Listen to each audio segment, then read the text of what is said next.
1. Hey, Brian, is your recording going? going? I thought it'd be. Oh, no, I didn't catch that. No, I got it. Okay. Oh, man. Damn it. Alright, whatever. That didn't work out how I wanted it to. Let's see. I'm going to actually take notes this time. Oh god, please don't take notes on my horrific writing. We have a recording for that link. Where we last left off, our party had just recovered from the Defense Nexus battle, went onto the dropship, chased the fleeing AV, which transported itself onto a ship, chased that ship into an asteroid belt over the course of, I think it was 2 days, and then engaged in a thrilling, action-packed adventure by boarding the space station lodged in that asteroid belt. You fought your mentor, Phoenix Comet, along with a host of fucking Hydra soldiers and terrific demon half-breeds in this strange cloning facility, upon which, barely surviving that battle, Dresrin Tal, a drow who had essentially joined your... not really joined the party, but he kind of like joined your side just for this, stabbed the Phoenix in the back. You managed to get him to the dropship to receive emergency medical treatment, but it's looking quite dire, and then looted the rest of the space station before you escaped, and that shit blew up because you sabotaged the reactor. Now, I believe that we ended... Fights going on outside. Oh yeah, no, the fucking Tempestborn and the Stealth ship were just trading nukes back and forth. The Tempestborn came out victorious with scars across her hull, but the Stealth ship is much more worse for wear. So, where we re-emerge in this session is actually about wrist deep in gore. Inside a fucking Phoenix Comet's chest, I assume that Timothy is doing some, like, wacky shit right now, fixing tubes in there. Absolutely. He's just sitting there going, my god, his heart is nothing but a pile of pulp and gore. How the hell did he even survive? Fuck, he's bleeding out again. Dresrin is, like, hurriedly trying to assist. I don't know what the hell Yarich is doing. Maybe he's, like, I'm not letting Yarich... No, once that happens, Yarich is out of the fucking med chamber. Yarich is actually in his room trying to look at the files he recovered from Phoenix's mental artifacts. God. Servers. So, like I said... Fun fact, the average heart surgery, open heart surgery, lasts anywhere between 8 to 48 hours. Nice. So, depending on severity. Now that you all have come back to the dropship, Tim Tom is obviously preoccupied with this fucking emergency surgery. Like, do you have anything to say about this surgery other than it is happening? The research that I've done into similar real-life fucking injuries... horrifying. All I'm gonna say. In reality, what the descriptions you gave me last session, this guy straight up legitimately should be dead. Oh yeah. He would have been dead had you not rolled so damn high. I rolled in that fucking 20 with assistance. With a high roll in assistance. But no, like, I've actually done a little bit of research into this particular type of injury, and fuck me, it is aggressive, to say the least. Alright, well, that will keep you preoccupied for quite some time to come. The rest of the party, you're basically just coming back from this heavy engagement. A lot of you are critically injured. Like, how are you all handling that? What's going on? Let me look and see how... I don't think I'm really hurt. I think you're not hurt compared to the rest. Yeah. I'm winded according to my sheets. I got fucked up. I think... You were Yarich is on 6 health points. I have most... I have more health than I'm missing, but yeah, I'm a little scratched. I have 11 health, but I know how many times I went down. Parthen is going to lie down. I have 6 HP. I am bleeding profusely while performing open heart surgery. Parthen Hurdy. Carthen hurdy. Carthen wanna go God. sleepy. Yeah, I'm basically gonna Honestly, like. Yari should be doing his own just medical stuff for the rest of the group. Yeah, I'm gonna be either finding a doctor or finding a Yarish if he's not occupied. Be like, I have some insides that are becoming outsides. Just do something about that. Alright. I'll Yarich, roll my what is medicine. what is your medicine, Yarich? 12. 12? Okay. Do you have any music for us, Levi? Oh yeah, sorry about that. I completely fucking forgot. Sure. Let's just put on the clown ambience. Sure. You know what? That works for me. Thank you, Yarich. Dr. Yarich. Alright, if you can't hear it, just hit F5 until you can. For Right. recording purposes, another natural 20. That Ooh. 32 is beautiful. I don't know if this is playing for me or not. It's I playing hear for me. I hear It it. just Okay, started let playing me for hit F5. Yeah. Yeah. Since Alright, it's Impulse working for me now. was first one to come get Yari, she's the one getting treated with the 32. Alright, can you describe to me what you are attempting to do right now, Tyler? I am mending gash wounds, pulling out bullets from the ankles, and trying to sew up any of the wounds that were damaged. So, are you treating deadly wounds, or are you doing long-term care?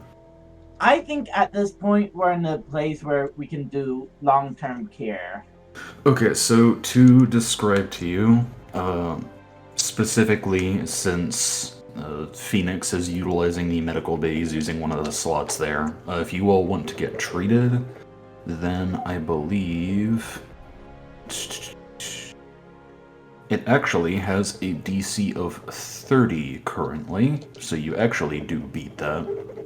The patient recovers hit points and ability score damage at 3 times the normal rate, so that will definitely come in handy with how we're going to be going, proceeding from this point forward. Yeah. Alright, so with that out of the way, who are the 6 people that you are choosing? Just everybody in the party? Everyone who's dangerously wounded. I just have stamina damage, so I don't really need medical attention. Right. Okay. Now, a couple of hours have passed. What is the party getting up to? I take it Jaira has finally poofed back into existence. Rematerialized. So, with you, yeah, it's one of those situations where, like, inside of your room, you feel yourself suddenly come back to form. Did you watch last session's recording? Yes, he did. So you have the information that you have. If you watch the recording and know what happened, you know what happened. If you don't, you Yeah, don't. except for that last hour where shit got fucked up. I mean... That's what the summary was for at the start of the session. yeah, true.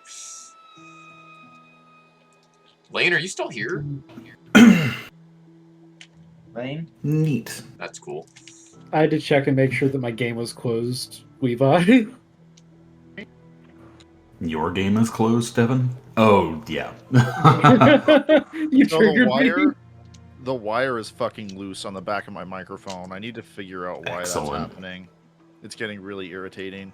We'll just say that like being misted can like sometimes have like it's like seeing TV static over everything. You can sometimes be more clear or less clear.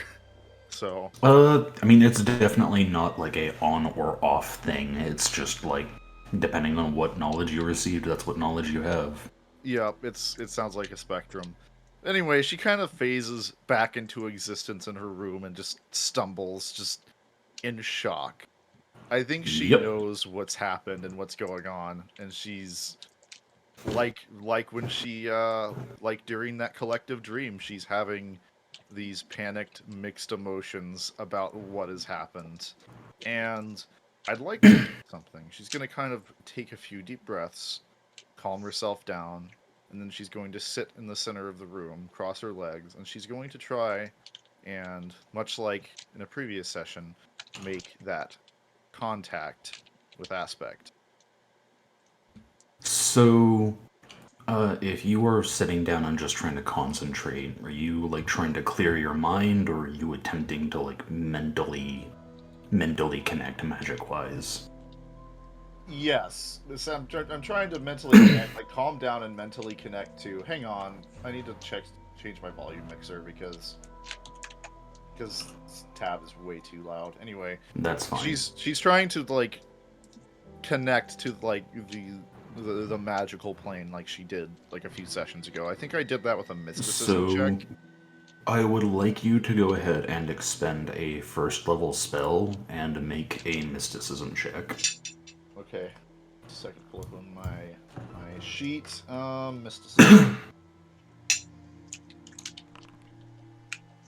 Rolled that, and then a first level spell. So that I think the spells have reset since the last time we played, so I'd be at I would 4 out of assume 5 so. You'd now. be at 4. Yeah. Okay, 4. 4 out of. Oh, it said 43 out of 5. What the hell? That's not what I wanted. Anyway, 4 out of 5. Okay, done. All right. So with that check, you go ahead and momentarily clear your mind, and utilizing some of the etheric weave, you try to peer into reality around you. You do not see what you saw last time with the shimmering images and, dreadful feeling swimming around you. It's not like that at all. What you actually end up discovering is a sense of calm, quiet, almost eerie in a sense, like it's too quiet. The surface of the weave around you is just kind of flat, still, like a pond with no activity. How So long do you stay in this for? Let's see. We'll give it about, let's say, an hour or two. She's just gonna kind of try and meditate and see if she can't detect this entity that swims underneath. How long? I didn't quite hear you. About an hour or two.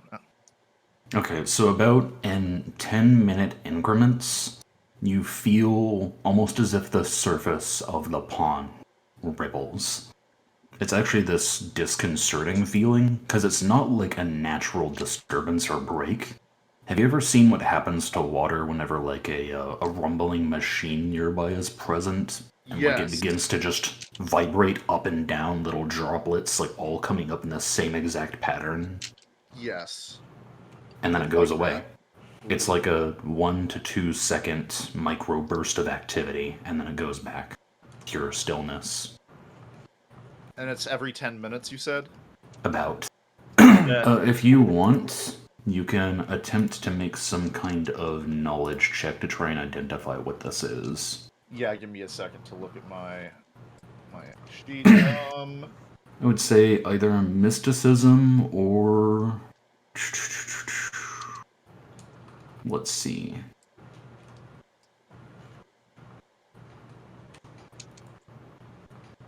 I would say, in this rare instance, mysticism or computers. Let's see. They're both the same, but I will give you different results, like different descriptive flavors based on the one that you choose.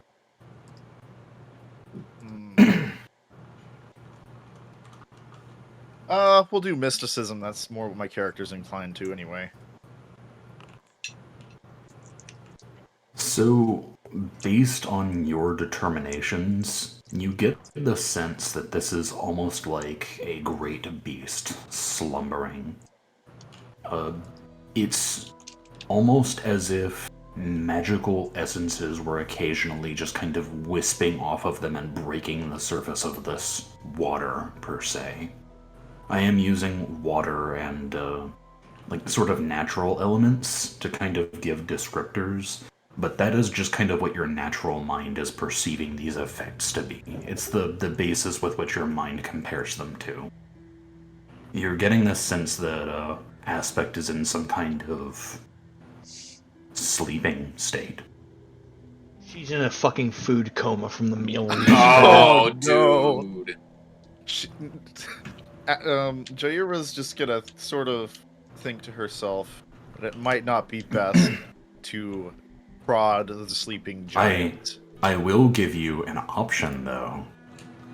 Okay. Now, you can either leave this be, or you can attempt to peer further. Maybe get a sense of what it's dreaming about. Actually, yes, let's do that. She has a curiosity despite everything that's happened. And she's also kind of driven by her own question.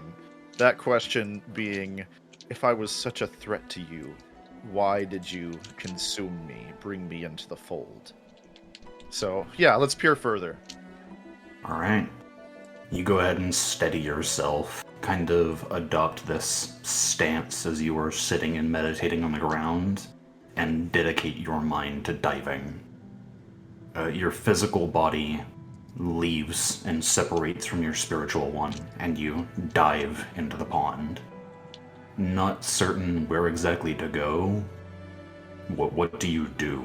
This is essentially you kind of separating from your physical shell, and you are now experimenting on the surface of this water.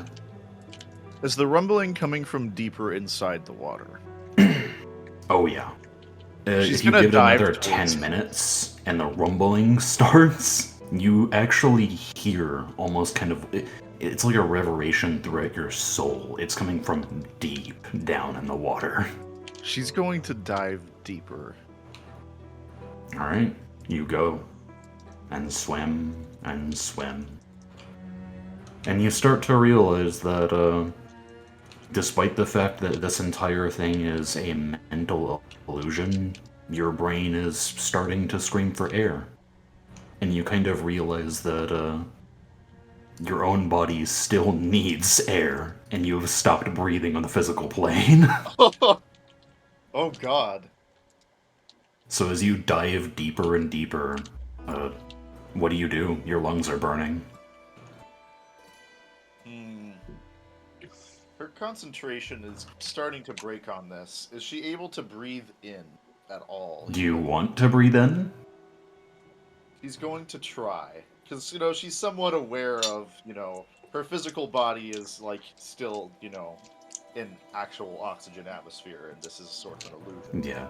So you take a breath, and though your physical body is nourished by the oxygen it receives and the burning goes away, a feeling of coldness creeps into you. You feel and see the air expended from your lungs in this dark, dark ocean, and just simply release. Just let the dark liquid inside, and you continue to dive, completely undaunted. So eventually, the little light that hit the surface of the water dissipates entirely, and you are swimming in the blackness. Oh. At this point, does it reverberate again? How long is she... Eventually. The only reason that you have any semblance of time, here, is because of the 10-minute increment vibrations. Jeez. But that being said, you're starting to lose sense of direction in space. The only thing that's guiding you are the motions from deep under.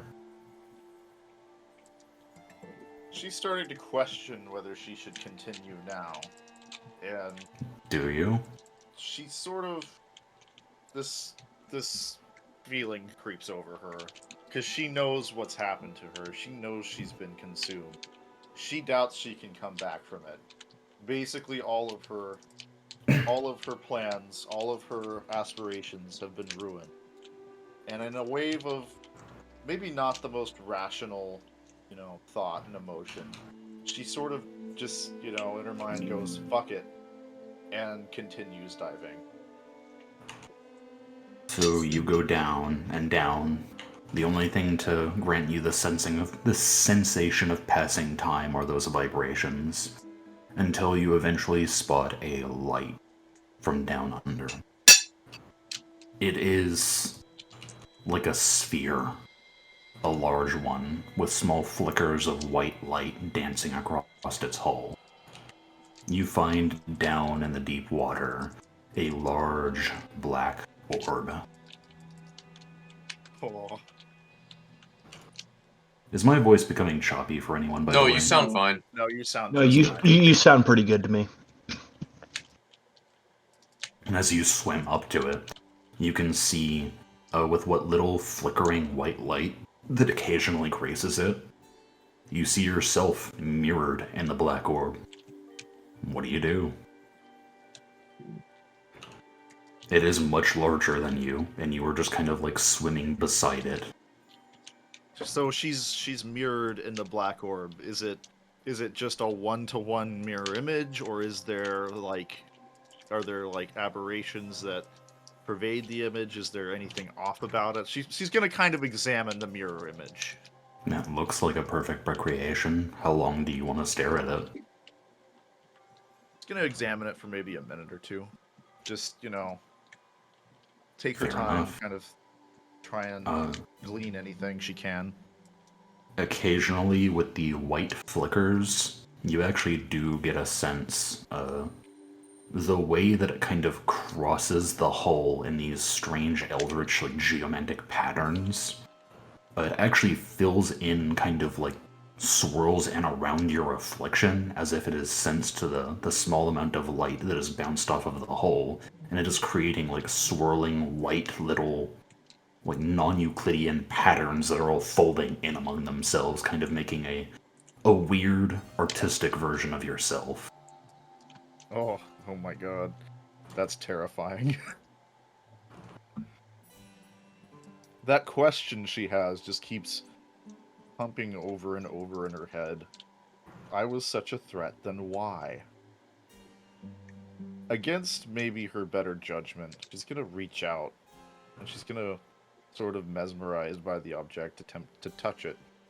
Just like reaching Your like, index finger passes Yeah. through the surface of the orb.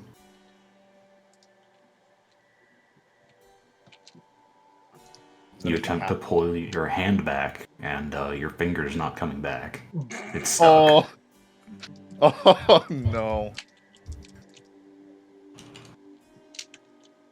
She's gonna attempt to reach a little harder, like pull a little bit further back. So as you pull back with like your forearm strength, you see that like the actual strain on your finger becomes a little painful, and your body is moving towards the orb. Oh god. Like you are basically pulling yourself up by your index finger into this thing. Ooh. There's no give or anything. It's not letting you come back. Your finger kind of slips in just a little bit more so that you think that you might be able to get a better grip, and it takes that too. She attempts to stop moving to see if her motion is agitating what's going on. Does it continue to consume, or does the consumption stop when she stops moving? Nope. It is just stuck there. She's just stuck there. Well, And then the vibration happens. This entire thing just starts with this that just starts to affect the water around you. And you see your hand start to slip further in. She's going to attempt in vain to just try and, instead of pull, she's gonna push. Push Your her arm. whole arm. Oh, you're trying to push it away. Instead of trying to pull her arm away, which was pulling her in, she's gonna attempt to, push away and, Yeah, see you try if to it's push gonna away and come maybe try to swim away, and no. It's starting to slowly drag you in.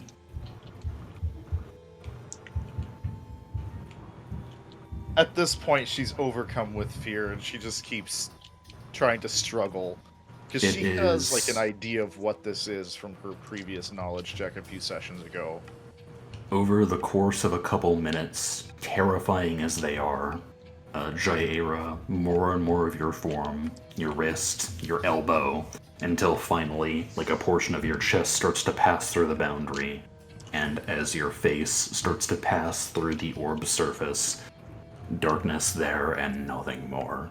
Darkness Occasionally, imprisoning me. only your hand is left, just kind of sticking out of the orb, like outreaching, trying to grasp out before it too is sunken inwards. And in this place, you're not certain where you are, you're not certain what direction you're facing. Everything is black, and there is no feeling, no sound, no light, no vibrations. At this point, being not obviously harmed or not experiencing pain or anything, she sort of gets a hold of things. She takes a deep breath, several actually, and just kind of tries to calm her obviously pounding heart rate. She remembers that she's tethered to reality, that her body is in her room, and nothing, at least probably nothing, is happening there. Once she's taken a moment to collect herself and detach herself, like sort of intellectually from the illusion, taking that sort of 30,000 foot view, she presses onward. So, I imagine part of this is probably closing your eyes, trying to steady your mind again. So whenever Yes. you go to proceed onward, do you open them? She now opens her eyes, yes. You are surrounded by twinkling blue luminescent display lights in a silver room. You are lying in a bed. This is not your room on the dropship. She calmly gets up and sort of looks around, seeing if she can glean any information, like where is she, what is this, what is this vision taking a turn to? You take a look about and you find that there is a small bookcase with an assortment of volumes on them. To the right of that is one of those cool, like, non-Euclidean paintings that show, like, staircases folding in on themselves. Around the corner, because this is kind of like a small office/bed space, there's a desk with a couple of nifty little statues with alien shapes and kind of like a loose conglomeration. You get the sense that this is the office of some, like, intellectual.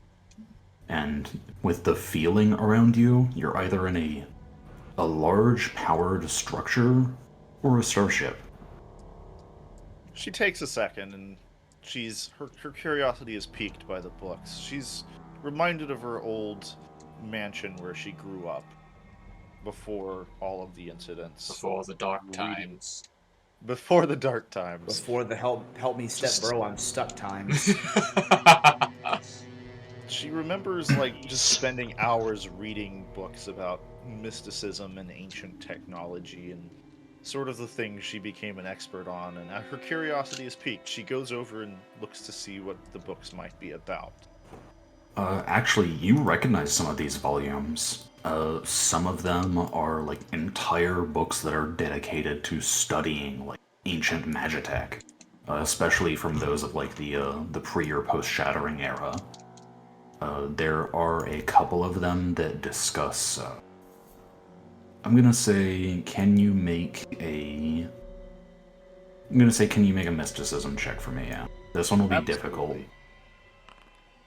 Okay. Oh, well, Crushing Natural 20 everything. for Yeah, record. that'd be a nat 20 for the recording. There is a tome discussing, like, it looks pretty fucking old. But in that same vein, it also looks pretty damn elegant. It is a dark-faced tome that discusses various facets and natures of what is called necrotechnology. It is essentially the basis of machinery utilized by the Tenebris Dominion. It is a facet of magitechnology. Most of the time it is powered by some combination of necromancy and, like, soul essence. So it's interesting that you find a piece of arcana like that here. is this one of the books she recognizes? No, this one definitely was not present in your childhood. You get a sense that this is an expensive, like, collector's edition volume that most people do not have access to.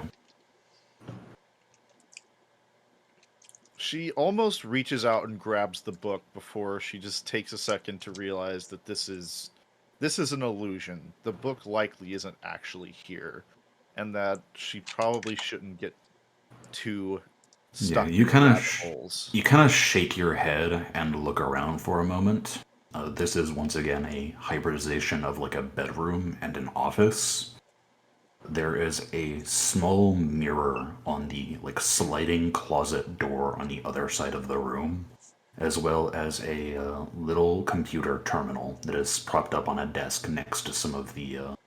It's like on the other side of where the little statues are, the little like alien conglomeration statues. There's like a little office space with a desk and a computer.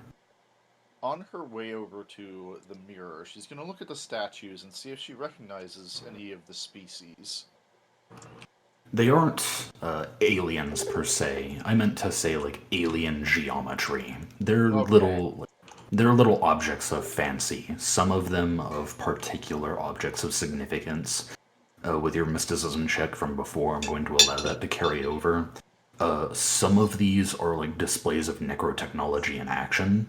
You get a sense that whoever's place this is, they are likely a scientist dedicated to the study of like Tenebrous Dominion technology. That being said, this is all like it's a bit foreign to you because you come from the Draconis Dominion. Just making sure that my music is still playing. Because this is all like syndicate technology. You would recognize it Yeah. from the almost modern feel. She's going to make That being said, I imagine if you're examining one of these, do you want to pick up one of these little statues? They're like big enough to like hold in your palm. Absolutely. Because You she's pick it up. trying to gather information at this point. Hey, Lane, I've got you turned up pretty high, but you still sound pretty like far from your I mic. keep forgetting I've got an omnidirectional, or it's only a one-directional mic, so I gotta be close to it. She's trying to gather information, so she's gonna go and she's gonna pick one of the statues up, like Levi said, and sort of examine it. So I imagine as you pick it up and examine it from like one side to another, and you're just trying to take it in full detail, you catch yourself out of the corner of your eye. You've maneuvered into a space where the like closet mirror can catch yourself, and that is not you. She sort of like just is startled a little bit and jumps, and like, but then she, takes a deep breath. Deep breath in and out, and then she looks closer at the mirror. She sets the object down right exactly where she got it, not intending to disturb the space. Yeah. So you see in the reflection a tall woman in basically the under section of like a scientist's uniform. There's no lab coat currently on right now, and she's kind of got the sleeves rolled up to her forearms, just so that like her forearms are free and clean of cloth. It is a tall woman with black hair. Currently, right now, you can kind of see a little bit of like glowing detail, cybernetic eye implants as she kind of like stares over into the mirror. You do not recognize this individual. Definitely human, no wings, so obviously that's a bit different. She just takes a second and looks down at her hands and her arms, sort of, getting her bearing, realizing that she's, taken the perspective of someone else. And she's gonna look around and see if she can't find like a lab coat or anything with a name on it. I imagine that's not very hard. You are like right in front of a closet door with a mirror on it. So you click one of the buttons, the interface, and the door slides open, and you find a arrangement of garments.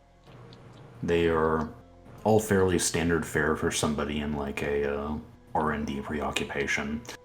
So you're looking for like name tags? Yeah, I'm looking for like a name tag with, any kind of name, last name, first name, just, identify. You brush over one of the coats and find that pinned to its front is a tag listing a Dr. Eva Nosk.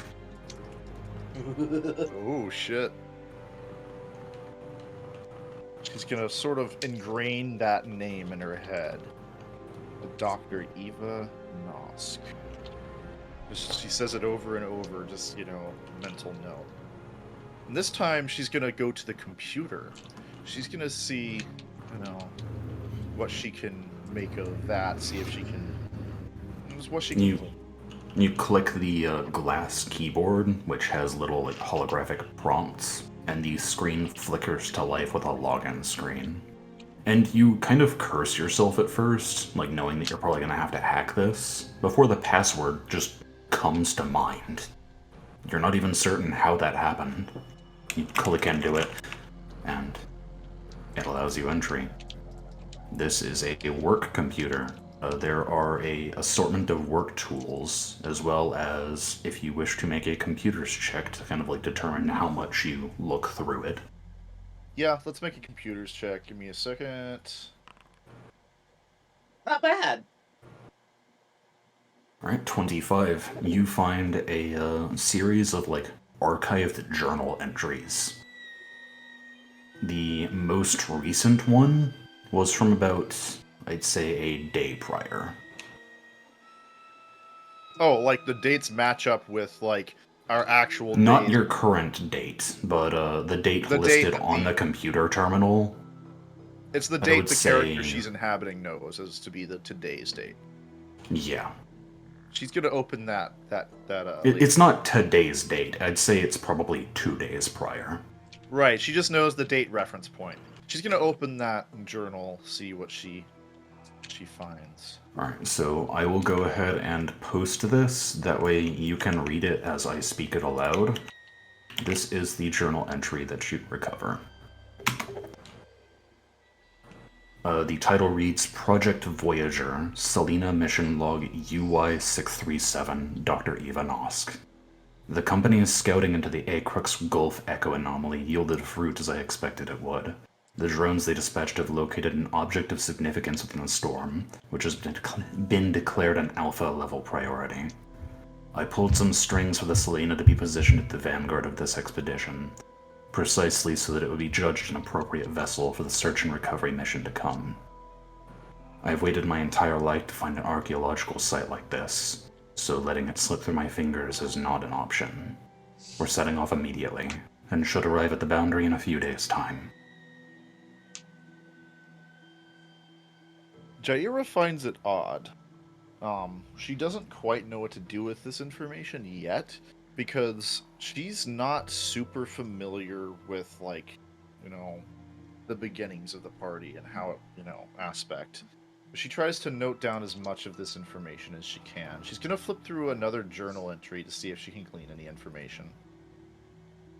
Most of these are general, like, life and employment details, but I will allow you this. You discover that, again, Dr. Eva Nosk is essentially the head scientist. You could think of her as a captain, but they don't really use that title here. In charge of the Selena. She specializes in necrotechnology, as you so aptly, figured it out. And it seems like she has had this obsession with collecting artifacts from the Tenebrous Dominion, especially ones from pre- or post-Shattering era. Okay. That being said, a lot of the mission logs and journals are kind of a boring nature. She's sort of just thinking, just sort of mulling over the information in her head.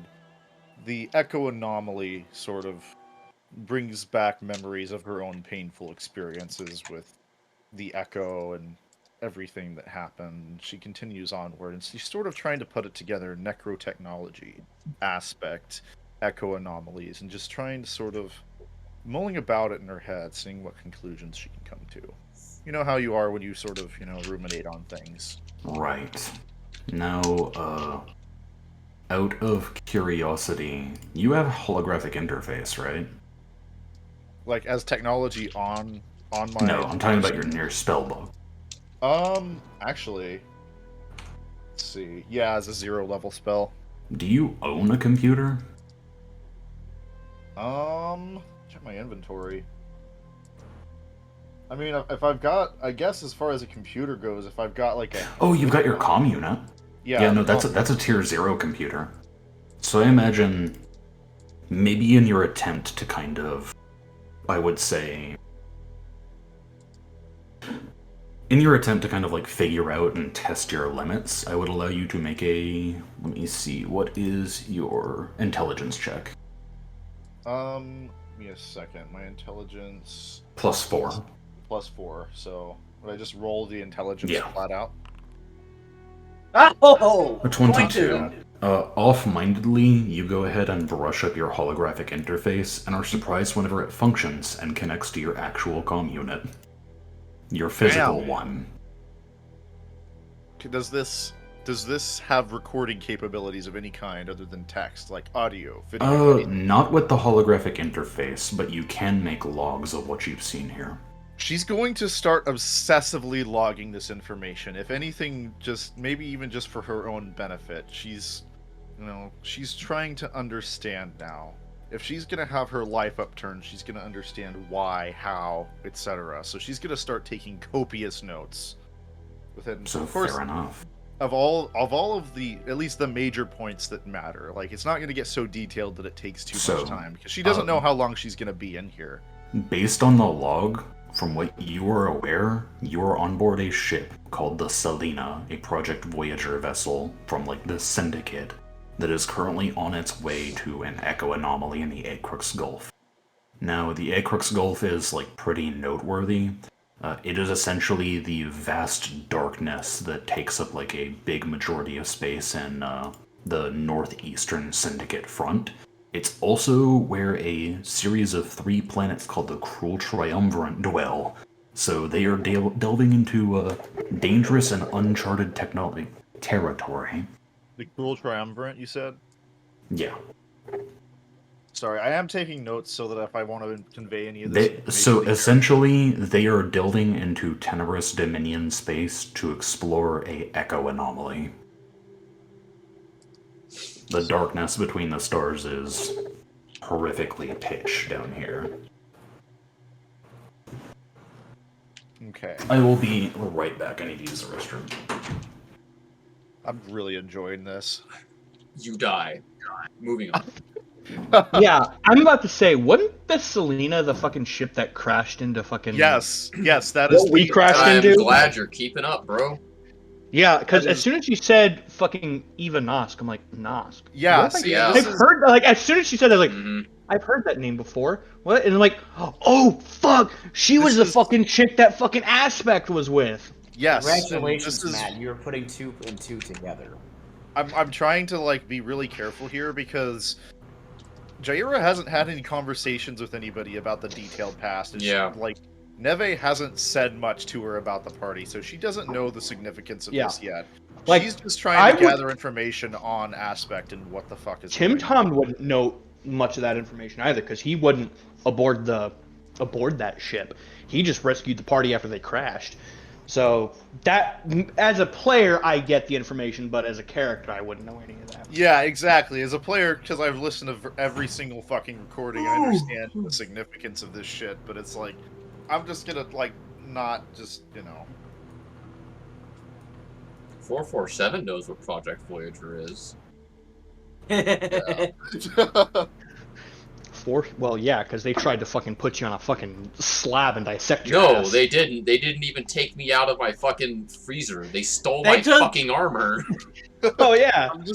I think it would be funny if Jaira just walked up to somebody, maybe it was 447 at first, it's like, so, are you aware of Project Voyager? And just the ass, just like the fucking explosive ass. No, you could hear the fucking glass shattering in his visor whenever you say that. I have returned. God. Also, Lane, I think you need to get closer to your mic again, dude. Yeah, sorry, I was just getting up because I'm just, I'm So, here. you're in this office. There's a door leading out.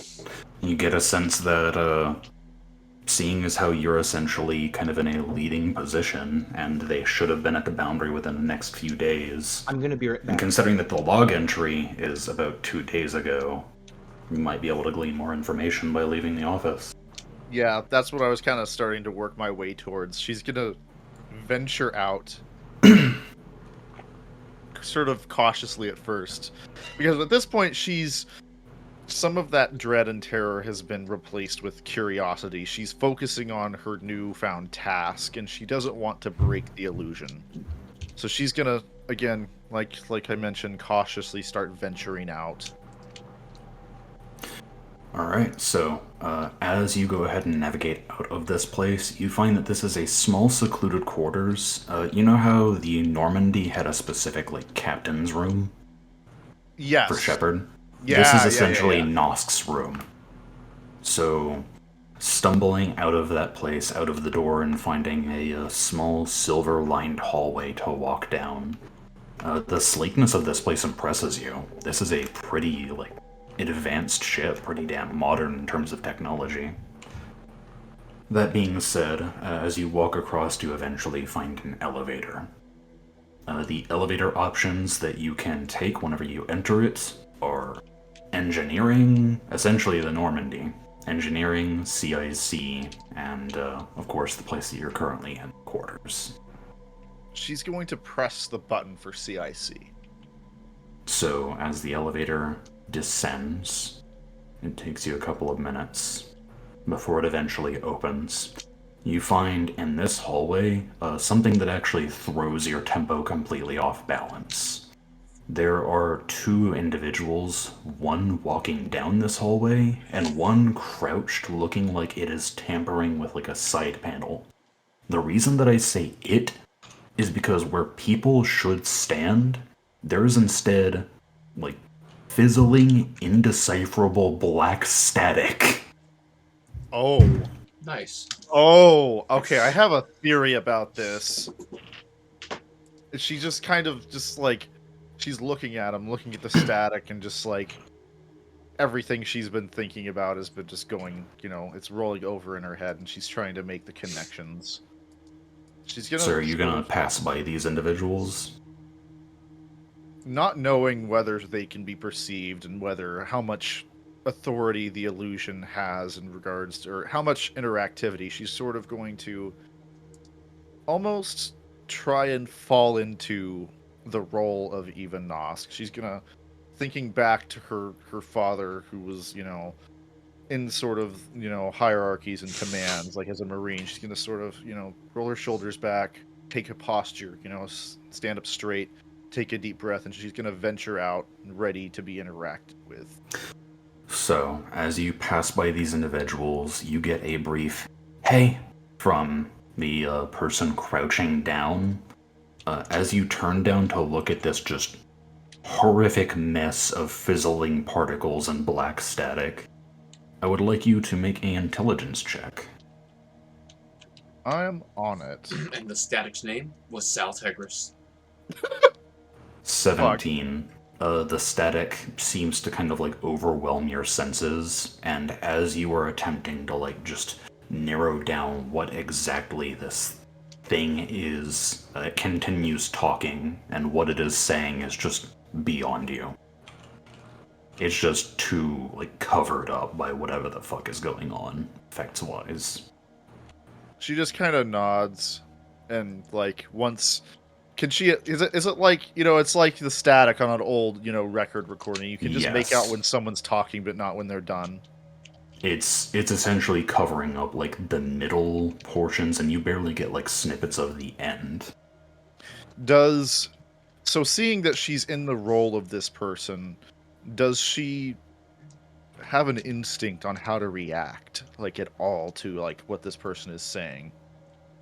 Or is this just? I mean, she you just have can complete- make your assumptions if you want. It's complete gibberish to you. She's at a loss here, and she's just going to nod and go, thank you very much. Carry on.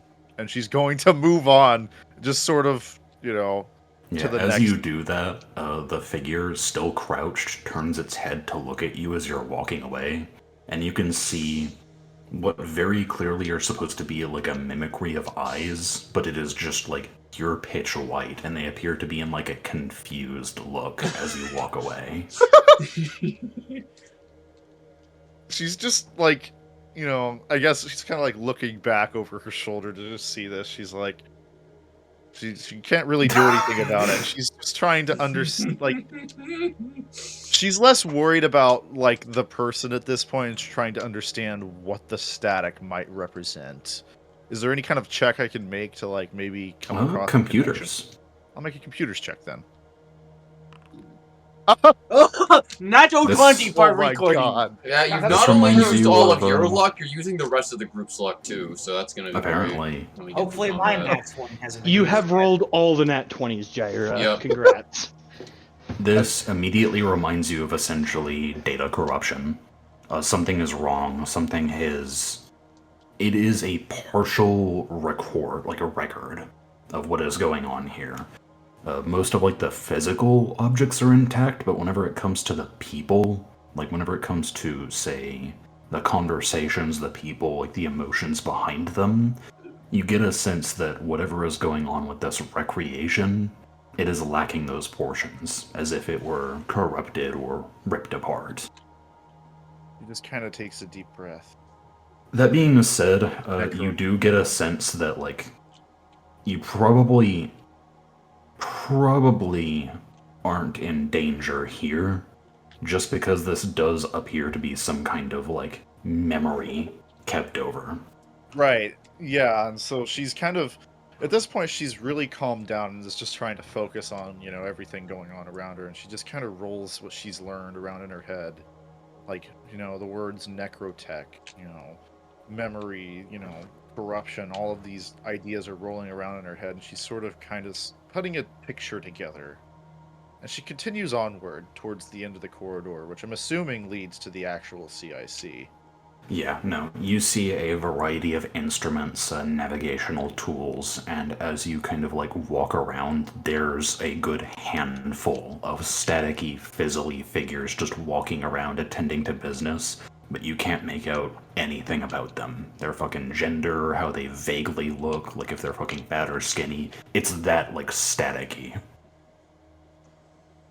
It's like fucking over and creating like little voids in the ship. Jesus. So do you continue forward, just kind of exploring? Yeah, she's going to continue exploring. She actually gets an idea. Is there just a general data terminal somewhere that she can plug into? I imagine that, like, the navigational instruments, and there's a lot of stuff in the CIC you can connect to, it's just ship functions. She gets the idea. Maybe the crew manifest is still there. Maybe she can sort of get an idea of who was here if she looks at the crew manifest. Sort of a Shit, thought. okay. So what, know? do you try to identify, like, which section of this place is supposed to be, I don't know, record keeping? Just like, yeah, record keeping, or maybe a data terminal for like the computer core. Just something. She sort of has So the you're thought. not Maybe proficient in engineering, so can you make me an intelligence check? Yeah. While I do that, she has the idea, maybe she can, since it's a memory, maybe she can, it's like looking at a picture to remember an event. Maybe she can clear up some of this data corruption if she, you know, somehow gets access to, and you said intelligence check again? Yeah. Oh, God 22. dang! You I'm not eventually gonna stumble roll upon a the, roll. Yeah, you eventually stumble upon what you think might be the terminal that has access to what you're looking for. And as you connect into it, you're saying that you're trying to retrieve, like, a crew personnel log? Like a crew manifest with, like, pictures, information. Maybe she can clear up some of the static by connecting this information to, like, in the memory. So the funny part is that whenever you pull up the crew manifest, it gives a long string of names, but whenever you try to click them and open them up, they like where their picture, their mugshot should be, is just the fucking fizzling static that starts to bleed into the interface. Oh God. So you retrieve a crew manifest. Now, It's like trying to read a book in a dream. Notable among these names, for some reason you're not certain why you're picking up on them. You remember the name Zeke, Vera, and Kane. Zeke, Vera, and Kane. Okay. Sort of in keeping with picking up on these details, is there static any less? Are there characters with static that is less or more, or is there like There are varying definitely corruption? there's definitely a lot of like variable corruption. Some names are completely indecipherable. Some of them are like full bold there, such as like Zeke, Vera, and Kane. That being said, you can't necessarily decipher too much about these individuals other than like their employment. This is like a crew database. It's their position and like the fact that they're the crew roster. In this case, she's going to note down the more important names, like she recognized Zeke, Vera, So Kane. Zeke is the lead engineer. Vera is essentially the second scientist in command, and Kane is the steersman. Steersman? Yes, you could probably go walk over and like check him out right now. What is a steersman? I might just be retarded. So on a ship, they steer the ship. Oh, okay. Okay, it's like actual like nautical terminology. That makes It's sense. like Joker. Okay. He's not the captain, but he pilots the ship. Okay, that makes sense. I'm just retarded. Yeah, she's gonna sort of examine Kane, the steersman. Alright, so you walk over from this terminal. I imagine you actually probably can save a copy of that to your own personal comm unit. Yeah. Let's save this information to our comm unit. Alright. You got that and the journal entry. So, you go ahead and navigate over to the steersman position, the controls and the piloting, the cockpit. As you look over at the figure, like kind of concealed in the little cradle, the pilot cradle, you see a mass of static-y black. Two white eyes look up at you, slightly tired, but a little bit like... They almost look friendly in a way. Can you make an intelligence check? Absolutely. I would love to. Let's see if my luck holds out. It's got to break one time. Okay. 21. So, the mess begins to calm down and forms into the outline of an old man. It's still solid pitch black. You don't recall what he looked like specifically, but you do see this like black outline of what should be Kane. In addition, as you see Kane, you also feel Kane, which is really weird. Oh. So, almost like an intermix of your emotions and his, you get this feeling that Eva kind of relies upon Kane. He is kind of like that caring old man that's always trying to clean up his daughter's like messes, but they are not related. It's almost as if like she sees him as kind of like a father figure and he sees her as like a daughter. And you get that same reflection carried over from Kane, and you feel that almost like... It's almost like this sense of worry, as if you know that your daughter's going to get herself into trouble, but at least you know you can be there to try and help pick up the pieces. Is he saying anything? He immediately starts talking as soon as you, like, approach him, and you do hear his voice. Eva, good to have you here. We've just managed to arrive. Likewise, old man. I'm glad you're on this expedition with us. It's our ETA to the target. Like I said, we are just now arriving. Should be the course of a few minutes. The boundary is going to be a bit rough, so you might have to brace. There are plenty of seats here. Feel free. Well, thank you. I'm sure I'll manage. Been through worse.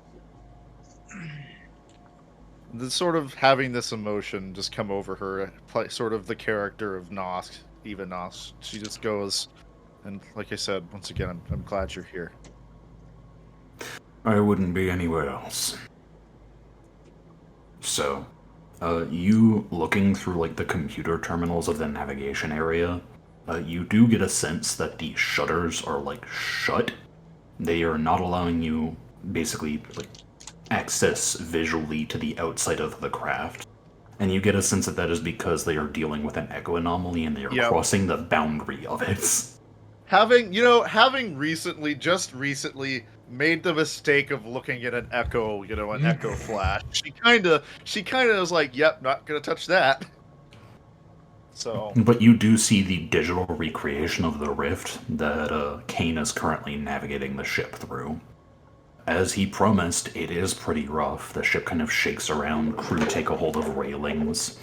They do give like an audio warning before this happens, just to brace. But once the transfer happens, it's almost like a gentle rocking motion. Now, a few minutes pass. Do you want to bring up anything with Kane, or are you just content to sit in silence for now?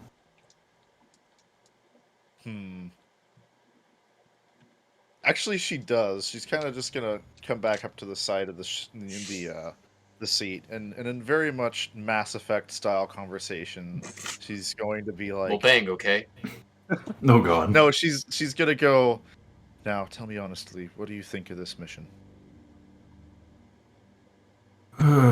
Well, it's been in your claws for some time. I know that you definitely weren't eager to let another scientist rake up the glory, sorry. As for my own personal thoughts, I'll tell you. It's dangerous, what we're doing. Echo space is notoriously unstable, anomalies even more so. But I'll be here. If there's one thing that I can do, it's at least add a small measure of safety to what you're doing. She sort of nods and then goes, "What do you think we'll find in there?" You have the drone readings, don't you? An old vessel, some ancient date. I'm sure we'll get more details whenever we arrive. Jaira sort of picks up on sort of an excitement from Nosk, and quite frankly, she understands it. Like, having studied Magitech and all of this kind of thing was something that would have, maybe in another life, she might have done something similar, and the excitement isn't just infectious from Nosk's own self, like, Jaira gets it, you know? Yeah, as you get it, you also get a bit more to the feeling. It isn't just an ancient vessel. That itself wouldn't just be exciting you. It is something that potentially no other Project Voyager scientist has ever gotten to study in detail before. Some kind of relic. The readings that it gave off were insane, mind-breaking even. And just the potential to be able to study it in depth is fascinating. She purses her lips and just sort of looks back out at the display, talking. She's like, "You're right, it's dangerous, but the greatest pioneers all did dangerous things. First space travelers, do you think that wasn't dangerous? No, if we're to reap this glory, we have to brave the danger. We have to be first." And that's why I'm here. To make sure that you come home at the end of it. Every In any pioneer case... has to have their steersman. You flatter me. In any case, we should be in a good spot to acquire visual range. I'll power on the displays. He clicks a few buttons. So, with the way that these vessels work, you may not be able to peer directly outside, but there are various ways to get around that. There are, for instance, like digital methods, cameras that you can look out from. Some ships in particular, whenever they are dealing with, like cognito hazards, they will have a dumb AI recreate what they're supposed to be seeing and patch it through in a different method just to kind of like secure and make sure that nobody's gonna go crazy by looking at this shit. However, for this instance, it seems that Kane is simply powering on the external cameras for this vessel, allowing you to perceive what is going on out there without a risk to your sanity. She's gonna look out. Is the ship now visible on, It is. You're not even certain what to make of it. amidst a swirling, roiling storm, is what appears to be a black hole. Oh shit. There is an accretion disk of parts, all of them from this singular ship, that seems to be hovering around it. And that kind of makes you a bit like weirded out, because it's not just a black hole, it's too small to be one. She just But kind of you see there in a awe. large ship, basically broken in half.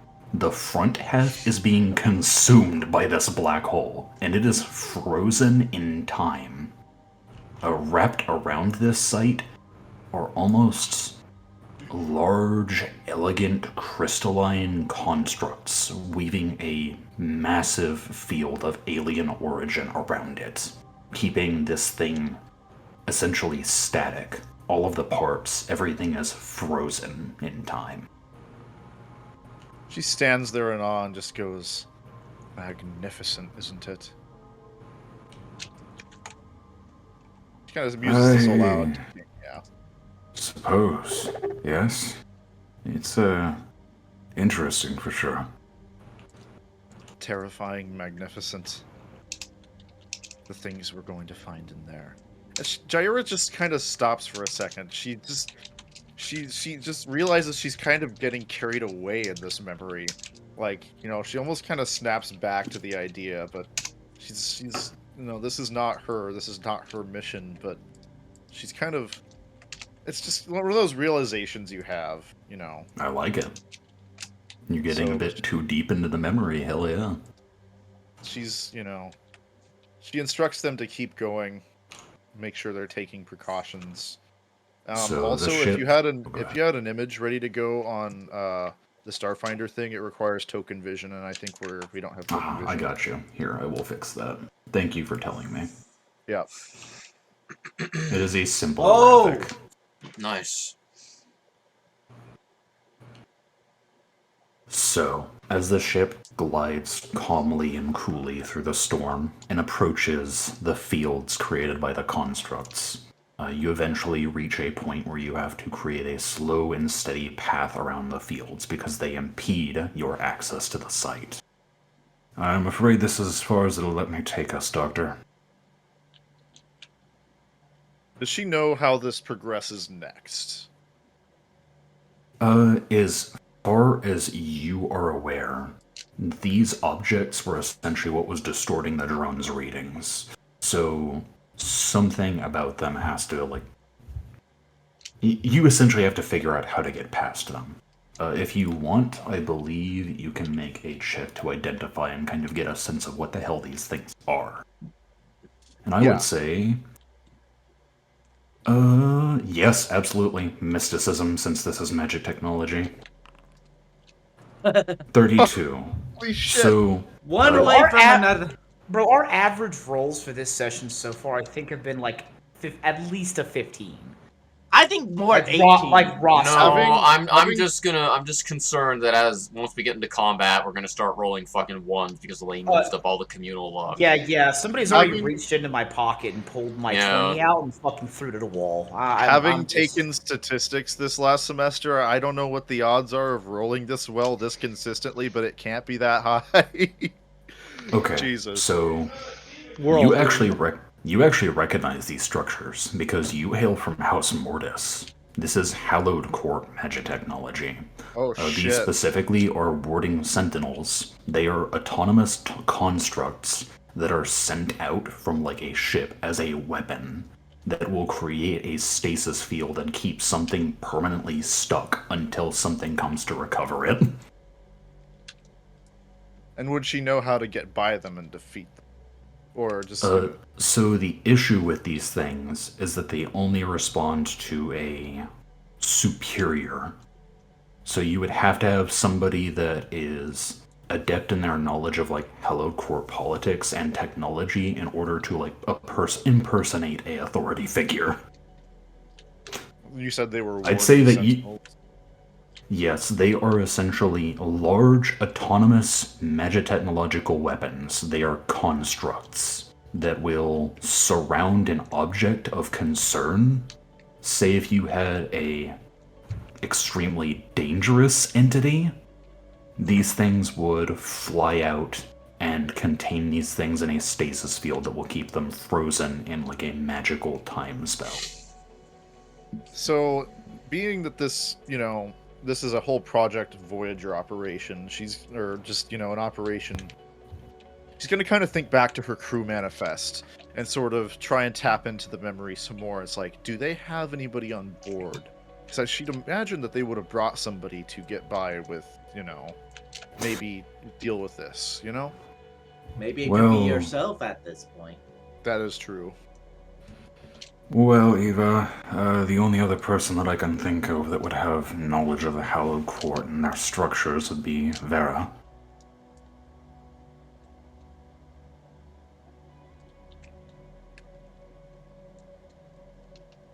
You know how obsessed she is with that kind of stuff. That being said, this is matters out of my gates, so you do you, Captain. I'm just here to keep us alive. Lane is currently experiencing technical difficulties. Excellent. I was wondering why he was being silent. Okay, can you guys hear me now? Yes. Yeah, I can hear you. She's going to nod and So say, either you can try it, or you can try to get Vera to do it. She isn't going to, have Vera jump off. She's going to call Vera sort of...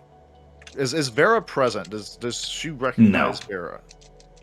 You would have to take a guess. Vera is probably present in the science bay. Somewhere probably near her office. And I'm guessing her image didn't sharpen when she... No, it was, fizzily static. Better than some, worse than others. Worse than Kane. You get a sense that, these memories, certain people are, easier to remember during portions than others. And Kane was the one that was easy to remember. Weighing her options and sort of, just putting everything together, she's going to say, I think I'll attempt it myself. That's what she's going to do. Go ahead. What check would this be? What check would you like to make? I would say either computers or mysticism. Both will give different, flavorish kinds of things. Mysticism is my highest check, even if it's just by 1, so we're gonna stick with that for now. Go ahead. That's not terrible. 24. You identify that these constructs speak mostly through Sylvan, and while you don't understand the language, you are capable of, mimicking portions of it, at least whenever it comes to, Magitech command structures. So I would say if you were pouring through your House Mortis archive, because I imagine that you took some of that with you, you would be able to impersonate one individual of sufficient authority in order to activate and command these things. Absolutely. That is 100% what she's going to do. She's all in right now. We're doing it. So you give the command signal for these things to essentially respond, and they hit you with a, wall. It is essentially a communication that they are outputting in Sylvan that you do not recognize. Unless you speak it, actually. What languages do you speak? Oh, that's a great question, actually. Where would I find that? Did you select which languages you spoke? Should have. I mean, I ought to have. What tab do I find this under? It's on your character sheet. I'm seeing the listed languages, and I'm not seeing anything listed there. For instance, Centurion has common, you don't have anything.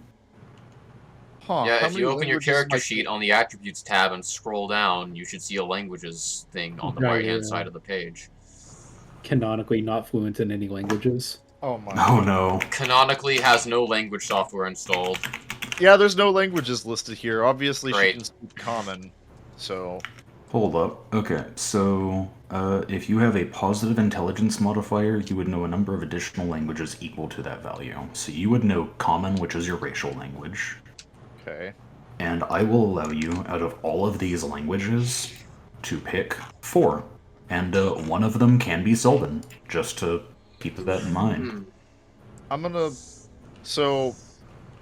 I don't want to spend a lot of time picking languages now. I will just add Sylvan, and then before the next session, just so there's not a I can't just go in and say, "Oh, I need to know this language." I'm going to conveniently add it during the session. Yeah, I'm gonna Once say the session this is over, before the next session, I will go add the next ones. But I will. Metagame. Yeah, All Sylvan. right, go ahead and put Sylvan in there. Hey, Levi, I don't want to interrupt too much, but we start with full resolve at the top of the session, right? Yeah, no. Whenever you start the session, you refresh your resolve and nothing else. Okay, so just your make- resolve and your spells. Right. And your once per day stuff, once per session stuff. Okay, I was just checking. Thanks. You get 4 resolve, 5. Brian? He Oh, gets shit. 5. I get 6. So I have 7. So seeing that she speaks this, she's just gonna kind of close her eyes for a second and think back. She probably wouldn't speak this language very often, so she might need a second. She just rolls it over in her head and waits, for it to come to her. Okay, yeah, you have to roll it through because, like, Eva is not proficient in Sylvan, and whenever it hits you, you feel her confusion. But it starts to feed through. These constructs, these sentinels, they've been here for a long time. They arrived at the behest of a distress signal. They encountered a synthetic intelligence begging for help as their ship was being taken apart by a rogue machine of the old war. They'd done their best to quarantine it and left the Concordian vessel mostly unbound so that its crew and mechanisms would decay and expire. The risk was too great to do anything otherwise. They become lost in the echo, and they're waiting for someone to arrive and relieve them of their duty. She sort of... The excitement returns, and a little fear, an old machine, or a machine of the old war, disassembling the vessel. That Yeah. might proc a little memory. Do you have history? Is that a thing here? Let me check. Let me see. I don't That think would I have. be culture, wouldn't it? Yeah. Yeah, I've got culture. Not the great... well, it's not checked, so I don't It's know. a trained skill, sadly. Okay, so I don't have that then. Wait, no, you put ranks into it. See? You got 4 ranks into it. Go ahead and make a culture check. Alrighty. Not the worst. 15. This is kind of like an advanced topic, so I'll give you a little bit about it just so that you know where to look off from in the future. You don't know much about it, but it does kind of hit a little memory to you. The Old War is often a name that people use for the Precursor War and the events that led up to the Shattering. You've heard it vaguely in your studies before, but you don't know much about it. Yeah, she's gonna note that down. Name for the Precursor War and the lead up to the Shattering. Okay. So she's, she notes this quickly, and then she kind of tries to fall back into the flow of the memory, trying to see what happens next. Jaira probably speculates that they would have formed a boarding party of some sort. What are you going to ask this thing, these sentinels? Are you going to ask them to open up their stasis field, or how are you going to go about this?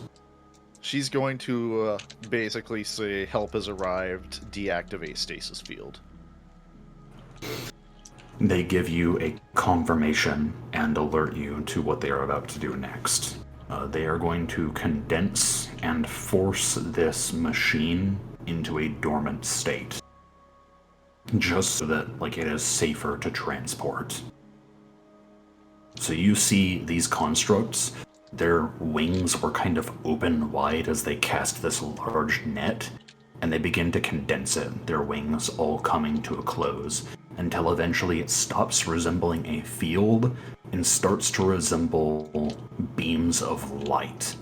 These angelic things, about 3 of them in total, are all forcing these converging laser beams onto this black hole-esque object, which begins to condense and grow smaller and smaller.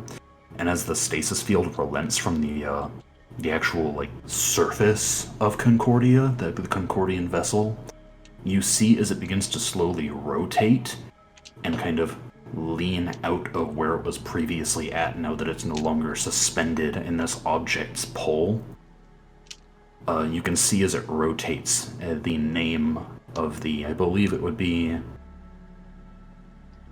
The Majesty. CMCV. CIC Majesty. Is it CIC Majesty? Yes. Alright, it would be the CIC Majesty. It begins to slowly rotate and tumble. The many parts and mechanisms that were being torn and shorn off of its plating are now just kind of suspended in space, no longer being consumed, eaten by this object. And as the field begins to... well, it actually has pretty much disappeared because it's like focused into these converging lasers. Kane just kind of gives you this weird look and goes, I didn't even know you had it in you. Well, onwards and upwards. And as you continue the ship descending down into the site, you are left with the image of this black hole eating the Concordian vessel as everything begins to go to black. The dream is slipping, and you feel your fingers, your limbs, and you find that you are sitting in your room on the dropship once again. She's upset. Like You she get just you get a slams- feeling that there is more to this. Well, Definitely. she's upset for several. She's upset at first because it's like she was into it. She was getting. It's like waking up from a dream that you don't want to end. You Oh know? yeah, I know that feeling.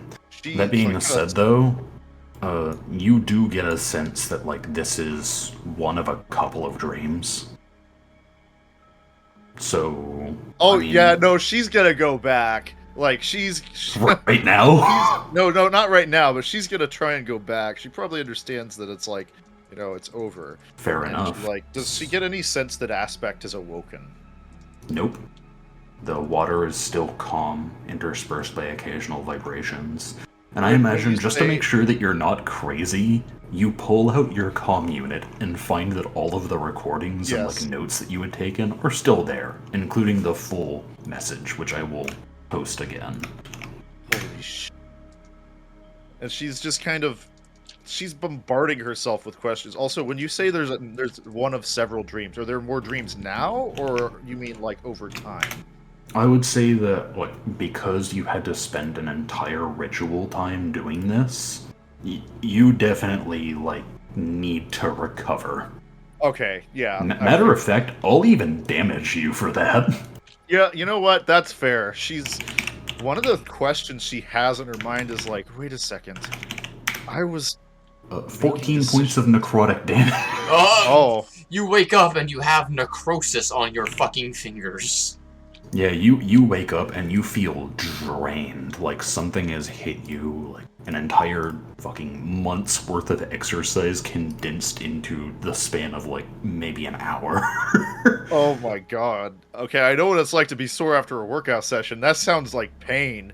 Yeah, she's just gonna like get up and start of like these questions rolling around in her head are put on pause by like the pain throughout her body and like maybe dry cotton mouth and shit. You get a sense that perhaps the reason why you woke up from the dream is because you were in danger of dying. She's just going to go, what the... She's gonna sort of start... All she wants right now is just a goddamn glass of water. Like, you've woken up from a dream, your mouth is parched, and she's just gonna start moving towards the main bay. Or not the main bay, So the fucking... you leave and head for the living quarters. Or the cafeteria, or wherever the... Yeah, it's the living quarters. It's where you keep your kitchen and stuff. Yeah, that. Is there anybody currently there? I'm not. Yarich has been treating people in that area. Alright, fair enough. So I imagine it's Yelreach and likely one of the individuals, either Timothy Thomas or maybe No, even Tim. Carter. No, Tim Tim Tom's is- doing open heart surgery right now. Yeah, Right. Tim Tom's in Then the it's probably Carthen currently being tended to by Yelreach. It's Carthen and Ankos. Okay, yeah, fair. I'm sure How there's. do you feel about that? She just kind of walks in, and at first she's fucking confused. Like, she doesn't understand, like, it's like, what the fuck? And then it just kind of comes back to her that she had just observed the entire, like, the snake breaker incident. And she's like, shit. You know? What were you gonna say, Matt? Hooper, I mean. Nothing. Don't worry. Okay, fair enough. Continue. So, does she find, like, a portable, like, bottle of water that she can take with her? It's not that hard. You guys have, like, plastic cups, essentially, but they're more like bottles with screw-on tops, and that is essentially your container for waters.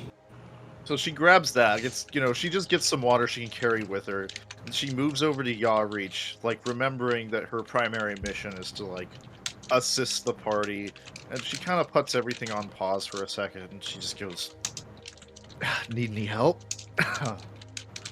Yarich is going to finish treating probably Carthen at this point, at least for now, and looks over, sees your body almost like a mummified state. Jesus. It's like, You know you what? were that harmed earlier. What happened? Yeah, if Jaira comes in looking like magical beef jerky, Carthen is going to take notice of that. Okay, so she doesn't look like that. However, fucking... Her golden eyes are dimmed a little bit. Yeah, it looks like the light has left her. Yeah. Alright. If it's not that bad. Jair wasn't like present at all during the last session. No, she was dusted. She was not. She did not get to be part of Snakebreaker. Because that was the session I had the sore throat and like was feeling like absolute dog shit. How visible is it that you look just not good? I mean, I took 14 points of damage, so do with that what you will. Your hands are probably wrinkly and your face probably a little She's droopy, not doing her hottest. You could probably pick up on that, but she looks dehydrated and a bit gray. If she walks in, I'm gonna say, you didn't even have to deal with that nonsense in the space station. What did you do while we were gone? Have a fucking bender? You look like you're hungover. What the fuck happened? It didn't happen while you were gone. It happened just... I'll explain later. My needs are not what's important. She turns to Yawreach and goes, "Once again, is there anything I can do to help?" Well, at this point, you kind of get the idea she's deflecting the question. Yawreach is going to look around and if she's being obvious about it, Carthen's going to hone in on that shit. That's fine. She's she's definitely not ready to play share and tell right now. So Yawreach is going to look around and says, mostly we're at a point where we just need to rest and let our bodies heal. Though my back is still a bit cracked. I couldn't get...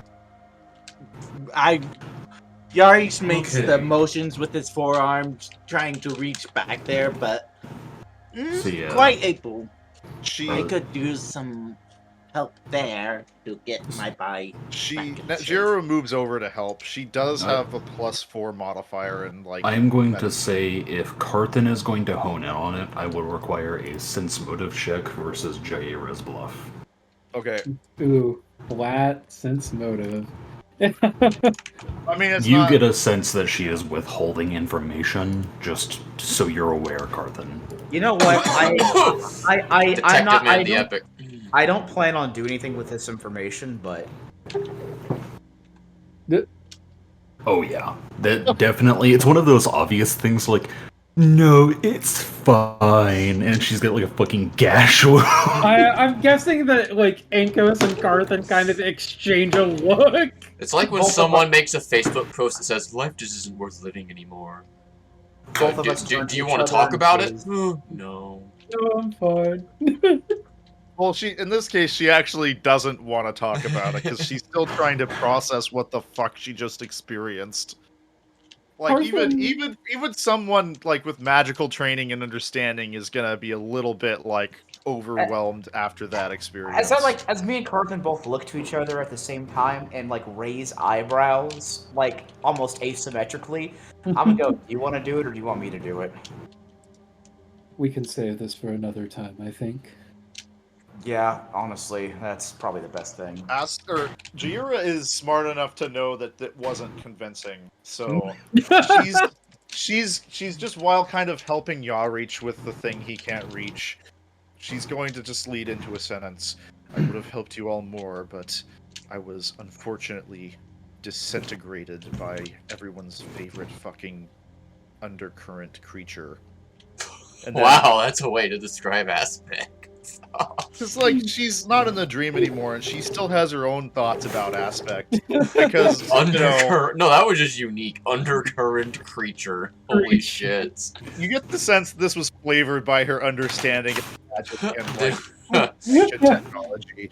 And she also says, and on top of that, I had a sort of run-in with her, an Aspect experience.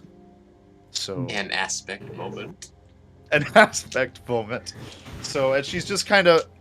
Do I need to roll like my medicine modified check or whatever to like help y'all reach out here? No, if you're trying to treat deadly wounds, yeah. Yeah, we'll roll. Oh, it's not a trained skill, and I'm not trained in it. Never mind. Oh, then no. Never mind. She You just do kind your of. best to make it feel better. She's just saying. She says, "It is something I'm going to talk to you guys about, but at this point, I'm just trying to process it. So, and you all are not good for wear either, but let's just, for now, I had an Aspect experience, and we'll leave it at that." Carthen will lift up his hand. We can compare notes another time for sure. So I have a question. Hmm. Where the fuck is 447? What the fuck has 447 been doing unsupervised? Fractal. I mean Aspect. Turn off the auto zerker. Oh god. Zerker? I'd like to imagine that Terrifying. you accidentally used the team comms push button. Heard that out of nowhere. Leaned on the radio. Mr. 447, you're on the team. Mr. 447, I'm in the middle of a delicate open heart surgery. Can you go auto zerk somewhere else? You hear that the auto zerker over the ship loudspeaker. Oh This is god, not just tapped what into the ship comms. Not what I expected. Okay, sorry. Okay, so What is 447 doing though? well, we got off the ship, the station rather, in the nick of time before it fucking went all nuclear on us. Our elven guest is currently helping Tim Tom with the open heart surgery. I don't have any fucking wounds. I just have some stamina damage. So I hate to ask because I feel like I've asked this numerous times. You spend a resolve to restore your stamina, right? It doesn't restore through resting or anything. I believe whenever you take a short rest, you can spend a stamina point to regen. Like, spend a resolve point to regenerate your stamina. I'm gonna go ahead and say 447 is currently catching his breath. He's on one of those the benches that we had near the launch bay that we sat down on when we went into Echo Space. Yeah. I'm sitting down on one of those and composing myself because I should probably speak with Zacharias about some of the stuff that's happened recently. So Fair enough. I'm composing myself on that bench. I'm gonna go ahead and spend a resolve to get my stamina back. That's basically the hour that you spend whenever you get off and you guys, like, leave danger. What about the next hour? Are you still gonna be resting? Well, after I've caught my breath, spent my resolve, and got my stamina back, Zacharias. someone needs to know about the dark elf that we currently have on board who was on that station and making a whole fucking 202 clone army and was likely involved with the production of God. Venom. Yeah, if I'm in the same med... Well, actually, never mind. That'd be pointless. I was going to say I'm going to keep my trusty Officer Jensen's hand cannon on my person, but Phoenix has a caved-in chest right now. I don't think he's going to be a threat. Good God. Alright. So, Oh boy. do you guys, fucking Shaira, Yarich, and Carthen have more to discuss before we move on to 447 with Zacharias? Eventually, Yarich wants to look at the note that the file he downloaded from Comet, but right now we have critical wounds to take care of. Fair enough, you're just issuing forth long-term care then. What about Carthen and Ankos? What are you guys going to be doing now that some more time has passed?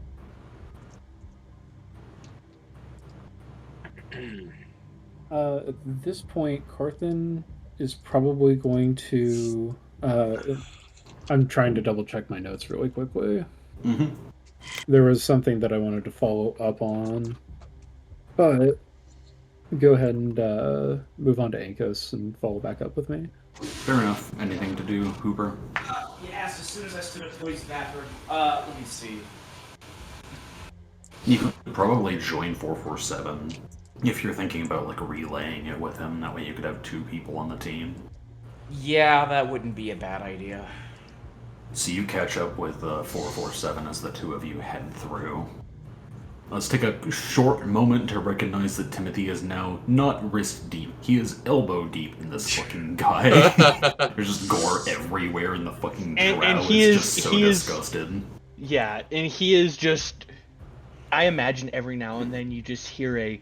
Motherfucker! You are not gonna die on me! You son of a bitch! And just occasional screaming coming from the medical bay. Every time that you do that, fucking Dresrin tells, just like his eyes get really wide and afraid because like the psychic backlash is hitting his mind, and he kind of like puts both of his blood-covered like gloves up.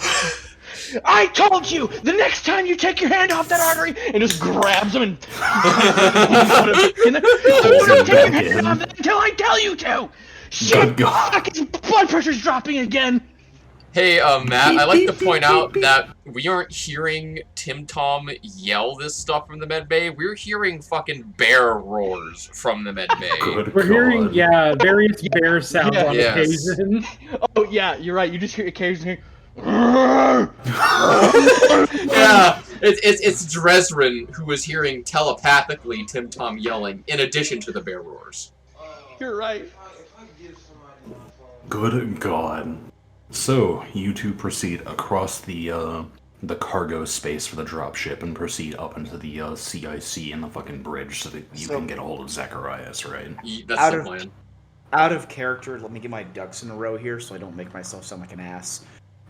Basically, what we had just seen was that it was a cloning facility that was responsible for the production of venom that was on that stealth ship. It was basically the station was under, as far as we're aware, the control of the crime syndicate Blossom, as well as the twins. Right. Okay. I guess I'll work with that.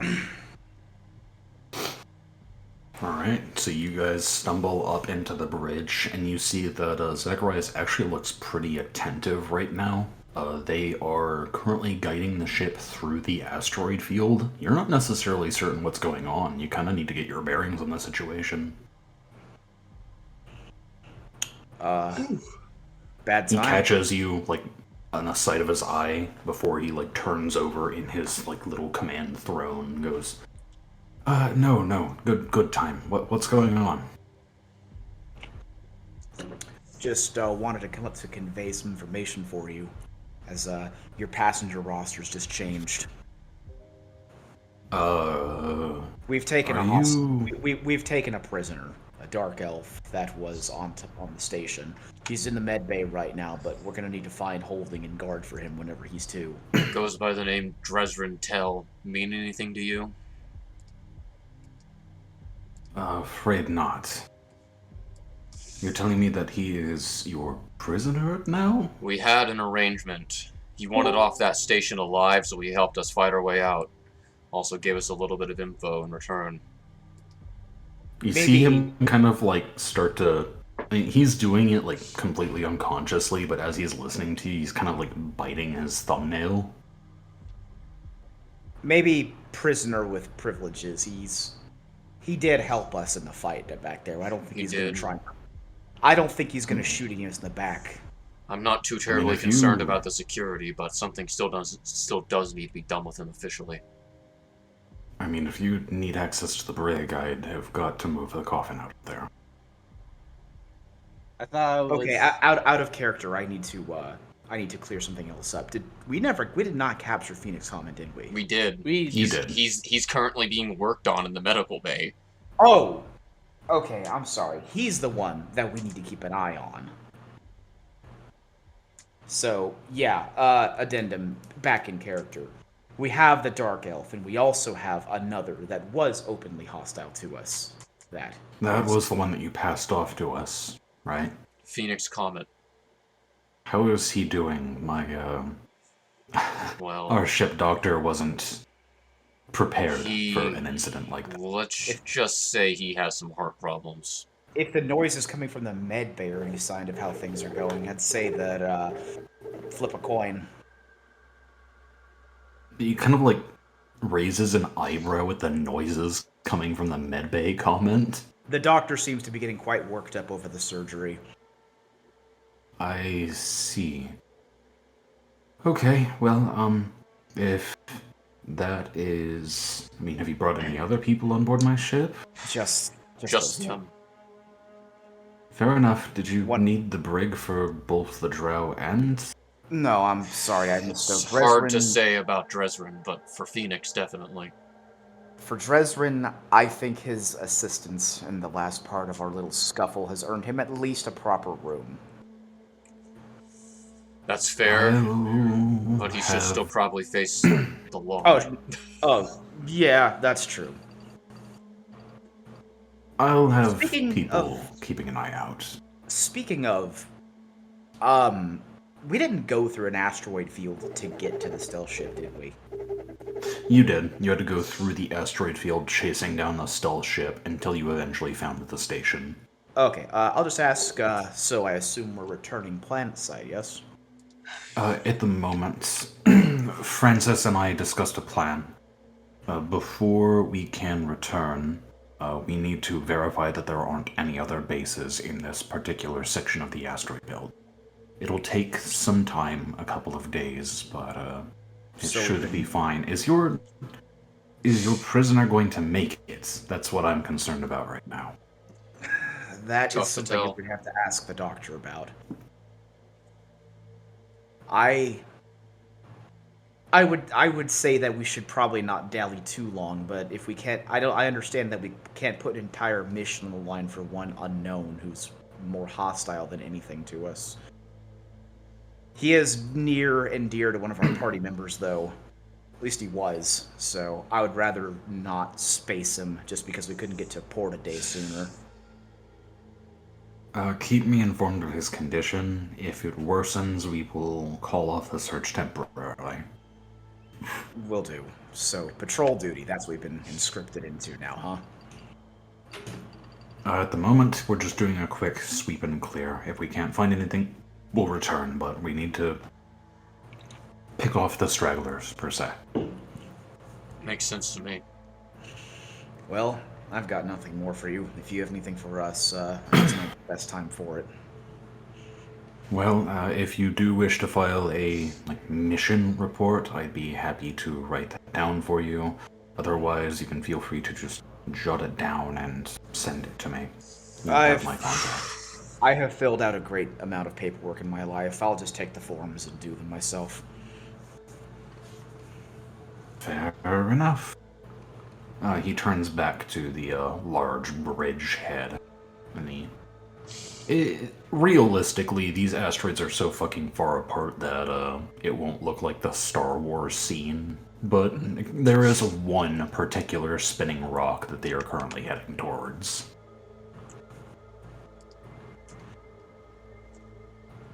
Is it like just on the way to scan it or something? Is what it's happening? Yeah, they're essentially just passing by currently, and the bridge crews are just kind of making sure that there's nothing spoopy going on with it.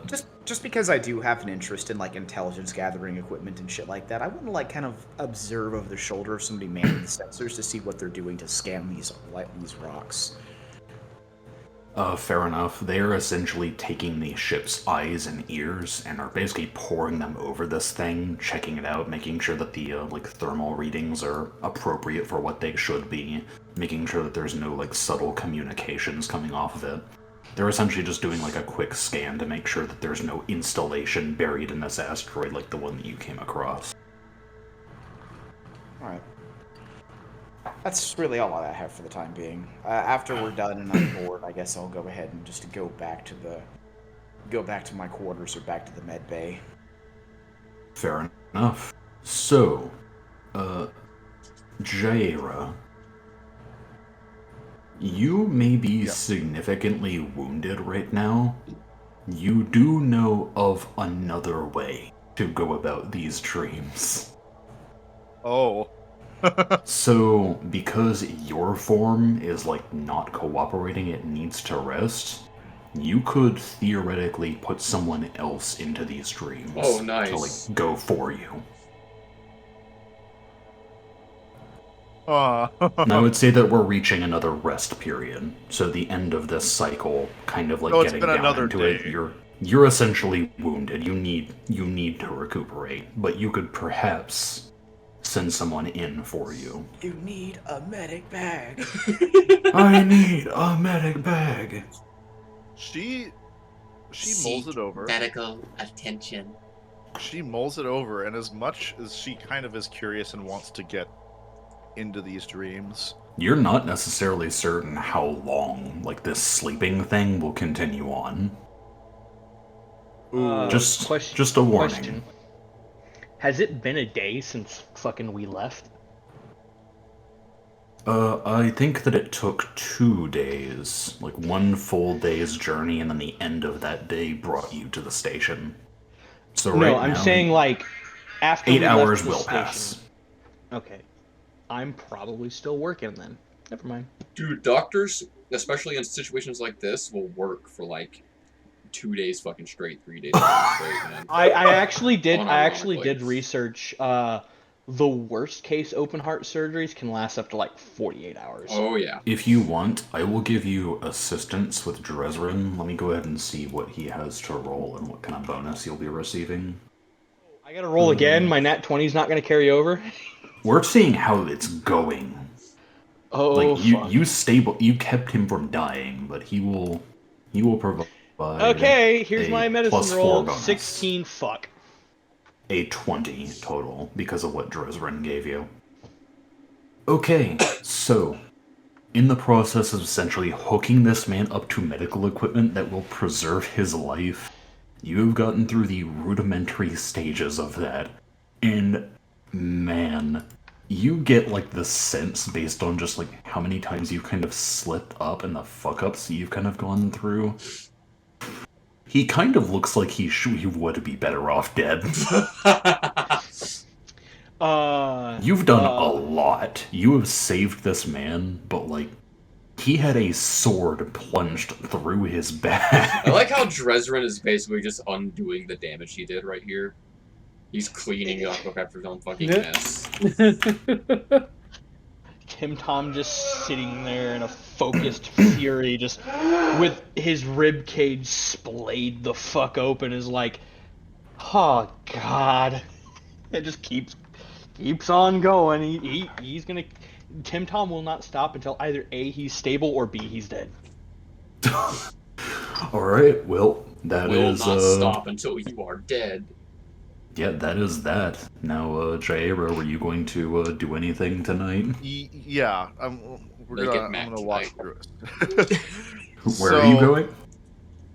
So she just kind of mulls over this in her head, and this pang of selfishness comes over her because she thinks back to the dream and how into it she was, just how how she felt good. It was almost like a great it was a great distraction away from all of this. the bleak reality, the fact that she's likely won't achieve her goals, or won't do anything.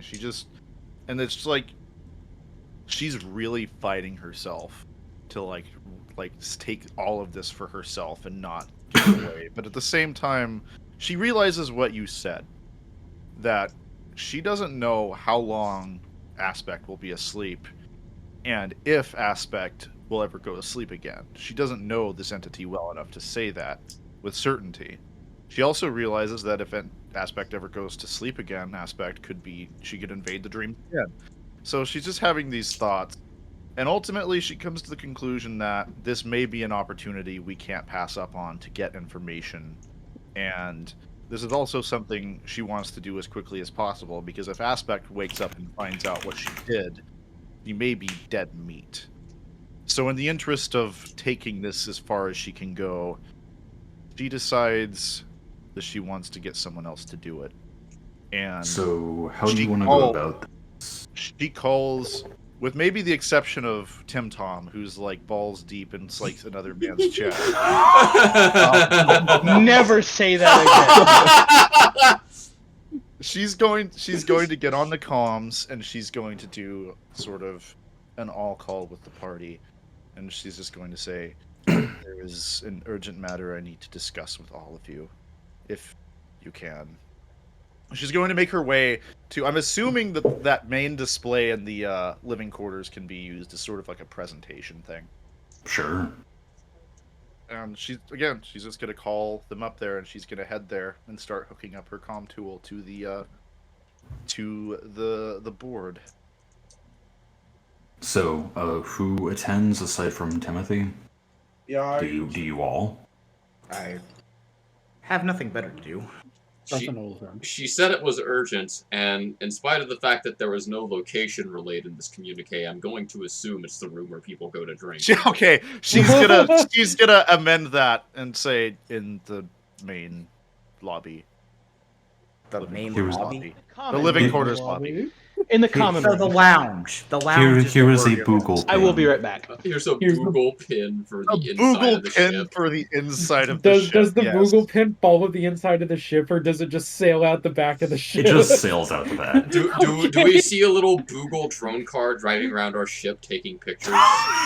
You have to stop because it's like going through the intersection, and you don't want to you don't want to flip over the RC car. True. I'm just gonna roll my Anyways. eyes and go, I'm going to the fucking lounge. If I'm right, that'll be the right spot. If I'm wrong, I'll be the closest to the booze. Amazing. Alright, so you all convene. And it's very evident based on, like, her fucking demeanor that, like, she is both fucking spiritually and, like, emotionally wounded by what she has to say. She just closes her eyes and takes a very deep breath, and just not really knowing where to start, but she intends to blow this shit wide open. So she's just going to start with, does the name Eva Nosk mean anything to any of you? Yarich raises his front call. Yeah. Aspect impersonated her. That would explain a great deal then.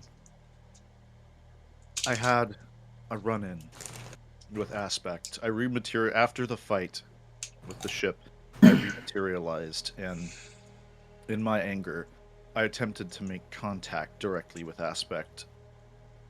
And I made contact in a sense.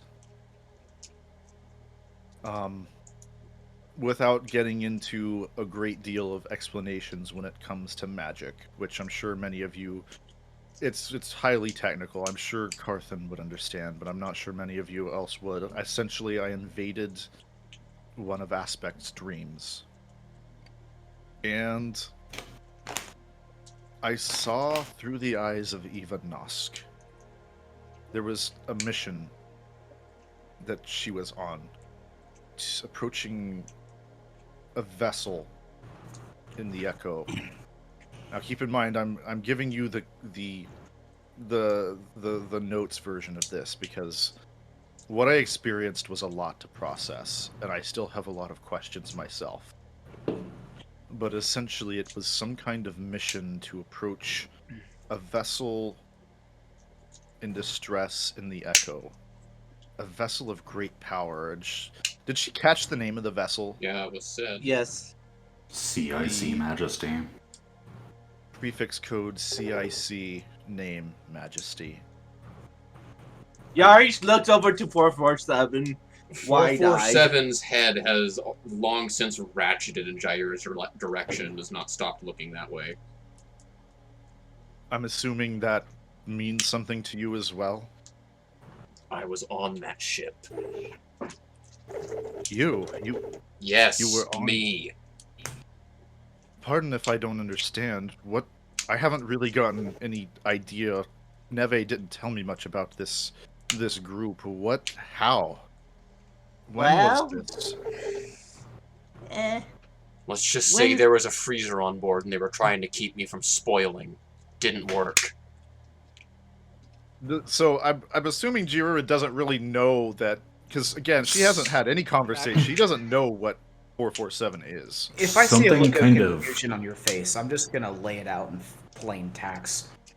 Yeah, they found 447, didn't wake him up, and stole his armor. So Was he some kind? It's obvious he is some kind of a soldier. She kind of looks like, not to use, say, third person. 447's in power armor. Yeah. So you're some kind of soldier, but CIC Majesty. She starts putting things together. Does that mean you were in stasis? Yes. Just like, So does she know about? And it wasn't Nosk who woke me up. Something kind of clicks with you.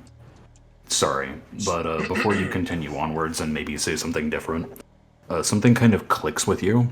The constructs of the Sentinels, they mentioned that they were firmly holding the Majesty in place, but intentionally left the interior contents out of stasis in order to let the crew die off. The crew and machinery to degrade and rust over. that's fucked. Oh, so, and then she says, you were in stasis. That's odd, because the Sentinels said that they let the machinery degrade, but they let everything else, like you said, biological forms had been let out, basically. They essentially held firm the Majesty in place so that it could be preserved without damaging it further. But the interior, the systems, the personnel, the computers, everything was left out of stasis. She shakes her head and says... So essentially they trapped everyone inside and they all fucking starved to death. The Sentinels, they kept the ship in stasis. Sentinels, what the fuck are you talking about? She's gonna... Sorry, the Sentinels, they are warding Sentinels. Basically objects that surround... They put objects of concern into stasis. What faction did you say they were, Levi? Hollowed Court. They're hollowed court technology. Son of a bitch. They put the ship in stasis except for the interior. The interior was allowed to function for an extended period of time, I'm guessing. You mean to tell me those point-eared sons of bitches starved all of my brothers in arms? Look, I don't know. In the dream, I didn't get to board the vessel. I came close, but the dream ended before I could gather more information. Before I could see more through Eva's eyes. That sounds like another way of saying that this dream also didn't tell you what happened to our esteemed comrade's shit. More importantly, though, you saw the memories of a woman that was being impersonated by Aspect. Do you know if Aspect was with her at this point in time, or did Aspect meet her on the ship? Jair would be able to put that together, right? Oh yeah, no, you didn't get a sense that Aspect was related at that point. You get a sense that you're looking through a dead woman's memories. She just she shakes her head and goes, I don't think Aspect was with Eva at this point in the memory. I believe she would have met Aspect on the Majesty. I remember a detail, but I'm not gonna say it. She just kind of puts her hand on her head, kind of experiencing a headache at this point. Yeah, something kind of clicks with you. You don't know where Aspect came from. Yeah, that's what I'm trying to pin together. I remember. Even though this is a memory, I get the sense that I was looking through the lens of Eva through Aspect, and there was a corruption about it. Most of the crew in this memory, because again, I was on her ship as it approached, most of the crew were just static, like data corruption. You were looking through 3 different lenses of yourself, Aspect, and the woman that she consumed in her fleeting memories. And it's even more confusing because I can speak Sylvan, the hallowed court language that the Sentinels communicated with us with, and at the end of the dream, I was able to disable the Sentinels, almost using my own skill and language. It's like I was influencing the dream itself, but it sounds like Eva made it to the ship, so clearly it didn't influence it that much. I don't know. There's a lot of questions, and that's the point I'm getting to. There's still a lot of questions, and I think we can still access more of Aspect's dreams. Aspect is in slumber. So She just kind of holds up a finger to Yaw Reach so she can get through this. No, I want to say something out of character real quick. Oh, okay, Just- go ahead. I want you to try to remember the conversation with the Sentinels specifically. They said something very important. That's what I'm going to say. I can pull it up if you want. Please do, because I couldn't take super detailed notes. No, that's fine. I'll get it to you. Okay. So, they said that they had been there for a long time, arriving at the behest of a distress signal. They encountered a synthetic intelligence begging for help as their ship was being taken apart by a rogue machine of the old war. They've done their best to quarantine it, and have left the Concordian vessel mostly unbound, so that its crew and mechanisms would decay and expire. The risk was too great to do otherwise. Did you have They that become typed lost out? in the echo. Yeah, I've got it. Yeah, send that to me, and I will break it down. Because Jaira sort of has a thought. She kind of turns over to instead of holding her finger up to fucking Yaw Reach, she holds up a finger to 447, like she has something to add. I'm just waiting on Levi so I can really condense this, and I have a scarily good idea of where this is going.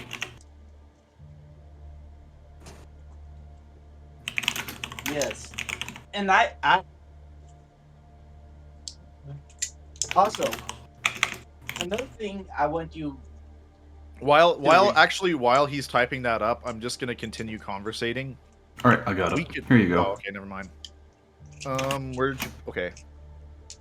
So, she holds her finger up to 447 and says, I don't think the Hallowed Court in this case did what you think it did to your ship. I'm remembering now. I'm sorry, it's a jumble and it was a lot to take in, but those constructs, the Sentinels, had been there for a while. But they didn't do that thing to the ship. They didn't damage it. They arrived at the behest of a distress signal. They encountered some kind of synthetic intelligence begging for help as the ship was being destroyed by a rogue machine of the old war. So There was They only one quarantined synthetic intelligence on that ship. I think we just might have found out the base for Aspect's intelligence. They quarantined it the best they could, and then they left it unbound so that the crew Left and the mechanisms- vessel, the Concordian vessel, unbound. They left it unbound so the crew and mechanisms would decay and expire. They couldn't do anything else. Letting them depart after contact was too great. They had become lost in the echo and were waiting for a superior to arrive and relieve them, which is what Eva Nosk clearly did. It's what I did in the dream. So instead of just destroying the Majesty, they starve everyone to death. Elven kindness. I think it was because of what was on that ship. As Jaira kind of gets that this machine of the Great War, sort of based on her intelligence or knowledge check a while ago, this is Aspect. Uh-oh. Yeah, so I think the machine of the old war was Aspect. And it scared whoever this synthetic was so greatly that they sent a distress signal and ended up calling the Hallowed Court. What the Hallowed Court did after that was, I guess they deemed this weapon, this machine of the old war, so dangerous that they quarantined the vessel. But that begs other questions. Why didn't they just destroy it outright? What? I don't know. And that's the point of all of what I'm getting at here, is I don't know. There's so much information left unanswered. And there's a chance we can get into this more of these dreams, to glean more information. But the problem is, and Yaw Reach, Carthan, they both saw this. It drained me. Going in hurt me. There's only so much one can do before they get hurt and drained.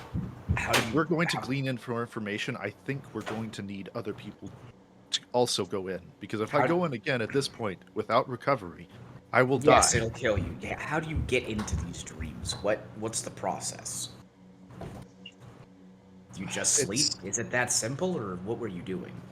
I had to calm my mind and connect to the mystical plane. And she kind of looks over at Carthan expectantly at this point. So Seeing it requires if, he magical catches on. attunement to some kind of degree. Parthen kind of nods.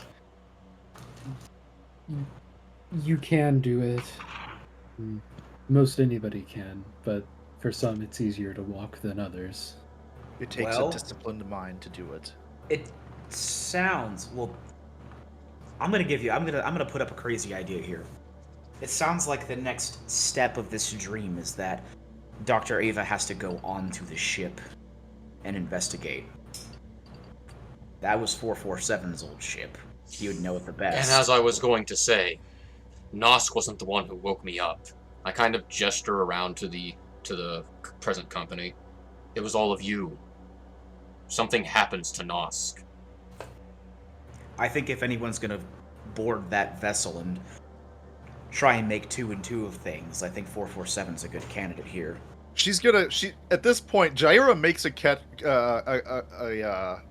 connection that she kind of slaps her head like she's an idiot. 447, 202. Were you related? You both have number names. Have you been paying attention, like, at all? I have, but I only glean certain information because, again, I wasn't told much by Neve. 202 comes from this ship, doesn't she? No, she was not on board the Majesty. She's another product of the Initiative Centurion. Don't know exactly how she got to this present time, but she's been active, for as far as we're aware, for the past few centuries. And if the revelations we saw on board that station are any indication, this might not even be the original 202 we're dealing with. I did pick up on that, the whole cloning facility and so on and so forth. But, okay, I'm just trying to piece things together based on what I've been presented with. Well, in that case, I think Carthen and I, and she just, again, looks over at Carthen, just kind of sort of volunteering him and hoping he'll go along with it. I think Carthen and I can work you through the process to get in there. As much as I'd love to go back and believe you me, I would. I'm not trying to die. And I don't think Sounds like Aspect... one. Can Aspect anything would be... not...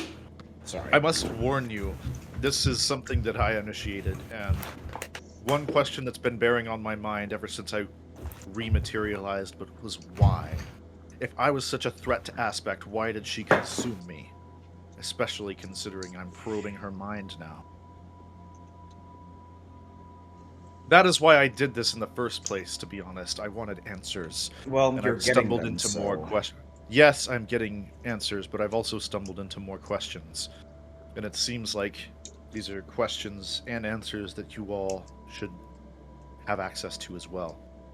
I mean, it sounds like what this could be is a way to find out exactly what Aspect is, which, if I'm to be entirely honest, if I could be free of her influence, I would be. Understanding is the key to defeating something. Not that I want to defeat her per se, but I'd like to find a way to wrestle myself away from this situation. I must warn you, you may not want the answer to this question.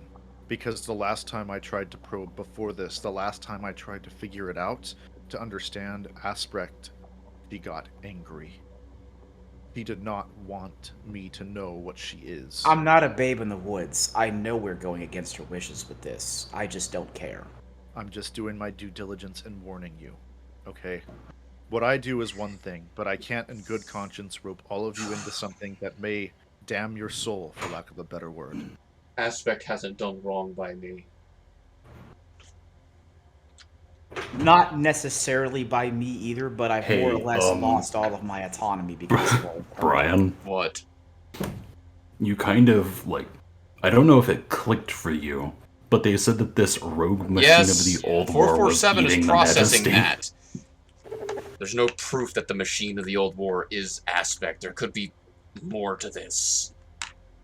The shoot, you are technically correct, but things look... Well, we grim. could sit here and wax philosophic about doom dread and how Aspect's probably going to unperson us as soon as we figure out what she is, but it's either that or get stuck in a state of undeath, bound to over half a dozen people for the rest of my existence, so... Well, At any I've rate, already accepted it, so... Karth, go ahead. At any rate, I think our answers will be found in the dream. I'll need to pick up some supplies. I Is there- have taken a great deal of notes. Eva Nosk was a specialist in necrotechnology. I assumed that she was going to the Majesty to find Aspect. And she just sort of starts tapping on her comm unit.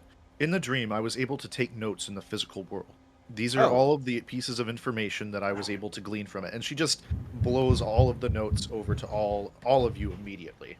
So the reason why you looked like a buttered ass when you came into the med bay was because you were doing this dream walking, yeah? Yes. So- What can we do from the outside to whoever's on the inside to maybe not let them look like they just went through 3/5 of gin? She's gonna sort of put her like fingers on her chin, and then can I make a check of any kind to answer this question? I would say you can give me a very difficult mysticism check. 26, 25 was my DC, so I will God say damn. that there is the capacity for somebody here that has magic. They can essentially bind themselves and lend you their, So the technical term for spiritual energy in Seccaro, I believe, is anima. So you can essentially tether your anima and share the burden. So one of you will take half damage, the other will take half damage. She But kind it of has just to be from muses someone her. that can wield magic. She just muses to herself. Oh yes, we could potentially bind anima. Well, Assuming Carthan knows exactly what that means. I don't know what that is, but Sorry, You it's should- like it has to do with the magical forces that run underneath. right. Someone with magical ability, such as It's myself. fine. I don't need a scholar's definition, okay? I know Basically, you, we're and sharing I know Carthan. Okay, thank you. As long as you two can keep whoever's in, on this side of reality, that's all I care about. Well, it's So also in the- possible that you will get thrown out anyway. When my essence started to drain in the real world, the dream disintegrated. So it's likely either way it will be tied to each other. But if anything, maybe it's not to help the user survive as much as it is to boost the amount of time before the dream disintegrates due to health problems. I don't know. We'll have to try it. And again, I would love to go back in. For my own personal reasons, but Well, our This favorite information giant is- blue mystic is out getting his supplies right now. When he gets back, I wouldn't be opposed to starting on this if our Yari just got. nominated recipient is willing. Yari So just I will say who is going in, who is supporting. Jair was 100% going to support and then hand off to Carthan. Just a warning that, Probably. like, the deeper that you go in this, the worse the damage can become. And she's going. Okay, I'm assuming that's something she knows just outright, and I can. There's a chance that, like, it may do enough to, like, severely fucking wound you if you support. The deeper you go, the more likely there is for damage. And she's saying this to 447, and I went very deep. You might have Just to try a decided that party I'm member going with a in, is that lot it? of. We might just want to try a party just- member with more health. Just warning you all. 447, you don't have to do it. It was just you were the candidate as the Majesty. It's a ship you knew. I made You would rather not. I will not force you or anyone else to do this. If you don't want to go, I'll take your place gladly. It's just that this is your ship I'm about to step on. I didn't want to take that responsibility without at least airing out our options first. Aren't you curious? Don't you want to know? I'm not sure I trust whatever this is. I guess that's fair. What is it I could expect if I agreed to this? You're probably going to see a lot of your... You're going to see through the eyes of No, somebody I'm else. asking Jaira. Like, what do you mean? What can you expect? As far What as, was it like in there? At first, it was a little disorientating because I was inhabiting the memories of someone else. In this case, Eva Nosk. But it's an interesting experience because you will feel to some degree what she felt, have instincts that resemble what the memory was, while still having some of your own autonomy. So I you must were warn you that seeing some through of the her eyes, dream- but you were still in the driver's seat. Yes, but to be completely honest, I was still being guided by the dream. I don't know how much actual autonomy I had, but it seemed like I did have autonomy. But again, I don't know how much autonomy I had because everything played out in a way that seemed to be organic as to what actually happened. So, Did you have to do anything in there? the only thing that brings question as to whether how much I influenced it was being able to speak Sylvan. Because I get the impression that even Nosk and the other people of the vessel did not have the resources, at least outright, to communicate with those sentinels, but then I could be wrong. So Because you when used your own real-world I used my own experience. language abilities to communicate with them because during the dream, when the Sentinels communicated with us, Eva Nosk was confused. She didn't know what they were saying. She didn't know how to answer. But I was able to step in with my abilities and make everything progress. Which is why I'm confused. It's like how much of my input is actually influencing the dream. So There are more questions than answers here, and that's why I want to proceed further. if I go in there, I'm relying on my own skills, not Nosk's. As to a degree, some of Nosk's abilities and memories will power you and will give you it will influence you in actions. I communicated with someone, one of her compatriots that she was close with, and it's like I knew what to say. It's like I was her. I behaved like her, I felt her emotions, I felt the thrill of exploring magical technology, and she kind of stops herself at that point, like she's almost indulging herself again. The point is that you will be somewhat guided by the dream. But yes, you will have autonomy and your own input, I think, has an effect. If I need to speak Sylvan or hack a computer or anything like that, that's not something I can do. You may not be Does- able to, but Does Jaira know if she ultimately, can buff those skills through the link, Levi? Repeat. Does Jaira know if she can help boost those skills through the link, or is that just beyond what the anime link does? I will say whoever is supporting can provide assistance as long as they are as long as they have ranks in that skill. Theoretically, I think I can help you with those things when I'm connected to you. It's Theoretically, not we'll great, have to see. but And if Well- it does work, it will be minimized. We'll just have to see when we get there. what you're essentially planning on doing is you are going to have 447 act as the CPU, and fucking Jaira is just like an extra utility plugged in. You're not going to be you. You're essentially just going to be a computer that is being used. We need Jaira's to you. we need to SLI bridge Jaira and Carthan together. God. At this I point, hope they're the Carthan same has chipset. returned. By the way, he's just watching them converse and like figure out who's going to go in. Alright. well, at the end of the day, the doctor's already been through the ship. She's already found you. She met Aspect. I don't understand how one's inputs could affect a replay of events that have already happened. We're not going back in time. That here. is why I'm confused. I think Because that- my I think- language abilities had an effect. Maybe It they doesn't had a make much perceived sense. effect. You were still That's- viewing the dream. You can view your own memories in a dream, but just because you might have some autonomy outside of what you did in that moment doesn't mean the result changed. She just kind of shrugs. I don't know That anything about this potentially- hokum, but I'm going to trust the person who does over the person who doesn't.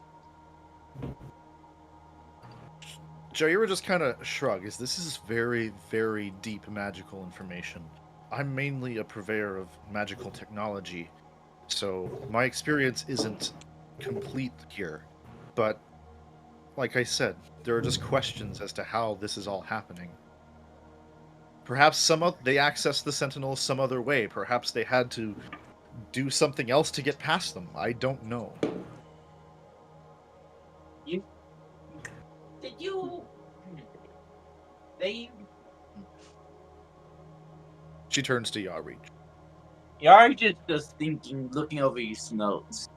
There was someone else, Vera, in here.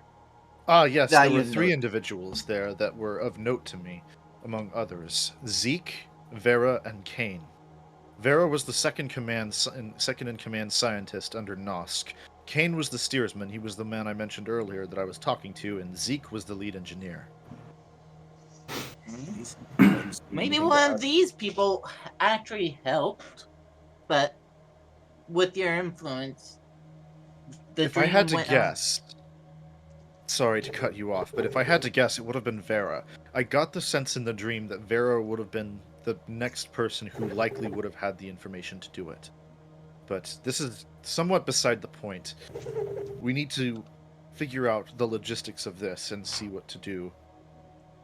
See if we can't make some magic happen. Are you just going to look around? I need to rest. I won't be able to help with this. You've got enough on your plate, engineer. Maybe sometime, but you're just going to go over, get a big glass of sugar water, and just says, I think I'm going to rest. Reach, before you go, Yarich. is there anything you could do medically for me? I'm feeling not great. I know I'm you sorry, have but some training. Yarich saying his name like a Pokemon broke me for a second. I was. It wasn't Yarich saying it. It was just me saying Yarich as Yarich. Yarich, Yarich. I So- hate this development. So, question, Levi, before we Mhm. get into this ritual stuff, Oh, yeah. Yarich did the medical check for long-term care earlier, and he said that we've had basically a day. Would that constitute actual rest for I those of would us trying say to that recover? that would constitute a long rest, so you would regain. Let me go ahead and quickly ascertain, because I have to go back to the rules about injury and recovery. I wouldn't get a long rest. Combat. No, you Wasn't would it not. like 4 times the normal amount? It's 3 times, yes. I just have to get the specifics. Yeah, I just want to ask because this is going to affect our health.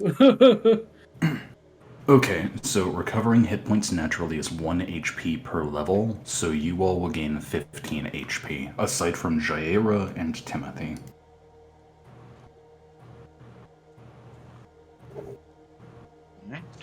So 1 per level. Times 3 because of long-term care. Okay. I don't think you have any ability damage, but if you did, you would also heal like 3 of it. I don't think anybody here has ability damage right now. I need to take a piss. I'll be right back. Oh, here's an... After a full night's rest, you regain your stamina points automatically. So you Okay. can give yourself back that 1 point of RP. I will do that for him. Alright. So. Okay. That's a lot. Okay. That's a lot better. A lot better. You can take at most like a 52 point damage roll, 51 point damage roll, and the half C's will make it to where you won't fucking die. Yes.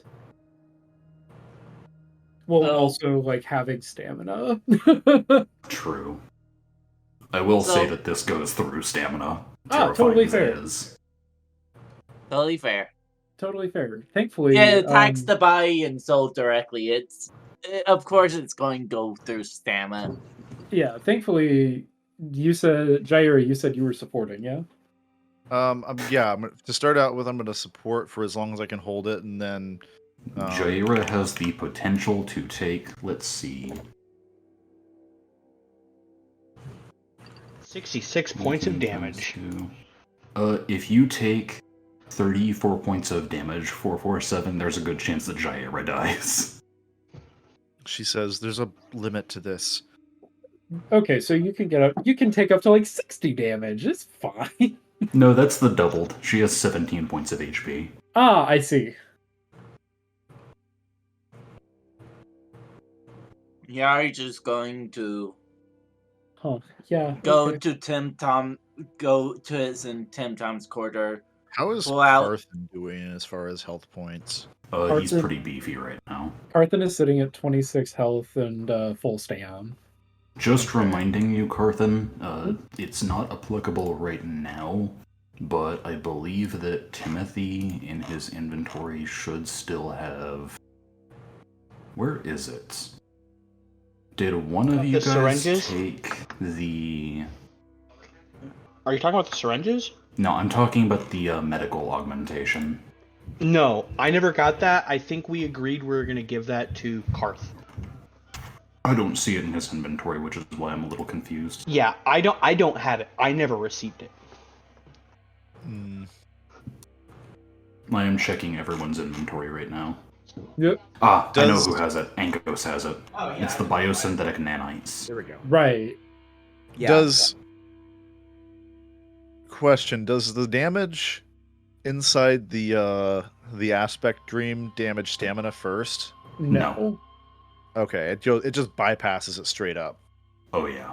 Yeah. Okay. Straight That would okay, up. the fact that I had 0 stamina wouldn't have mattered then. I don't know why it was still 0 at the beginning of this session. I think it was from the Probably last should've been combat she full. was in. So yeah, I'll just put that full then since it didn't affect that. Yari's just going to go to his and Tom's cabin, pull out a IV dripper and gets it hooked up to Yep. Administering IV to himself. not to himself. He's getting it ready to be hooked up to Jaira for We're- fluids. Oh, I see. We're about to inception them. Yarich just walks into the medical bay, takes an IV drip, as like Tim Tom is like looking around, and Dresrin's just like, hey, he's holding up a hand, and fucking Tim Tom just like slaps him again. Jesus. He just raised up a hand, and you just see him grab him, pull him over towards him. Next time you take your hand off that artery, I will open every artery on you. Do you understand? I want to point out, like, Hooper may have, but have you guys ever heard or seen, like, an actual medical professional who's doing, like, legitimate, like not, like, in the hospital, but, like, field care? Trying to keep someone alive? Christ. Like, they get... One of them. Yeah. They have this attitude about them of, I am the motherfucker in charge. You're gonna do what the fuck I tell you to do to keep this guy alive, and if you don't, I swear to God, I will hurt you. God. Like field medics can get scary when they're like trying to fucking like do their job. And The for fact some that- reason, I imagine like Tim Tom is just reverting back to, oh yeah, I was a fucking medic in the military. Like his character was a medic in the military, and now he has to fucking like bust a couple of those like, listen here, you fuckle nuts, do what I say. Pretty much. The fact that you were bullying what is essentially a CR11 character is very funny. In the meantime, Carthen has begun to draw a ritual circle. Oh boy. Well, because magic for Carthen is a lot different than magic for Jaira. Definitely. Yeah. By the way, Jaira's just kind of- oh, it's just different it's just different interactions of magic. Yeah, so Jaira like will probably lean over and witness. So Carthen has this huge journal, like the size of a normal 8.5 by 11 page, like that, but a thick notebook, and he's got it open to one specific page, and you see that instead of paper, it's vellum. So it's this like thick waxy paper, and it uses a metallic ink, and he's recreating the circle that's drawn on the page, and you see around it phrases, parables. His journal is written in poetry, and you can see that he's taking these instructions and turning them into real inscription, like on the circle itself. It's coded. Yari just getting Interesting. interested in this as he watches this. Seeing So Oh, by the way, FYI, Tim Tom would not let Yarich in the fucking medical room while he's doing this. Unless you need to be in there, he would not let anyone in here. so do you think? Go ahead, Tyler. so the door probably was actually sealed off and Yari couldn't get in. Door would have actually been fucking locked. But I also imagine Tim Tom would probably have just IV bags and like random miscellaneous medical equipment just laying in duffel bags or some shit. Because I imagine he has like that shit in his room. That's what I was saying earlier. Is he went to his and Tim Tom's room and not the medical bay. Like I expected that Tim Tom had medical equipment in our room, and that's why I went to. I imagine he would. So as Carthen's doing this, can Jaira make a mysticism check to sort of, because she is interested in this, just kind of see what kind of magic Carthen is using, or would she just know that off the top of her head? Go ahead, give me one. This is kind of a question about the setting in general. Okay, so this is basic information, but in the setting of Seccaro, magic is essentially a belief system. Some people do it by rigorous procedures and processes, and they have a very logical, thought-out way of manipulating and categorizing magic. Some people are entirely spiritual. Magic in Seccaro is essentially willpower, belief, intelligence. It's basically just tampering into a force with basically your own personal set of beliefs. And this is his little opening into that unknowable force. It's kind of like watching, it's like people of different musical genres that are of high skill watching each other work. Like they may not know the intricacies of each other's genre, but they understand skill and they understand music at a base level. And she kind of I'm back. That's kind of how she's looking at this. Is it's a different kind of music, but it's a good high skill, and she appreciates it, as it is, and she's very curious as she watches how Carthen is transcribing and using the poetry as code, and just she appreciates it for those reasons. And eventually, the circle is constructed, and there's an inner circle large enough for two people to sit down in, and an outer circle, and between it are lines with banded script. Jaira pretty much understands what this is and knows what is going on here. So, for those of you to reference, it would look like something similar to an alchemical transmutation circle. Hell yeah. I'm loving this shit, by the way. Some food. Oh, so basically your magic is just fucking magic from Full Metal Alchemist. Carthen has drawn a human transmutation circle. What do you do now? Neat dogs and ship.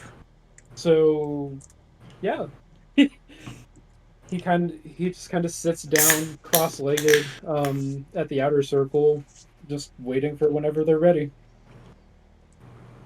If we're ready, we can begin this process. She just kind of understands. I mean, she knows enough about the magic to kind of have a beat on what's going on with readiness on this circle as well. So, all right. Well, how are we going about this? Well, have there been any developments since I was out? Oh, have you just come back? Yeah. They've been readying shit up, so if you're ready. She just kind of gestures with an open palm to 447. If you are ready, well, we are ready. What do I need to do? Sit here. And she points to the point in the circle where he is. You point at like one of the 2 circles, because there's 3 of them that you wrote, Yeah, right? she Devin? points at the one she perceives to be the one where he's supposed to Correct. sit. And then she just kind of says, I should let Carthan take this process from here. He's the one who drew the circles, and he knows this form of magic better than me. So I will leave it up to him to guide you at this point. Take a position So, in each circle and sit down. Okay.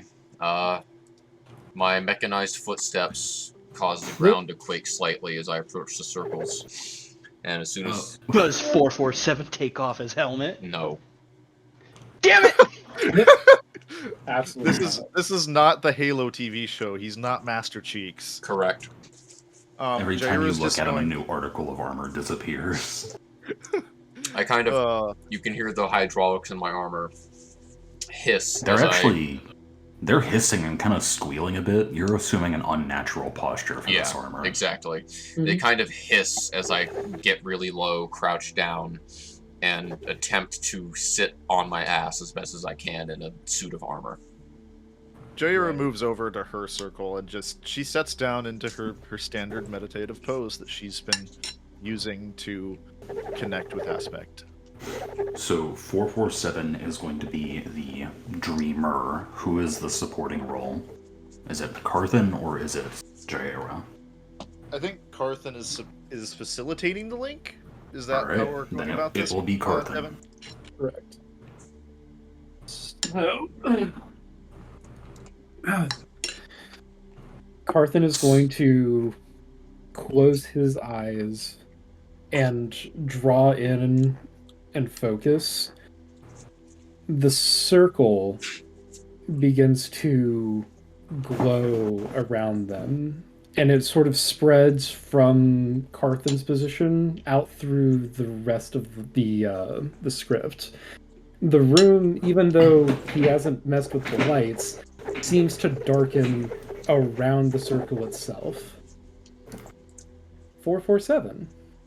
You begin to feel something similar, probably to Aspect, in that another consciousness is starting to rub against yours. I'm used to voices in my head. There's a lady in my head. There's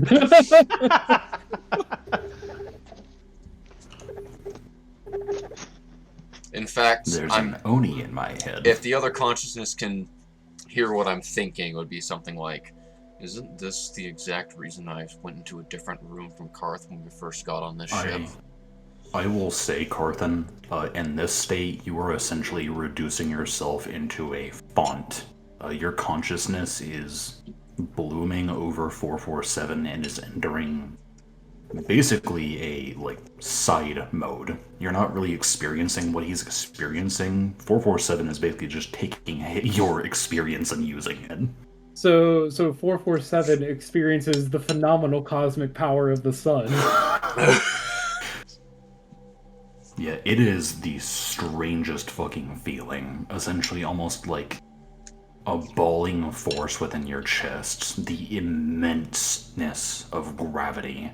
And around it is the spiraling vortex of nuclear explosions that is photon essence. That kind of blossoms over you, and you're graced with just a bit of Carthan's skill in So the matters that's of where the mysticism. sunrise came from. That being said, as everything begins to artificially darken for you, everything becomes silent, your companions fade away. And you open your eyes. You're lying in bed. No armor, no nothing. Standing above you is an individual. Since you've already unlocked the memory of this figure, you know it to be Cain. He's looking down over your just now awakening, personhood. And you can sense that there's a bit of worry in his face. He has a tray of food and is just kind of gently nudging you in the side.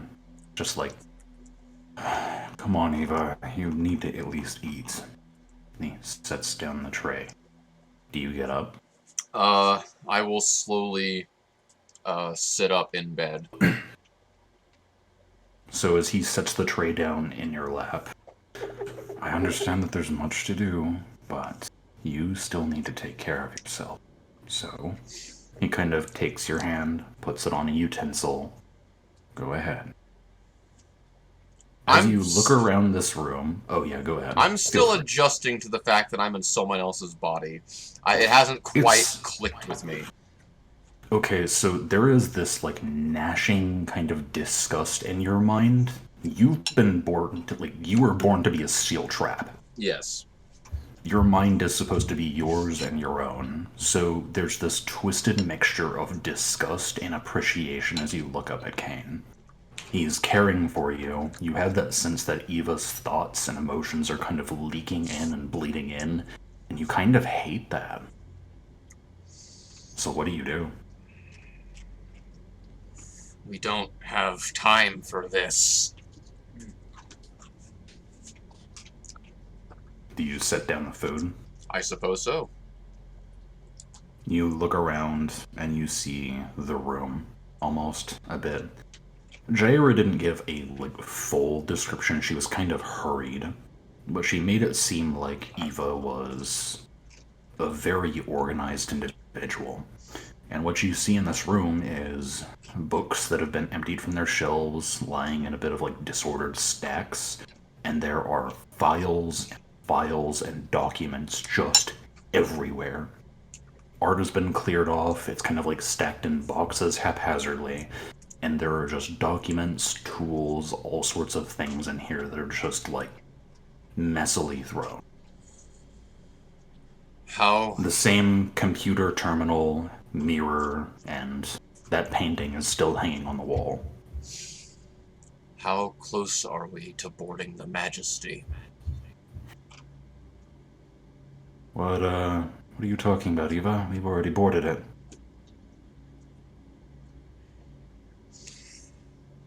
What about the old war mechanism that was eating it? Has it been contained? I'm not involved with all that. I'm just the pilot. What I can tell you is that we are docked aboard the Majesty. It took a little feat of my own doing to get us there. And, as far as I'm aware, that black holy thing... pretty... He kind of gives you this strange look. You were overseeing that, didn't you? And your mind kind of drifts for a moment, and you kind of experience a bit of what Jaira had before, witnessing the Sentinels all with their convergent beams forcing this looming machine that was consuming the Majesty to shrink and shrink. I think you all brought that on board, didn't you? It's in the science bay now. And the construct on board the Majesty sending the distress signal. What became of her? Oh, you'd have to talk to Zeke for that. Where's Zeke? As far as I'm aware, he's on the Majesty right now. Why don't you just settle down for a moment? Maybe, I don't know, go over your files, please. He kind of takes the tray off of the side of the bed and sets it over on the computer desk. Just take a second to catch yourself before you go right to work. I'll be where you know I am. And he leaves. So is there any way I can access Nosk's memories to figure out exactly how to get on board the Majesty? At the moment, things are just kind of fuzzy. You might have to, walk around and explore. It's not a perfect recreation. You might be able to, get a similar archive entry like Jaira did from the terminal. Good point. I suppose I will, I'll read the files that have so far been compiled regarding this team's finds on the Majesty. Yeah, you go ahead and open up the document and find that there is one that was posted just late last night. So do you want to go ahead and open that one? Yeah. Alright, I will go ahead and post it and read it. It took us a serious amount of time, but we managed to recover and contain the machine's Necrotex shell within the science bay. At Vera's insistence, we've attempted to implement the court's construct's recommended safeguards. And although it's slowed our studies of the object, it's successfully kept it quiet thus far. In addition, we managed to breach the CIC, forgive me. Oops. Yeah, no big deal. Oh well. Let me go ahead and replace that. It is The what it is. CIC Majesty, with relatively little difficulty, coupling with the ship's starboard hangar. The vessel itself is in tatters, the crew consisting of desiccated corpses, but a few critical pieces of technology remain. Zeke is currently overseeing the retrieval effort. I'm told that they're making ready to send the first shipment back across the boundary while it's still stable. Regardless, my primary interest and expertise remains with the precursor war-era machine. In my eyes, it is an object of peerless value compared to what trivial trinkets they can lift from that Huska ship. I've skipped food and rest just so that I might spend more time studying it. Unhealthy behavior, I'm aware of, but in this case, the ends very much justify the means. So after reading that, and after getting kind of a vision of of what Jaira saw with the Sentinels, I'm more starting to believe that Aspect indeed is this precursor war machine that was eating the Majesty, but I still want confirmation for that myself. So, in the interest of getting a closer look at the precursor war machine, and in interest of perhaps seeing this shipment they said is on the way from the boundary, I'm going to leave Nosk's room, and I'm going to attempt to take the elevator down to the science bay. Yeah. All right. You proceed through the silvery hallway. Again, just this feeling of unease shrouding you. And it takes a moment before the doors open and you are allowed entry into this space. Okay. Let me go ahead and pull us back over to this art just to tide us over. Sure. So, in this area, there are numerous offices, numerous tools and stations, and you experience the same thing that Jaira did. There are a bunch of people walking through here that resemble little more than just incomprehensible static. The only thing that you can make out is a vague semblance of eyes, which appear to be white lights. As you walk through this section, they seem to not really pay much attention to you, and you're just looking around for what might be this relic. Yeah. It takes you a little while. You have to wrap around to the north of the facility, but you find it kind of catches you a little bit off guard. It's the same room you encountered the illusionary Eva, the same place that you first found Aspect, and the place that you let it out. Ooh. Inside of this large pane of glass is a team of 3 people currently surrounding what appears to be a large machine that has some kind of magnetic force holding the orb in place in the center of the room.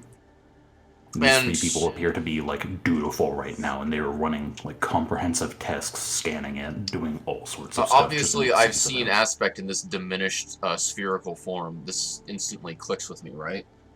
Yes, this is the same orb that you guys were carrying around for a limited measure while you were on we were at Kiliad. Well, in my mind, that confirms it, and I'll at least have something to bring back to the group once they pull me out. But I'm going to, I guess, observe what the team is doing with the orb for the time being. You would observe them, however, a staticky mess kind of grabs a hold of you by the shoulder and turns you just a bit to face it. It is just a nightmare of fucking white noise, both visual and auditory. Can you give me an intelligence check? Oh boy. Is there any way my supplementary processor add-ons can help me with this? You can do it with Carthan's intelligence bonus. So, Karth, how's your intelligence look? +2. +2? Okay, great. Oh boy. Well, that's better than what I have, which is a hefty +0. Ooh. Not the 20. 22. The It GPU begins. works. It begins to fizzle out, and you see the outline of what appears to be a woman that is shorter than you. A bob haircut, just perfect black outline. No fizzle, no nothing, but you don't get any color or any surface information. Just the eyes that are kind of looking at you with almost kind of a disgust that mirrors your own. This is Vera. She is essentially the scientific rival to Eva. Now, whereas Eva is all about just the discovery, the knowledge, getting into it and trying to comprehend it as fast as physically possible, Vera is cautious. She looks at Eva and just kind of has this, like, you're a danger to everyone here attitude. And the first thing that she says is, shouldn't you be asleep? Yeah, probably. If you keep this up, you're gonna kill yourself. Wouldn't you like that? As much as I would, you're kind of necessary for our mission. If we don't come back with you, that's a tick off of my report card, so... Wouldn't I like that? She, like, tilts her head, and you see the eyes just go from, like, disgust to kind of, like, confusion. Regardless, didn't you hear? Zeke's calling for you aboard the Majesty. There's some matter that he needs your help sorting out. So if you're not gonna sleep, go bother with that. I kind of linger looking at the orb for just a moment, and... She, like, crosses her arms and just kind of looks angry at you. For a time, I kind of consider trying to mentally reach out to it, like... You know how, in our day-to-day lives, after we took Aspect in as a part of us, we can kind of, like, call upon her mentally and she might respond? Yeah. I kind of have a bit of an urge to do that, but I think the better of it, because I don't want to wake the real Aspect up. Do you want to do it? No, I said So, hey, look, I don't mean this in, like, a rude way, but can you guys hear me? Am I having, like... Yeah. I can hear you. We can hear you loud and clear. Okay, I just want to make sure... I just like to offer people options, okay. and I want to be clear that we're either doing or not doing No, that's something. cool. Like I said, I think of it for a moment, and then I think the better of it and decide not to. Alright. So are you turning away? Yeah, I turn away after lingering on the orb for a minute. I disregard Vera, and I head down. Again, from Eva Nost's own memories, can I navigate to the Majesty, or am I just lost? Actually, you know what? Hold on. We navigated into this very room from the Majesty in our own bodies at one point. That's what I was about to say. I should kind remember. Of vaguely recognize it. Yeah. Everything here looks pristine, like whereas compared to the other one, it was fucking trashed. Mm-hmm. That being said, you can navigate to the Majesty. It's simple. You are here. Yeah. I'll go ahead and do that. So, you cross over to your, I believe it would be port side hangar, and step over into the Majesty. Again, it's essentially like this docking leech. It has, like, forced itself inside of the Majesty's starboard hangar and expanded outward and kind of rolled out. Mm-hmm. This ship is basically just kind of, like, reaching into the Majesty and forcing both of their atmospheres to kind of, like, synergize. Right. So as you step down, the overwhelming smell of, like, dust and old hits your senses. This place is just, like... If you want, can you give me a life science check? It'd be at a +6 because of Carthen's skills. Oh, she's Carthen's skills? Okay, great. 1C20, yeah, that won't work. Oh, fuck me. We're gonna get steamrolled this upcoming combat session. So, the decay from this, like, ship, every single one of the crew members, that is what you are breathing in, but it has been so long that it is just dust now. The ship is sprinkled with the dust that remains of the previous crewmates. Yeah, I'm not entirely sure how to feel about the fact that I'm breathing in the dustified remains of my brothers in arms. Horrified is a good word. hell of an experience. Yeah, I'm gonna file that one away to have nightmares about later and continue. So you continue Hey kids, forward, want to do some dust? kind of calling around, trying to figure out where the hell this Zeke guy is. Yes. And eventually, whenever you stumble across the mainframe, you find him. He has an entire implement set up that is currently, like, attached to the mainframe, and he is, like, stumbling around and just kind of, like, rubbing the back of his head, but he is a staticky fucking mess, so I'm gonna need an intelligence bonus at a +2. Ooh, boy. However, I will mention, this individual is one of the marked ones for this dream, so the DC is very low. Watch me flub it. Oh, never mind. He begins to come into form, messy hair, young adult, and as for their personal histories, let me go ahead and pull that up. He's kind of the humble and cheery lead engineer of the Selena. He deals with all of like the physical materials whenever it comes to research and development here on board this vessel. As he looks at you, you get a sense of like, it's a bit of like fear response and enticement. And you realize that these two characters, Eva treats Zeke as her paramour. You actually understand that Eva is married, but it's a pre-arranged marriage. And this is kind of like a stroke of revenge of her getting back against him.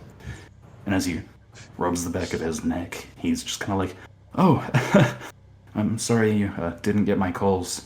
I was hoping you'd help me with this machine. I'm having a bit of difficulties. What's the machine? As far as we're aware, it's like the brains of the ship, the computer, the mainframe. From what you said, the Sentinels described there being a synthetic intelligence imbued within it, so I was hoping you could help me identify which components of it would be necessary to transfer over to study. So, I kind of think back. Whenever we went to retrieve Fractal after I got thawed, we removed the data chip and the crystalline core just basically instantly shattered.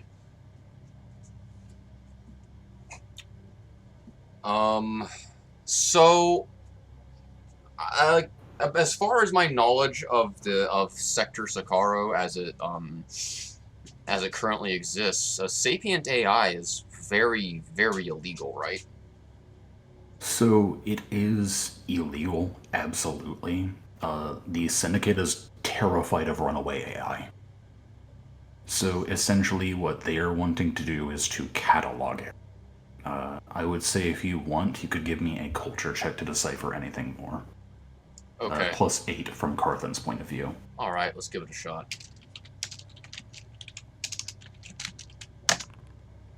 A 16. You know that Project Voyager handles a lot of like sapiosynthetic intelligence whenever it comes to the Syndicate, because they are the ones that maintain the vast architectural and organizational AI known as Vigil across Syndicate territory. So if anybody is going to start dealing with matters regarding AI, it's going to be Project Voyager, this parent company.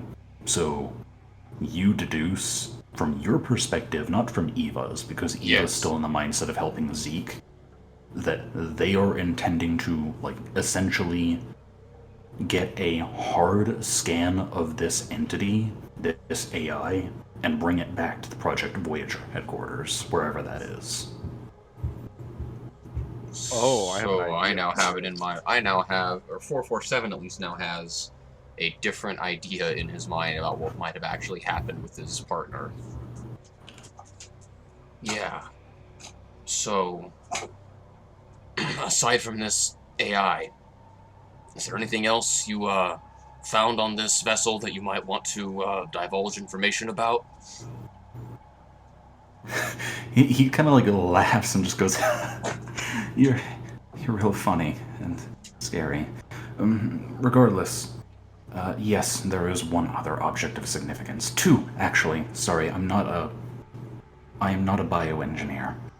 So, let's take care of the mainframe first, and then we can go bother with the other two discoveries." So, I'm going to help Zeke with the mainframe, But while I'm doing that, is there a way I can communicate with Fractal? So first of all, neither of you are proficient in engineering, so feel free to go and give me an engineering check. Just, I'm not Actually, trained in it, I have Engineering no ranks. is not trained. Give me an intelligence check with a +2 bonus. Okay. Luck had to run out at some 11. point. You start messing around with this contraption, pulling out things, trying to figure it out, before you eventually come across what is evidently the flat crystalline disc that keeps this AI, like, whole. Yeah. And as you pull it out, you see familiar cracks in this thing. That being said, they are not as intrusive as whenever you first discovered it. Great. Alright, give me 1 second. I'll be back. Okay, I'm gonna take this opportunity as well to put my dog out, so I'm going to, I'm gonna pause the recording, I guess, and we'll come back to it. I'll be right back as well. Through your meddling with the contraption. Oh, have you already resumed it? Yeah, go ahead. So with your meddling of the device, you unplug the aspect core, not the aspect, the fucking fractal's core, like you remember it being. Yeah. And you see just the slight faint marks of those cracks are present. They are not as deep as whenever you had first pulled the chip, like whenever you were uncovered and like unsealed. So something happened. And you hand it over to Zeke, who begins to plug it into his machine, and begins to record and essentially like archive all of the information in this thing that it can. You hear a bit of a crack. And Zeke and you both look over and find that this thing has like damaged further because of the like heavy and invasive studies that were performed on it. If that matrix shatters, she'll die. At which point Zeke kind of like holds both of his hands to his head and goes, "Oh, that is not good." Damn Goes right over, it's not. grabs a hold of it gently, and places it back into the mainframe. Unfortunately, it hasn't talked since we even boarded this ship. We haven't gotten to see it, but maybe it'll talk back on Axiom. She has made no attempt to communicate whatsoever. No? Do you remember it talking at some point? Yeah. She was quite the chatterbox one day.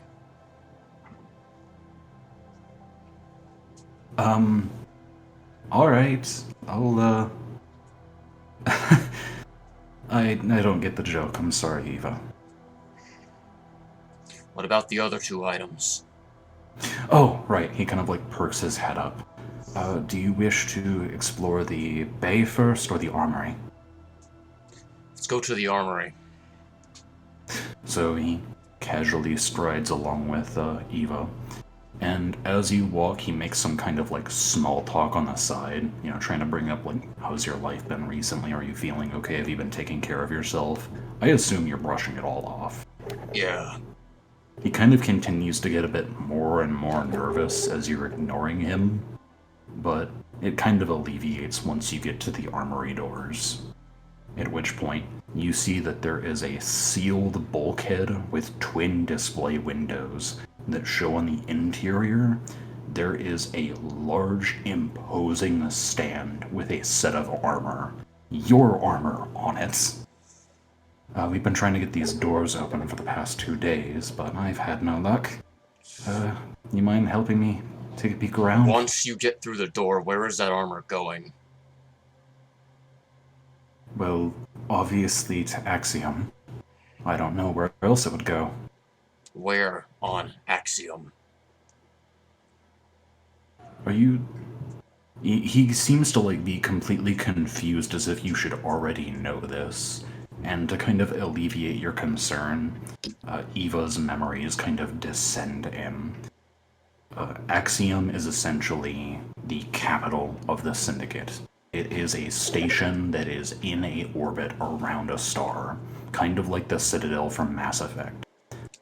On that station is Project Voyager's headquarters. That is where they would be taking it. Right. I haven't had enough sleep. So Are you okay? let's get this You're kind of bulkhead worrying open. me, Eva. Do you approach it? Yeah. So you take a look at it and go ahead and like tap and bring up the keypad, and you notice that it flickers with less certainty than you remember like being a standard on these like ships. And you get a sense that first it needs power. Like currently right now this device is like depowered and not able to be accessed. The deadbolts will not lift without electricity. Needs power. Oh, well, fortunately we brought over a couple generators. Unfortunately, the fuckers forgot to provide wheels or carts for the generators. So, do you Lovely. mind helping me haul them? Yeah. You both go back onto, fucking the Selena and haul over one of these generators just so that you can get it working. So while we're in the process of moving the generators, tell me about the other thing you found. Oh, right, the other artifact. We'll have to have our biotechnicians come over and recover it, but for now, the armor is considered priority. Biotechnicians, are you implying this is something living? I'm glad you say that. It's a, well, I'm not necessarily certain what it is. The doctors that took a look on it in my first scouting party that we sent aboard said that it was some kind of gene-edited soldier. Explains what the armor's for. Regardless, I'm certain we'll know more whenever these things are taken to Axiom and properly taken apart and studied. How is it we intend to transport this soldier to Axiom without waking him up or having him spoil in transit? That's the difficult part. From best I can see, he kind of looks in through the windows. It looks like that armor can come off of its stand, but the pod's a different monster entirely. We'll have to have a dedicated engineering team come in to safely load it onto the Selena. It's gonna take a while. Some Concordian vessels had detachable stasis pods for extreme emergencies, but the Majesty was not outfitted with such luxuries. Do you say this out loud? Do you say it to Zeke? Yes. Yeah, whatever that means. This vessel would have been en route to Arcturus for maintenance. He kind of like stops and just goes, "Are you... I know I've already said it like 3 times, but you're really starting to worry me, Eva. Like, are you okay? You're saying a bunch of nonsense." There's nothing nonsensical about it if you just pay attention. Okay, you have my attention. Let's just get this bulkhead open. Regardless, you hook up the generator, and this is where your memories would come into this. Once it is properly powered, this thing has a specific sequence that allows the armory doors to open, and you know it. So without even needing to hack, without doing anything, you simply just press the indicator, and as it opens, Zeke just kind of dumbfounded looks and goes, "Wow, I didn't realize you were a whiz with computers. How'd you guess it?" Wasn't a guess. Interesting. Did you find it on a computer of sorts? I learned about We it. were just at the mainframe. Regardless, I won't live to look a gift horse in the mouth. Let's get this armor secured. Or rather, tell you what. I am going to secure this armor for you. And then you can go to the cryopod chambers and take a look at them.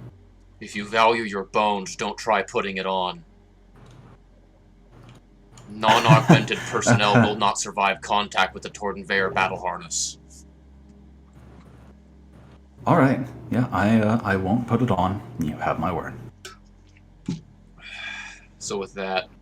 He kind of puts a finger up to his chin, and as you're walking away, he just kind of goes, "How the hell am I going to get it off of that harness?" I kind of stop in my tracks and look back at the armor and just stare at it for a moment. It is suspended in a dim, flickering light. The faceplate looking at you, which, again, this is one of those times that you see that your face is that of Eva's, not your own. It's like looking in a mirror. And I'm now going to head to the cryo bay.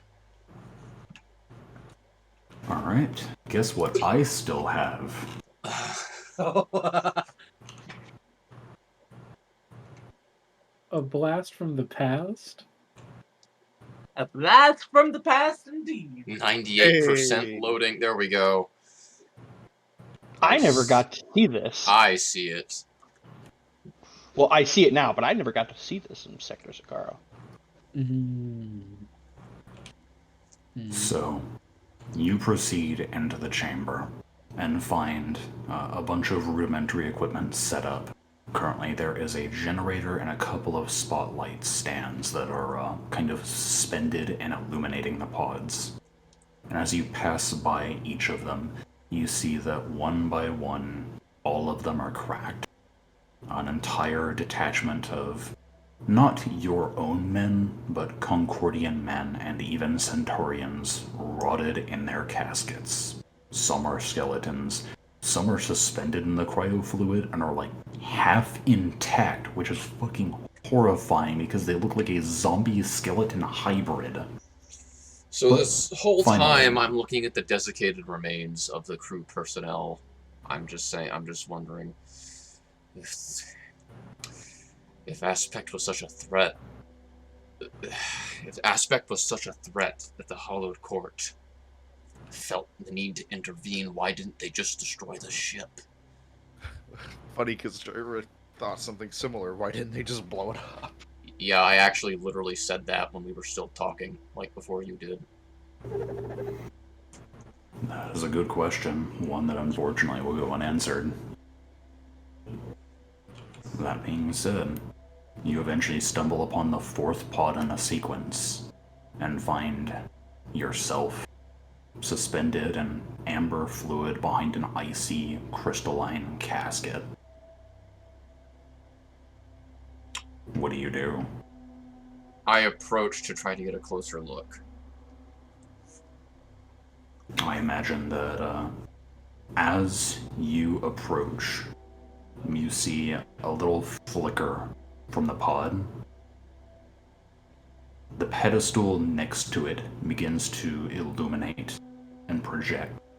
It is a flickering, distorted thing, but you swear that you catch what appears to be a small woman made of course, light, a hologram projection, just kind of sitting and staring at the casket before it flickers out of existence, evidently too damaged to maintain itself.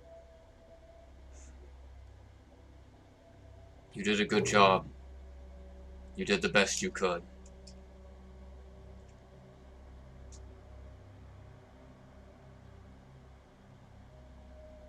I'd say I failed you, but not much I could do from in there.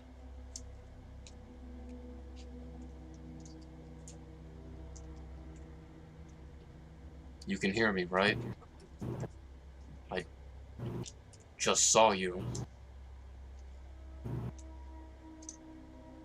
Pure silence. The sad part of this memory is that Fractal never communicated with Eva, so even whenever you can see her, you still can't talk to her. I should have died with the rest of them.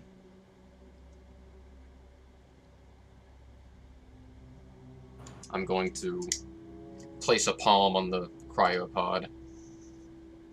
As you wipe away the foggy glass and see the same, mask, the one that had all of the tubes and shit sticking into your biosuit, the one that kept your skin from essentially freezing hard over. It was a layer of precaution. The memory begins to fade. And as you return to darkness, You find yourself kind of kneeling in your posture.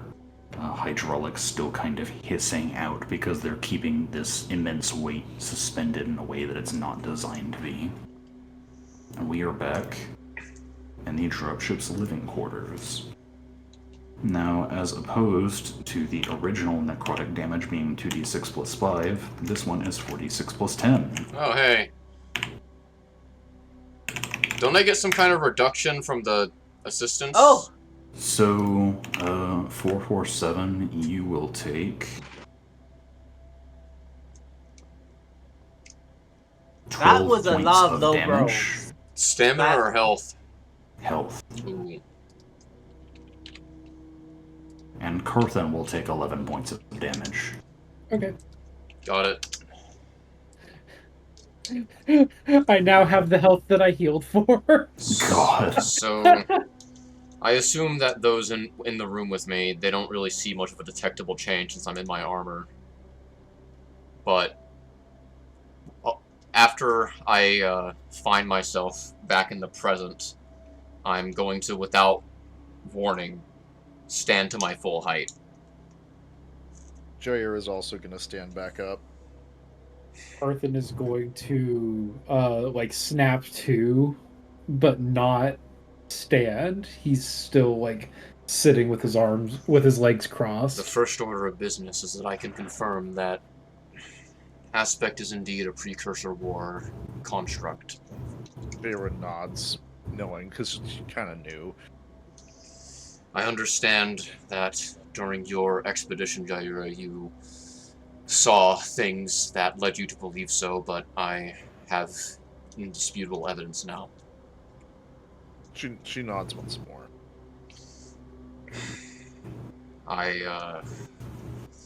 Nosk, rather, went to the science wing of the Voyager vessel. I look around to my party. I'm sure you all remember seeing her holographic projection there in that science wing. Yarish nods.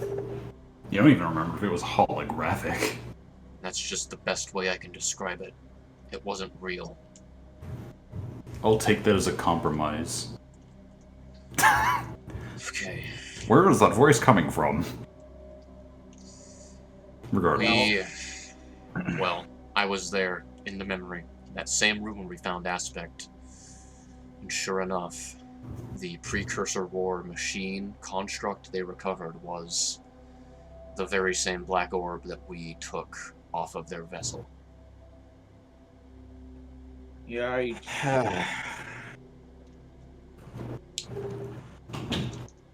I mean, it's good to kind of know now what. She indeed was attempting to eat my ship, for lack of a better term.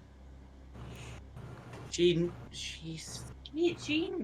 tends to eat a lot, doesn't she? Yeah. It's kind of weird because you've never really seen Aspect of our physical material, but the image of that almost like miniature black hole taking apart the Majesty piece by piece is burned into your brain. It's kind of a lingering memory just constantly behind your eyeballs. That thing was not meant to be witnessed by like mortal eyes. You saw it too, Jaira. What we know of Aspect now is nothing like what she was whenever she encountered the Majesty. Jaira just nods. A stellar object. So, Necrotechnology of immense power. A literal do you think black that- hole taking my ship apart one piece at a time. So, Do you Fractal think tried that to call maybe- for help, and the Hallowed Court answered. It was... God. so Damnable now, fate. so because of like sharing the dream state, Carthen witnessed this as well, right? Unfortunately, all you have is like after images, especially important ones, like for instance, waking up to Kane trying to give you food, noticing like, Eva's distress, You recall the terminal. You recall the science bay and staring at the orb. And then you also recall meeting Zeke at the mainframe, witnessing 447's armor through the armory, and also seeing him suspended in a fluid. But unfortunately, a headache kind of overtakes you because you were being used to process things, unfortunately. That's Okay. the most information I have that's of direct relevance to all of you. Everything else I learned was personal. Let's just So- say I know where to find my armor now. I bet you the answer to that's going to be terrible. Axiom. Space Station. Ooh. Syndicate.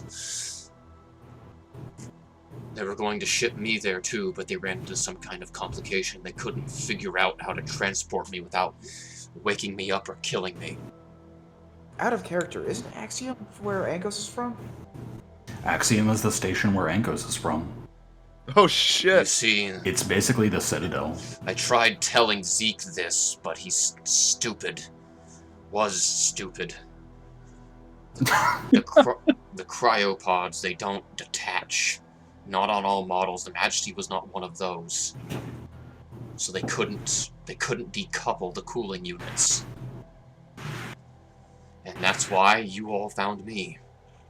They didn't know what the hell they were doing. So, And then they got eaten for the trouble. Yeah. You know, I have to wonder, before Aspect encountered the science team that was trying to study her and understand her, do you think that she was just some mindless consuming mass floating out in space that gained sentience by consuming intelligent matter? Hard to say.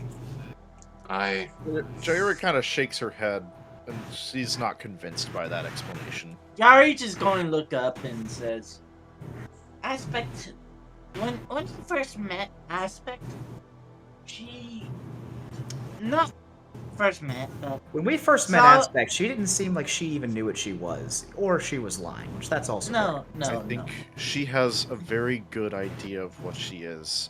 So I think she's been sentient for a very long time. Yari just going to think.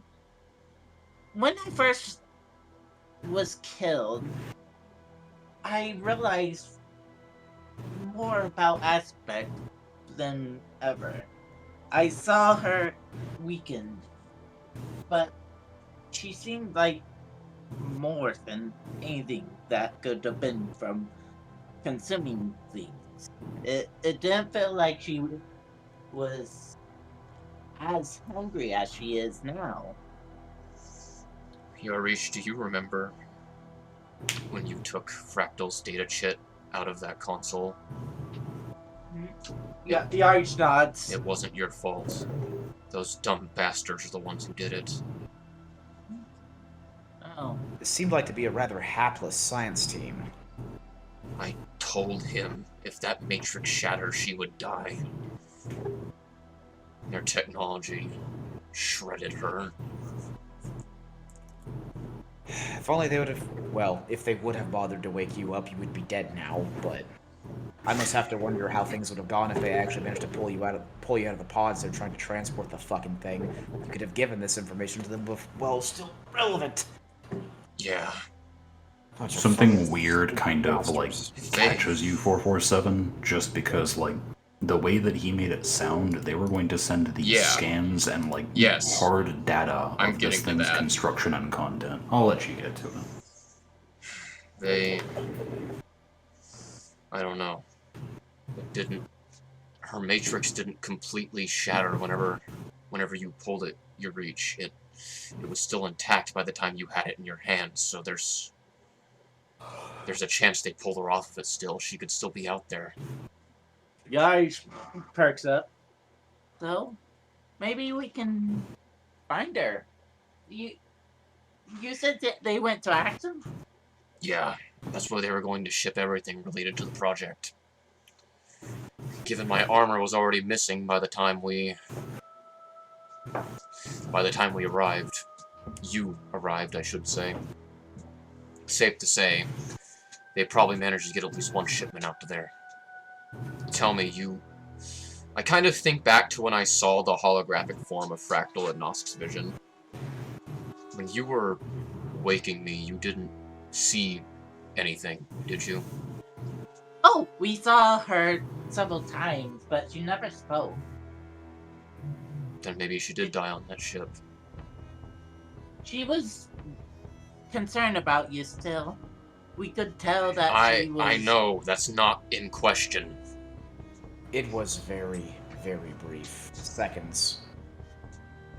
The reason I ask is if you saw that, then there's a very good chance she didn't make it to Axiom, and this is for nothing. Your armor's at least there. I know. I haven't given up on my armor, you reach. Seeing that thing again felt... Seeing my rig again was more like looking in a mirror than seeing myself in the cryotube. I mean, I have no contest to going home at some point and maybe wrapping up some affairs, but you do know to get this armor, we're going to basically have to break into some type of research facility or an armory, or maybe if we're lucky, they've just got stuff in a warehouse somewhere and we can just sneak in and nip it. But we're gonna have to break some teeth to get that kit back. If I had to take a wild guess, it's really, really worth it. Yeah, because our reputation in the Syndicate stands to lose so much. Huh. I'm not worried about the reputation. I'm worried about whatever facility we're going to be having to raid to get this shit. Because, let's be honest, if we ask nicely, they're going to completely ignore us. There's at least Or one worse. thing they didn't recover off that ship, Ankos. Me. That might be also a bargaining card. And what, we hand them... The only thing they're going to want with 447 is to dissect him, study him, and put him in a cell somewhere. It's obvious that if these scientists had any real shred of... I guess... ethics, they wouldn't have just, kept you in a tube as a fun little experiment. They'd have tried to save you. The fact that they were okay with seeing an obviously sentient being and just decided... keep him on ice until we figure out what to do with him. It has always sat wrong with me. I'm not a fan of Project Voyager either. They're perhaps number 2 on my shit list now that I've woken up.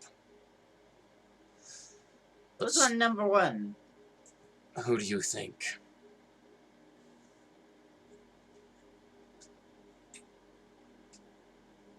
You're just thinking for a moment.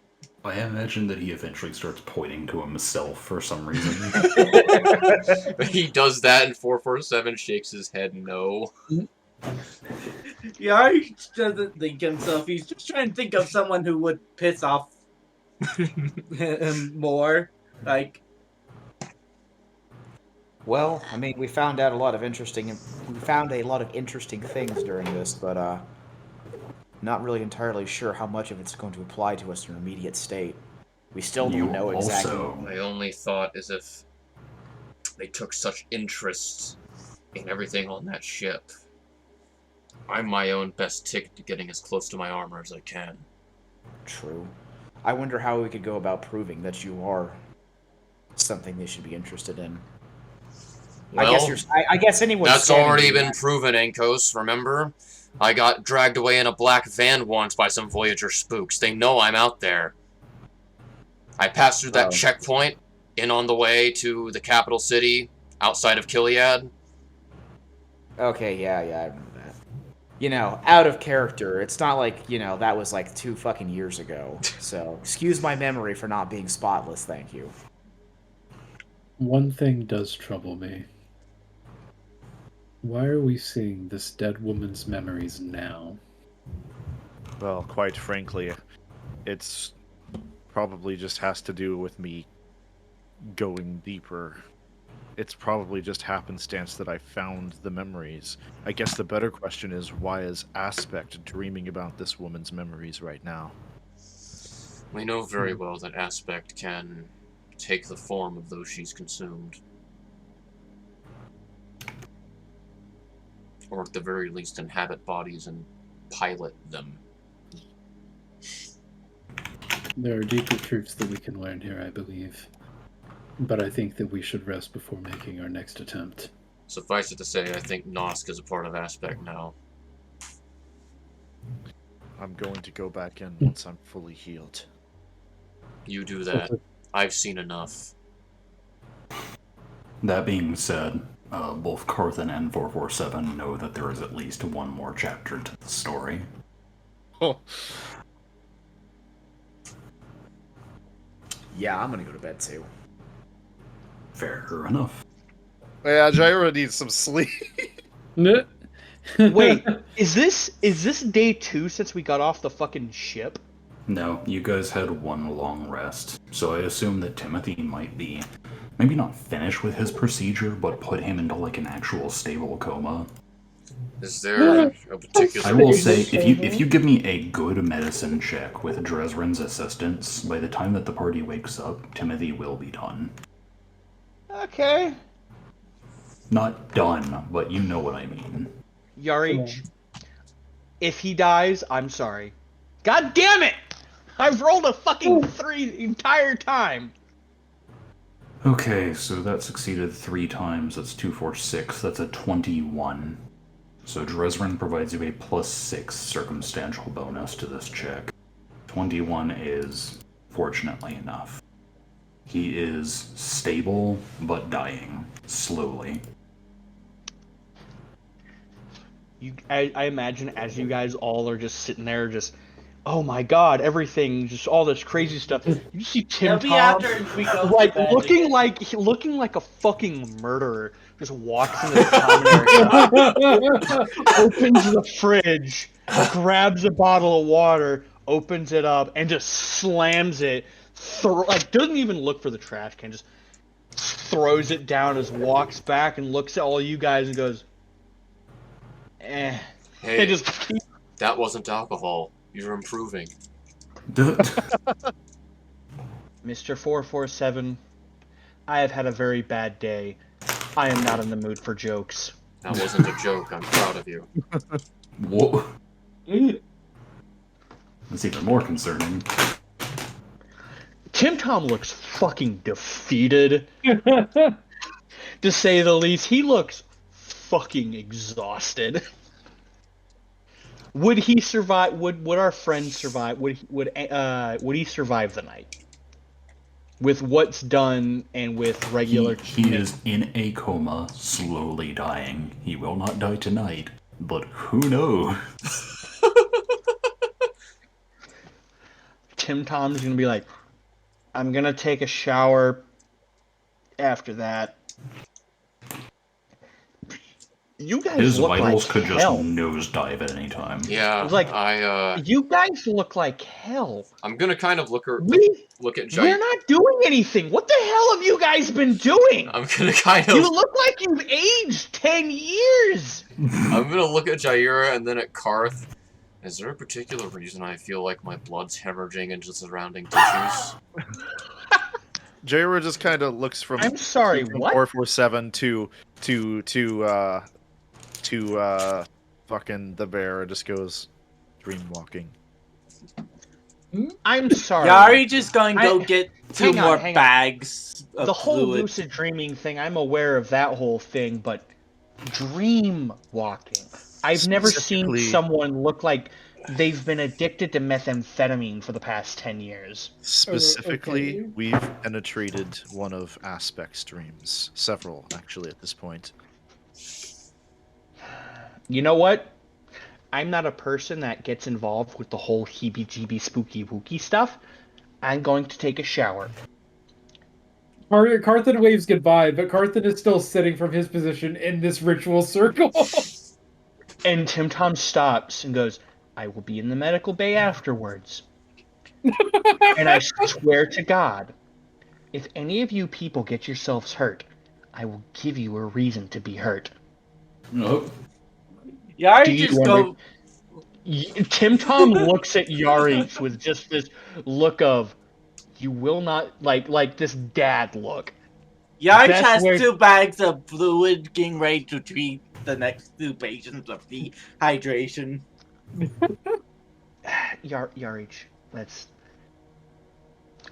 You gotta grab the ones with the green labels, not the white labels. Alright. Yari's gonna try to The change them out. the green labels are the ones for magical jerky. I just imagine that since like he's going and grabbing all of these, you only have like 1 or 2 stands. So at some point he just starts grabbing like fluid bags and is just holding them floppy in his hands. No, The green it's ones a are fucking. The It's a green ones are the fucking- fucking midichlorian bags. Stop. See, I've just imagined them this entire time as being loose IV bags, like on the counter. No, there was a hook stand inside of Tim Tom's thing that's just hooked up to you guys. But yeah, no, Tim Tom's gonna take a fucking shower, get some rest in the medical facility with all of his equipment set to go, just start blaring fucking bugle sirens if anything happens. And then as soon as he wakes up, he's going to immediately start trying to keep this motherfucker alive because, god damn it, he is essentially performing long-term triage care.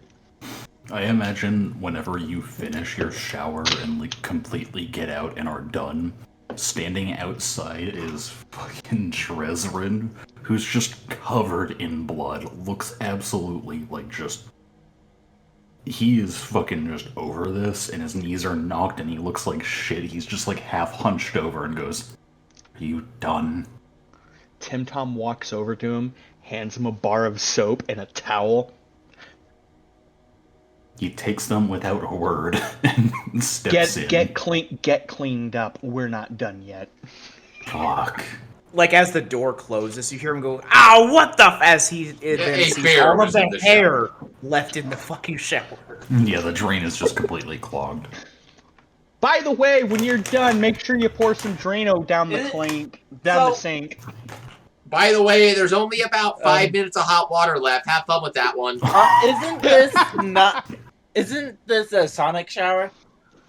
Oh yeah. Yeah, I think it is. What the fuck is a sonic shower? Uncomfortable. Fucking chafing, essentially. Oh. In any case, no water, but it is still fucking uncomfortable. You feel like you've de-shed. I feel like you've been hit with hammers. Hit Tim with Tom hammers, kinda, like, de-shed all over. You feel lighter. Tim Tom kind of like rolls his shoulders going through and he's like, holy shit. I was starting to get my summer coat in. That did one. I mean, my ears hurt, but that did a wonderful job. Yeah. Tim I Tom's imagine you have to put spending on a fucking headset in order to go into that thing. probably. He is a bear, and bears do have really good hearing, so I imagine it's probably very uncomfortable for him. But no, Tim Tom is definitely spending his time in the medical facility, like I said, with all the instruments. Like, if anything goes wrong, bugle sirens just start going off to wake his ass the fuck up to basically start working. Right. He's Alright, what's... not Go ahead. leaving. Yeah. Yes. Shall I make a medical check to treat Carthen and 447? you already have your long-term care, but yeah, you actually probably need to continue it for today, so go ahead. Medicine. Bro. 21. I'll say, with the med bay now unoccupied as like a theater for surgery, I'll decrease the DC by 10, so 20 is enough. As Tim Tom's sitting there with Yarich working on Carthen, Tim Tom's just watching Yarich work on Carthen, and he just looks at Carthen and goes, Mr. Carthen, Mr. Opel, do me a favor, stop resisting so much. If you keep resisting, he's not going to be able to, get that bullet out of your shoulder bone, and I will restrain you. Right. Alright, so is everybody getting a rest? Yeah. So since both Carthen and I received that care from the medical check, do we get any hit points back, or how does that work? It will be 15 hit points. Like immediately, or when we rest? When you rest. Okay. How many do you get when you just rest? Is it your 5. Constitution? That's It's 5? Cool, because I'm not performing any sort of a medical aid for me. I'm just resting. I think that Yarich has the ability to cover 6 people. As we're getting 1, 2, 3, a- 4, a- 5, as 6. Yeah, he can do the whole team. as we're getting treated, I just kind of idly talk about the things I saw in from Nosk's memories. That dust that was in the Majesty. That was all that was left of my crewmates. We were breathing in their dustified remains. That sounds terrible, Mr. 447. I saw myself in the cryotube. I wiped the frost away and I looked myself in the face. Tim Tom stops, pulls out like a little tiny light, and just kind of flashes in your eyes. I Mr. assume my Mr. helmet has like some kind of fucking photosensitivity thing where that's not a fuck, problem. that's right. Mr. 447, have you been under the... Have you utilized any... Do you believe you may have been drugged with the use of narcotics? Do you consider magic a drug? Tim Tom kind of stops and thinks and goes, looks over at the plethora of medical machinery barely keeping an elderly man alive, and just looks over and goes, given my experience as of late, yes. Then yes. You know, Phoenix isn't elderly, but he sure as hell looks like it. That man has so many tubes sticking out of him right now. Yeah, by the way, I want to point out, like, whenever Yarj is in the room, he's not open to visibly see. He has, like, a privacy curtain around him. Like, Tim Tom's actually trying really hard to not let Yarich see Phoenix in his horribly mangled state that he's currently in. Yardrai did. He was the one who first stabilized. Yeah, but the man has every rib in his fucking chest broken open, and pipes literally coming out of his chest, mouth, nose, genuinely every single orifice on this man. He has tubes coming out of. It's a cat. He has the tube mustache. Yeah, it's in the table's office. Stop that.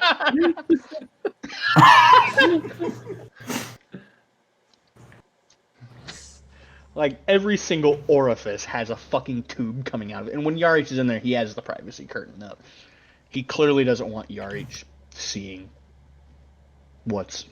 has happened. Good Christ. And even though I got a good look at myself, I didn't feel connected at all. That's the fucked up part. I felt more like I was looking at myself when I saw my armor than when I saw my body.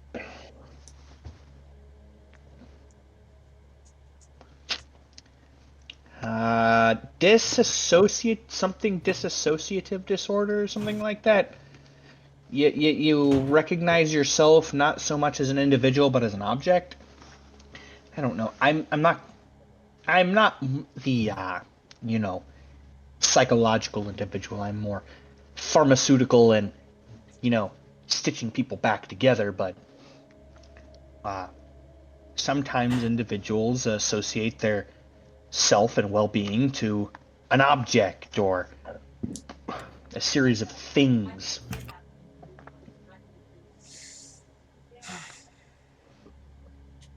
Yeah. Commonly dissociative? I don't know. I'm not a psychiatrist.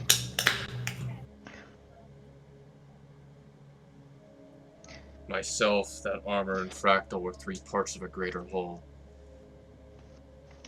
And now there's only 1 part left.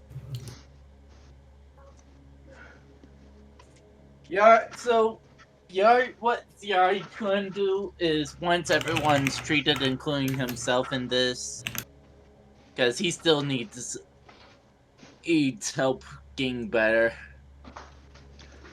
He's going to go back to his bedroom, open his tablet for an hour, and just watch the videos in logs from before he went totally insane thanks to whatever thing was possessing him. So the depressing part is that a majority of those files that were essentially like in deep archive that haven't been opened in a while They're basically just like family home videos. They're videos of like your original workshop back whenever you were still a fucking nymph, the little bug version. And he was just sitting at you with a work table and just kind of like showing you all of these little tools and explaining their meanings and watching you kind of like go crazy and fly about the place.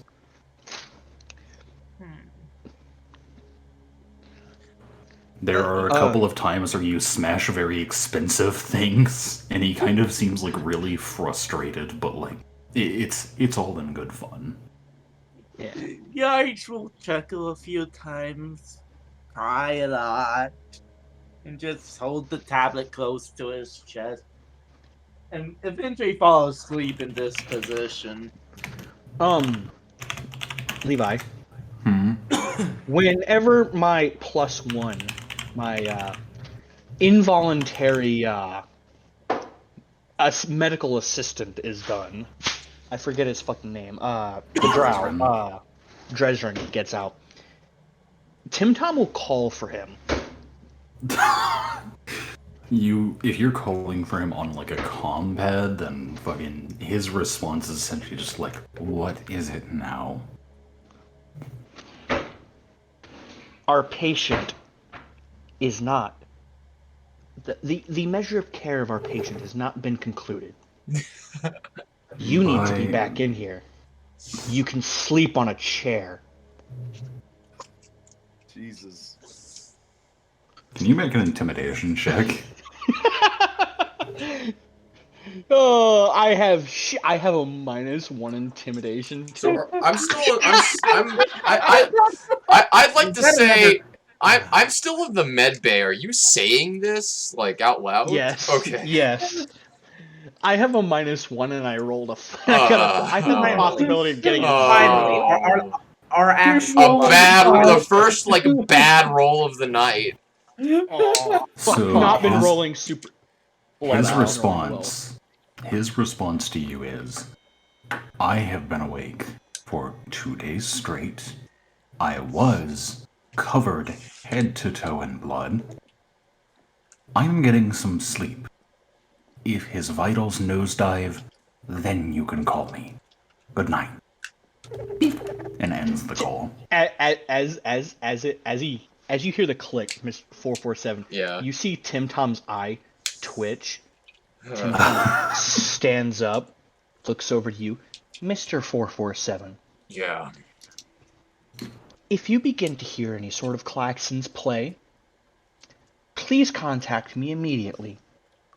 I have some personal matters to attend to. Yeah. Hey, you're one hell of a doctor, Tim Tom. I try so hard. If you hear any yelling or screaming, please know that is not a representation of myself in a calm state of manner. Yeah. Do what you gotta do. Wonderful. Tim Tom walks out, opens the door, closes it.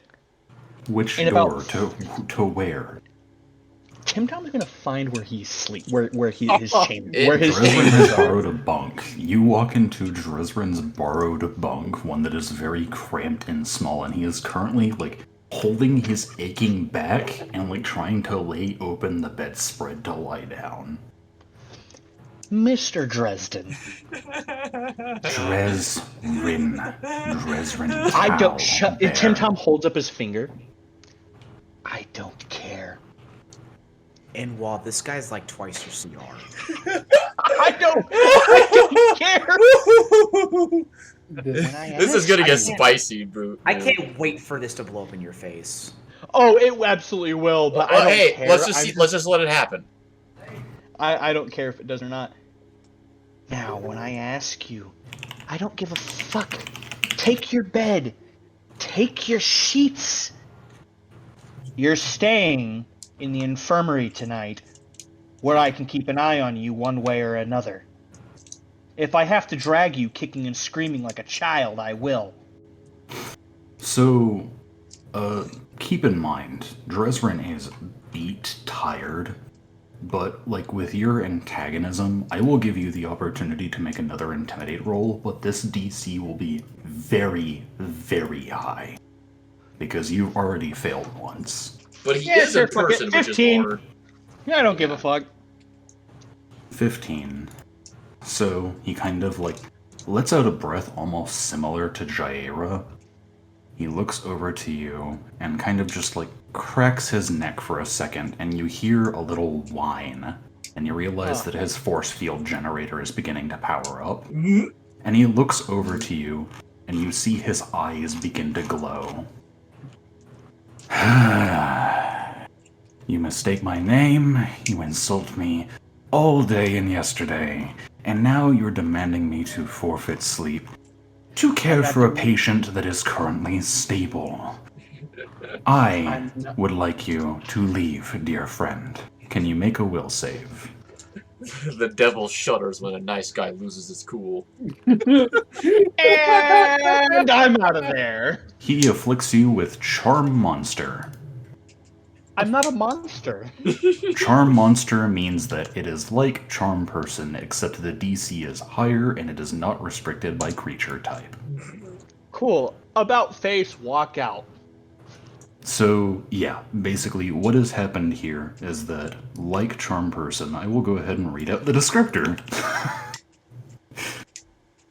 So, Charm Person will treat a creature that it will basically force you to regard him as your trusted friend and ally.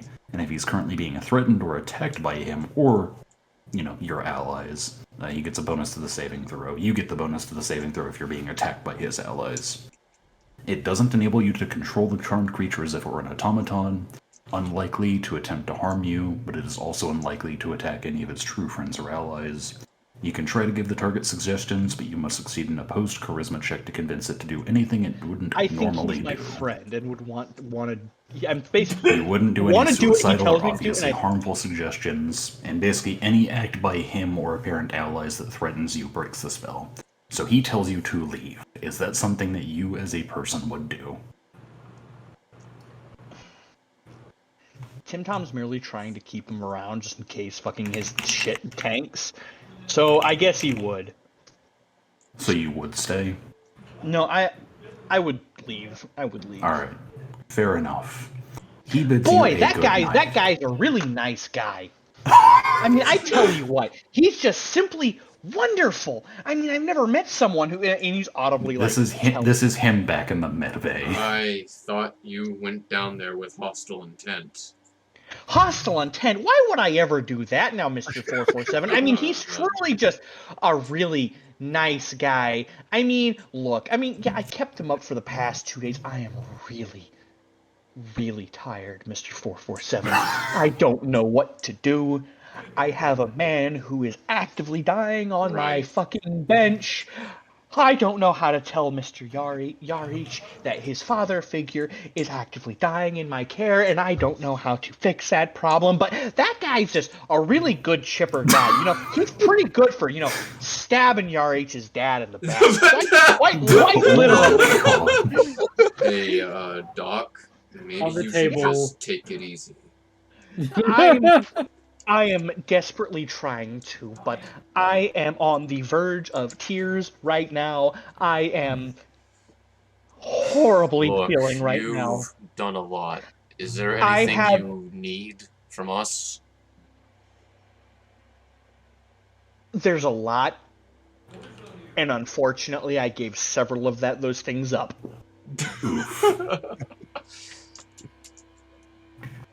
Mr. 447, I merely want you to know, that drow fellow is my friend, and I have no intentions on killing myself. Remember when we talked about how magic is actually a drug? Oh, yeah. I think you might be under the influence right now. That's impossible. I would never be under the influence of magic. My mind is far too sturdy, and as he says that, his head just lolls to the side. And he just inevitably just snoring, followed by the occasional static pulse popping through his fucking synaptic impulse. Since this is a fuck huge bear, I'm not going to attempt to carry him, but what I will do is I will attempt to gently guide his descent to the ground so he doesn't crack his fucking skull open on the floor when he inevitably fucking falls. God. And once he's on the ground, I'll find the closest thing I can to a blanket and throw it over him. Well,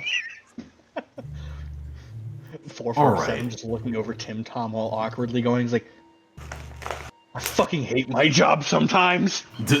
I just had my entire paradigm shifted, and now I'm tucking a bear into bed. I got sent into a dead woman's dreams by a magic wizard man, and here I am now. So now that the med Everyone bay getting is a long rest. is go ahead. quiet, Tim Tom is asleep, and Phoenix Comment is slowly but steadily dying. New session name, Barely Staying Sane. Barely alive. The med bay is now quiet, Name and I alive. am going to retire to my quarters.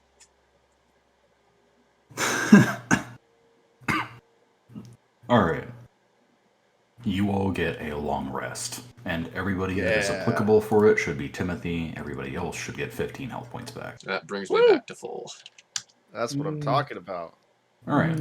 I can go into the ranch dimension one more time. Oh, You can either Jair, choose to 100% be going to in do there, that. or you guys can choose to be like a supporting role. That's y'all's choice. The next morning, I imagine Tim Tom wakes up. That son of a bitch played Nope. some mind game. Oh, Once per day. I would no, like- not once per day. 1 day per level. Oh. He is what? Hold on, let me see. Oh no! Oh no! He is CR11. 11 days.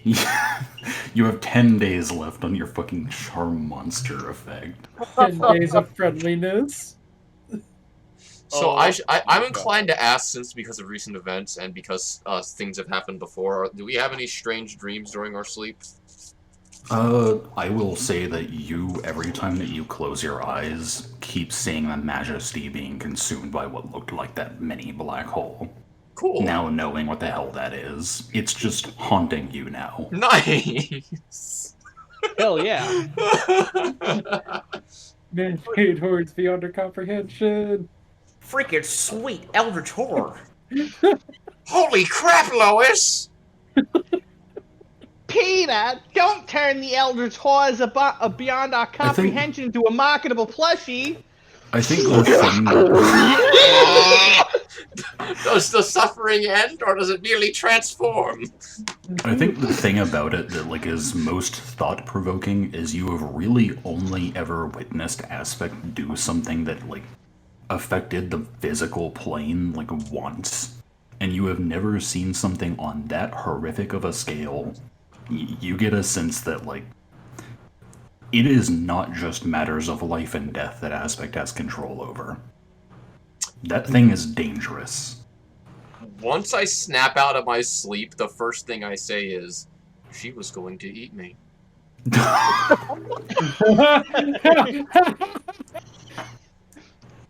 He kind of has. I mean, Right. she kind of did regardless. Yeah, true. She I got her love that. I love that.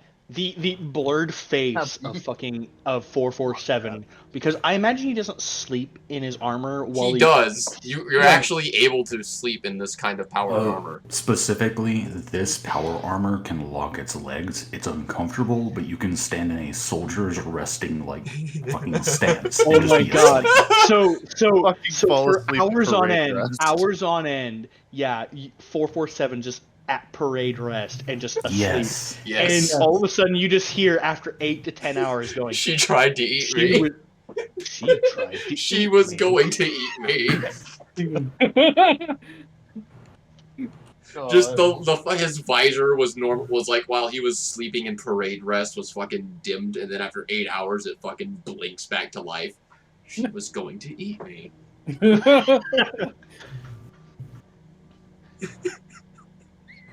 So, Yikes. Yeah, I'm just going I to go wonder.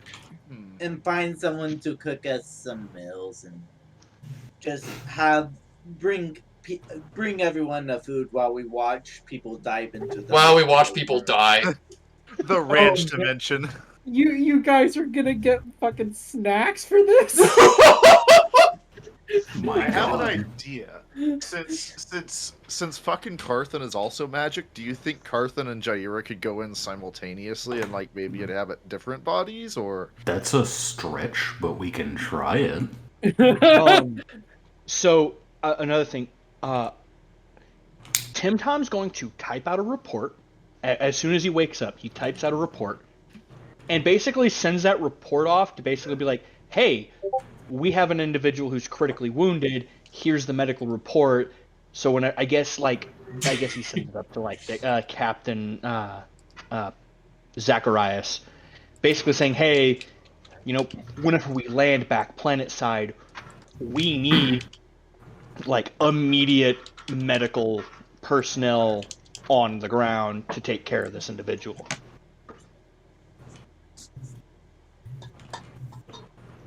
Live 447 reaction. I don't. He was going to eat me. Patrick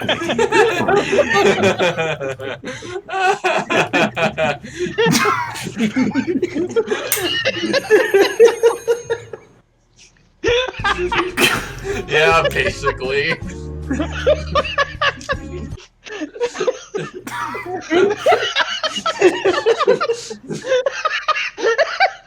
Okay. Fucking barely alive.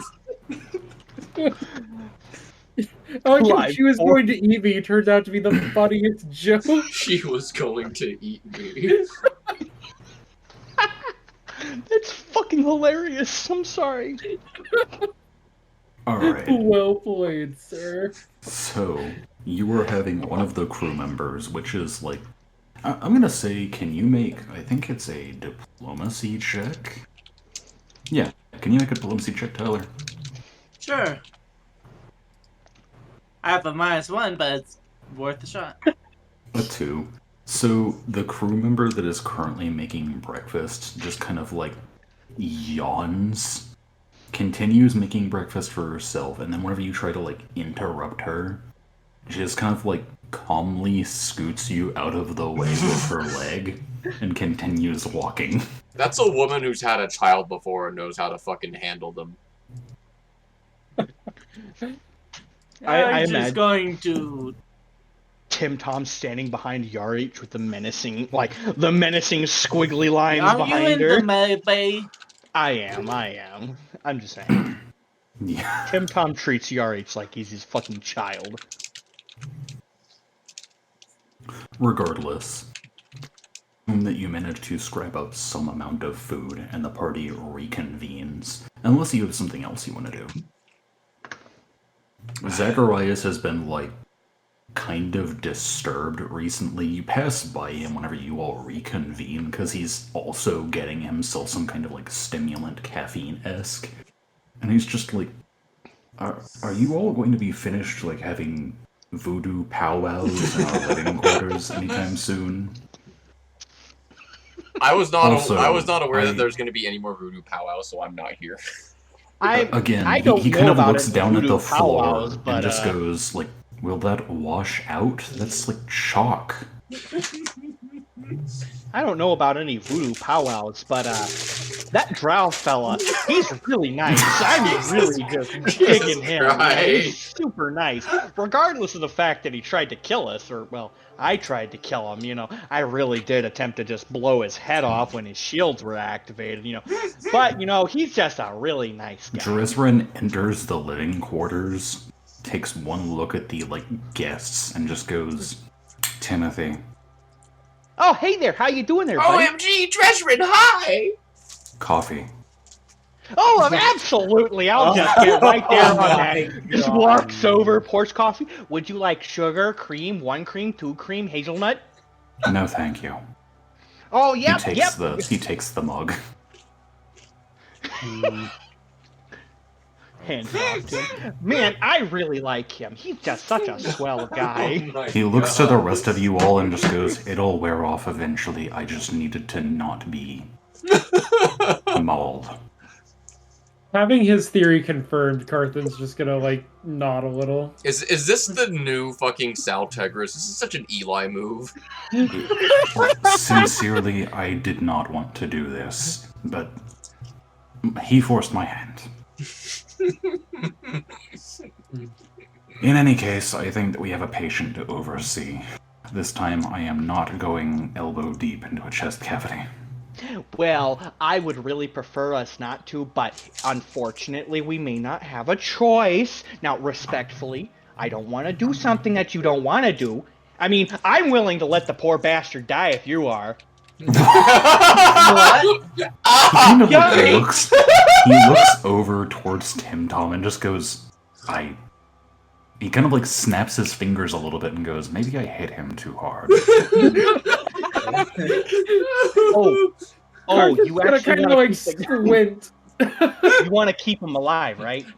Then I Yes. do too. I mean, I wanted to keep him alive before. Why did I say that? Never mind. Let's go ahead and get a good day of medicine into practice, eh? Anyway, you guys have fun Holy now. shit. He Mr. continues Yarich, to drink don't his coffee worry. and heads down to the med bay. Mr. Yarich, don't worry. We're keeping everything we can to keep him alive. Why am I saying these things?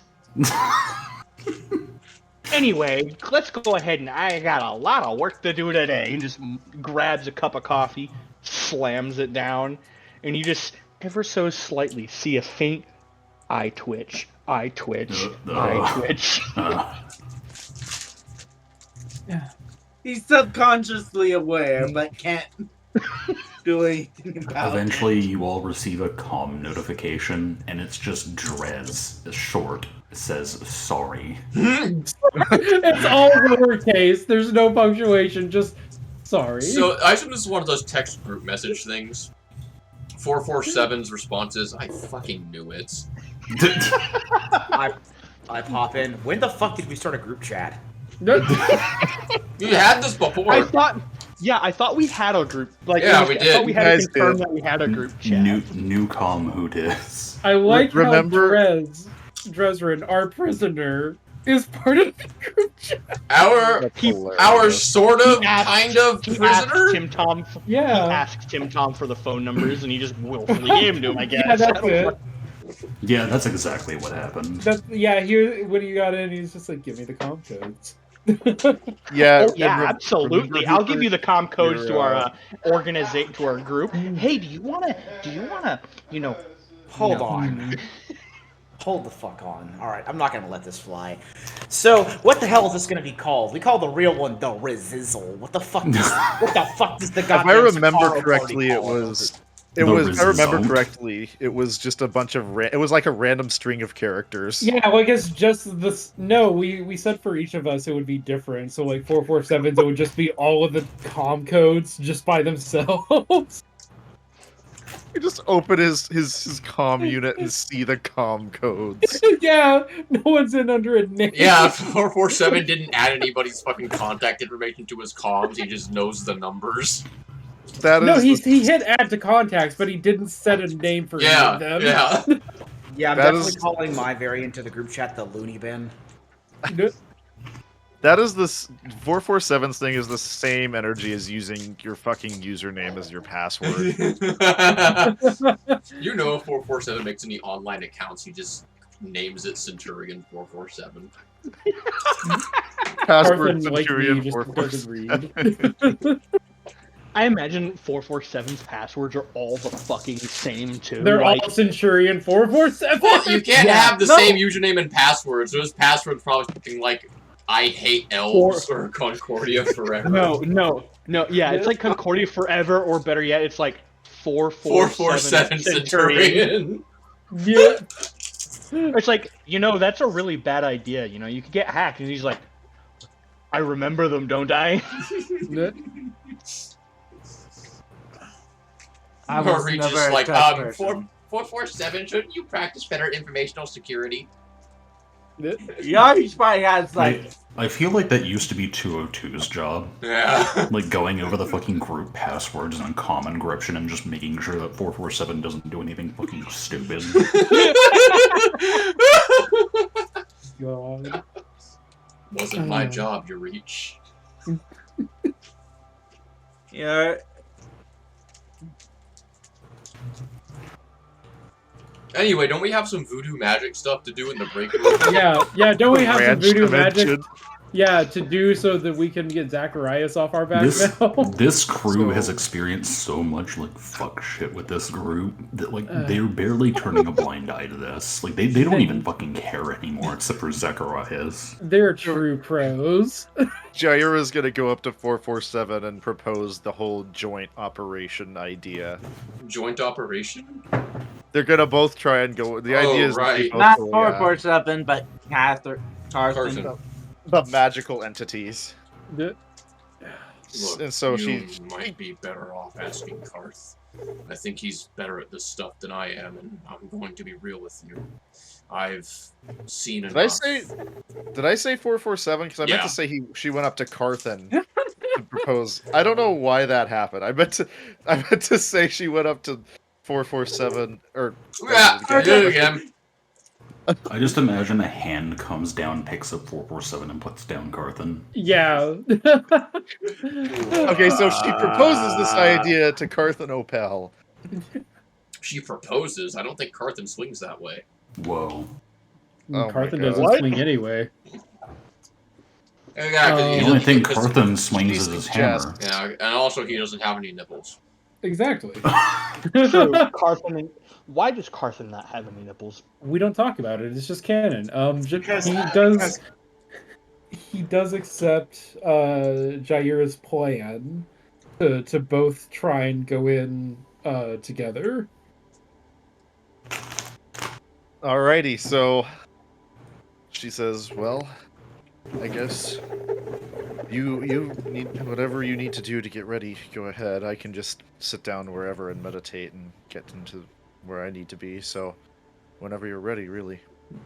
Right. So, yeah, Carthan is going to sit down in the center of his ritual circle. You witness him stop breathing, and he enters meditative trance. Just like that. Jaira is just gonna calm herself down, sit into her position, take a deep breath, and yeah, she begins to meditate and get ready, get into. I would like you to both make mysticism checks. Hey, that's what I'm good at.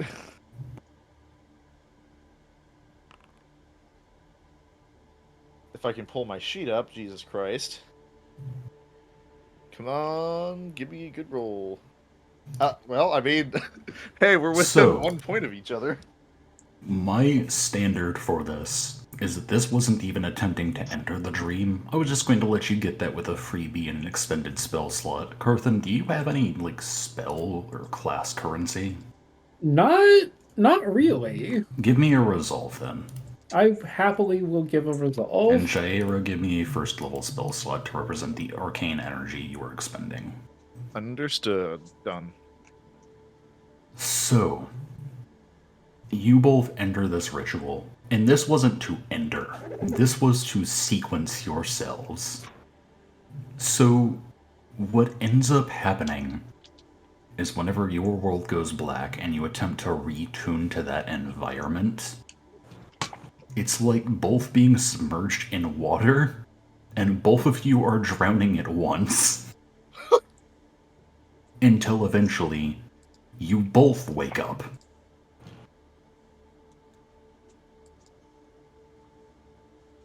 Jaira kind of looks Your around. your eyes open, and you look around and see that this silver, shining room that it once was is just completely fucking trashed. Things are thrown haphazardly around, and there are just like There are mathematical sketches. There are all sorts of like unknown languages being written on the walls in chalk. There are inscriptions lining this place that like make you vaguely uncomfortable to look at. This room is fucking zonked. So, are we inhabiting the same body, or are we different people? What's Do we see each other? Ooh, Good that's a question. great question.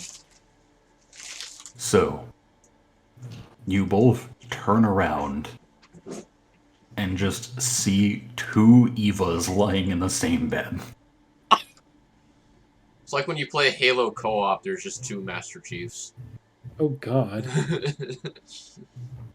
Actually, Now, I that thought being whenever you said- play Halo co-op, I thought there were two different color Spartans. No, not in the first two games. Okay, never That mind. being said, both of you are fizzling. Okay, so we're not physical objects. We're like the other shadows, functionally. You have essentially like broken this dream. Oh, Huh. And now you are two entities that are supposedly Eva occupying like different spaces. I feel like this is gonna turn into like that Blade Runner 2049 thing where they're like phasing. Oh, yeah. One of you might just have to leave. Rock, paper, scissors, see who stays and who leaves. isn't here. That's your choice. Can we actually do anything? Like, because Jaira Yeah, wants do to you look want at to stuff. get up out of the bed? She wants to get up and start looking at the writings on the wall. What does Carthan do?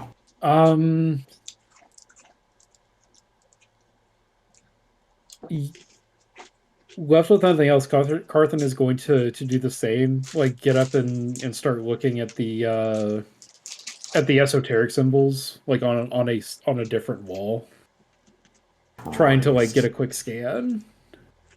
So, I would say if you are trying to determine this, we don't really have a linguistics per se, but you can make a culture check to try and discern this. Because Alright. culture is typically used for like people and all sorts of bullshit in terms of knowledge, so that's the closest I have to linguistic. I'll give it a If shot. you don't have any thingies, you just are untrained in it. Oh, Uh, Jaira. holy fuck. What is with my luck to this session? This is like the third fucking nat 20 I've No, rolled. 4. You're kidding me, really? Like 4 or 5. Like we've been So rolling nat we- 20s all fucking night. We will go with Carthan's stuff first, Rigged. going and like describing and just trying to figure out what exactly is going on with these like inscriptions. It looks like it was done by a madman. All of the art and things that you would catch a glimpse of Carthan is just thrown out. This place looks like the den of a lunatic. Okay. As for like what it is a combination of like mathematical script and what almost looks to be like mental outcroppings where it's just like repeating the same fucking thing over and over again in different languages that you do not understand. Interesting.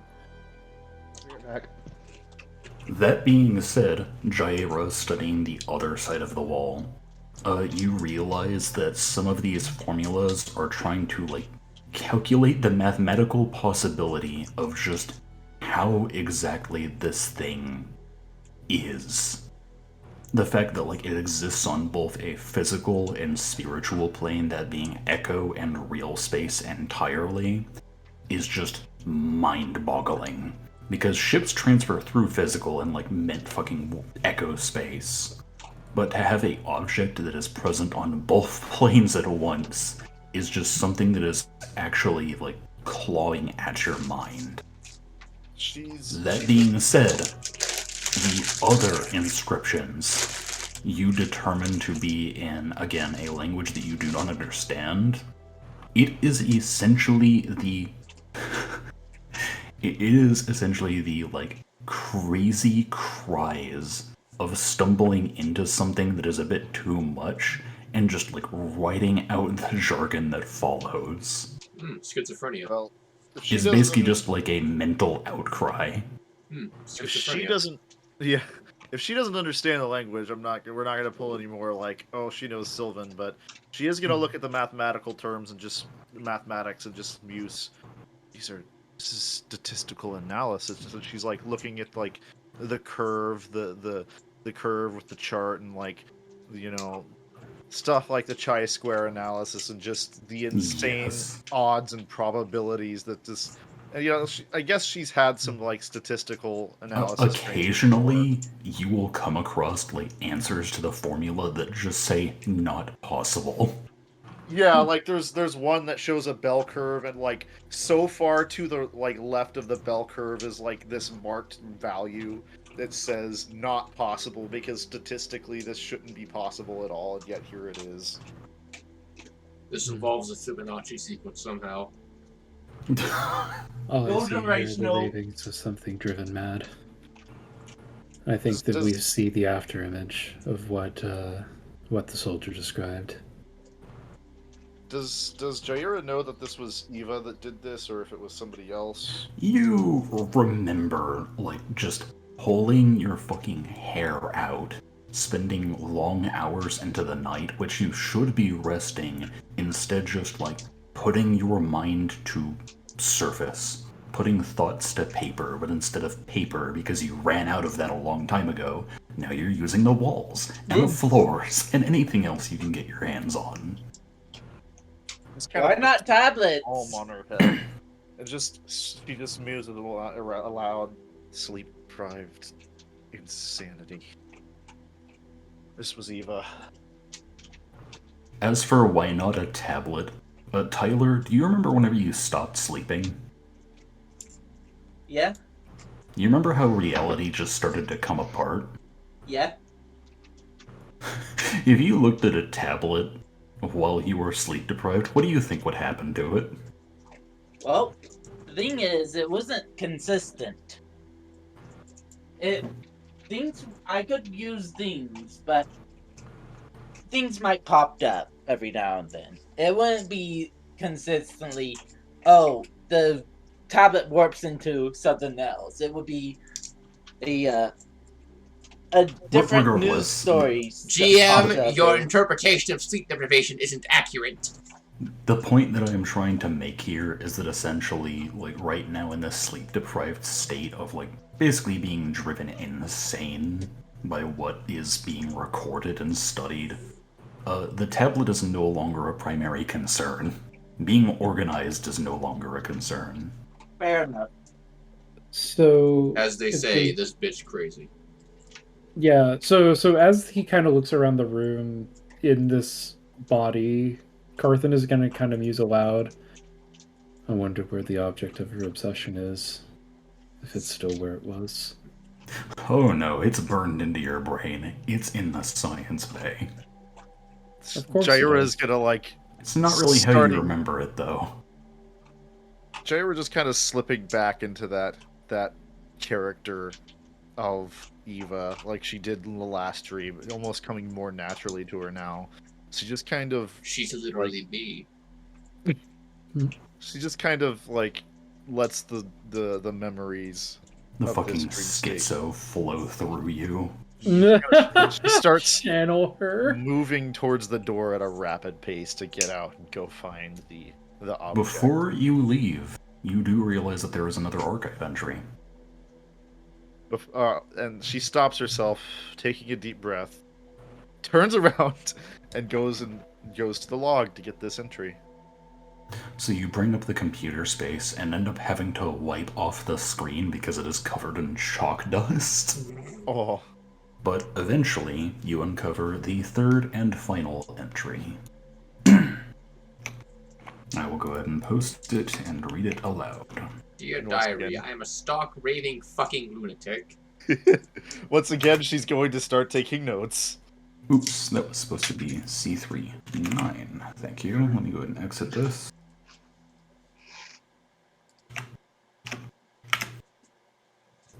I'm on the verge of a major breakthrough. I just know it.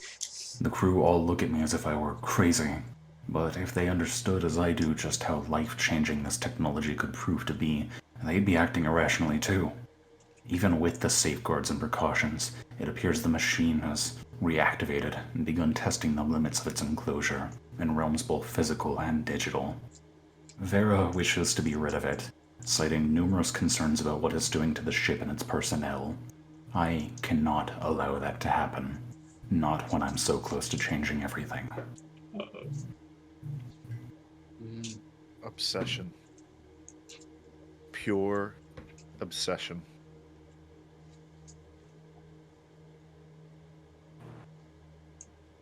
Yeah.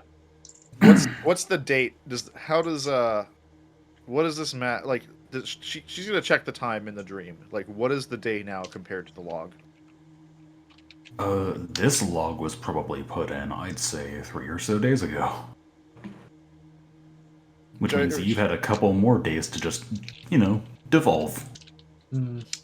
This log is 3 days old, so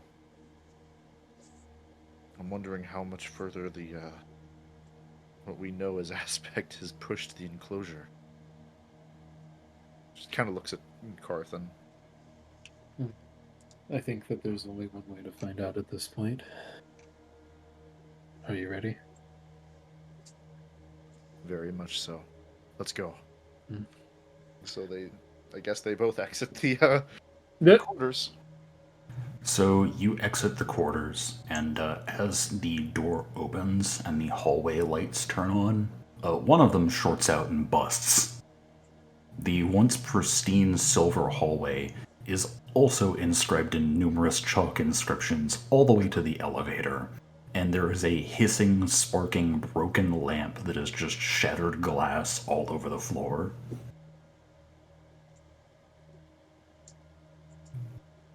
Jared kind of snaps out of her focus for a second and just is kind of baffled at just how much fucking writing is everywhere. Just like the amount of insanity experienced to have this happen. Do you all proceed into the elevator? Yeah, Yeah, is the elevator full of writing as well?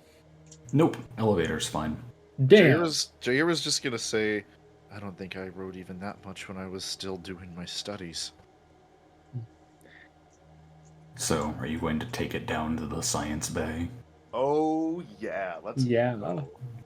I'm with the science team. Yeah! Hold on. On the ride down. No! I'm with the science team! Ah! Yeah. On the ride down, Carthan's gonna kind of like take Jair's remark. For us and the Grey Order, we document knowledge, as you've seen my journal. When I next see a monastery, that one will be returned and added to the archives. The Grey Order is only writing. The amount of things you have in there must be fascinating. I used to read and read and read in the library in my house about everything I could find about technology integrated with magic, and magic in general was an obsession of my own. In some ways, I'm more like Eva than I'd like to admit.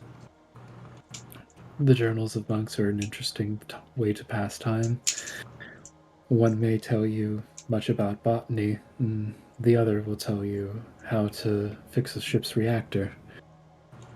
We all pick up things as we wander our own paths. The elevator. Ding!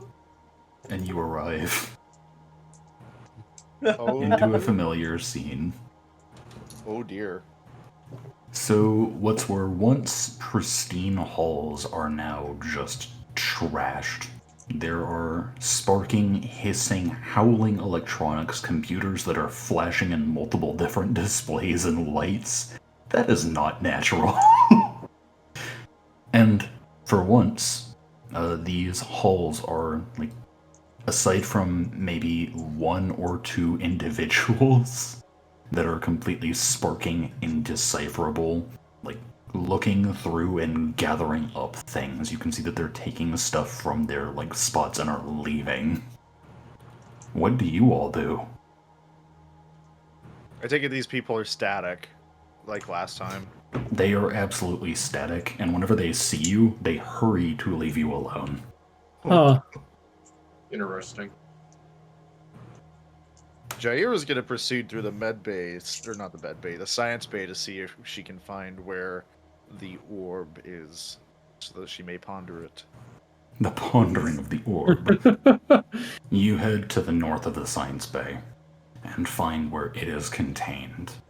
It's striking because neither of you experienced the same thing back whenever the party originally crash landed. But the window that was once clean and showed off the pristine technology inside is now covered in a black swirling cloud. So the inside is obscured and shrouded. There is a airlock door which has one side already propped open and is cycled to allow people entry. She's gonna look around for any instrumentation that's might be taking readings on this. See if there's anything functional. There are a few instruments, and all of them are giving off insane numbers. Does she know what any of these numbers mean? And if, I would say if you want to make an engineering check, you can. I actually have that, surprisingly. Oh wait, nope, it's an untrained skill.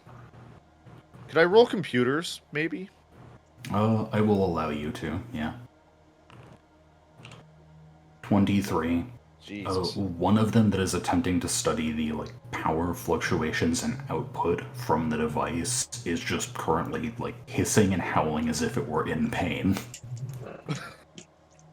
Which means that whatever is going on with it, it is siphoning quite a bit of actual genuine electricity.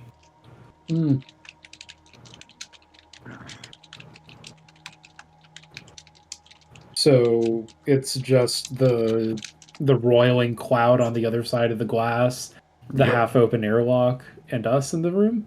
Indeed. Okay.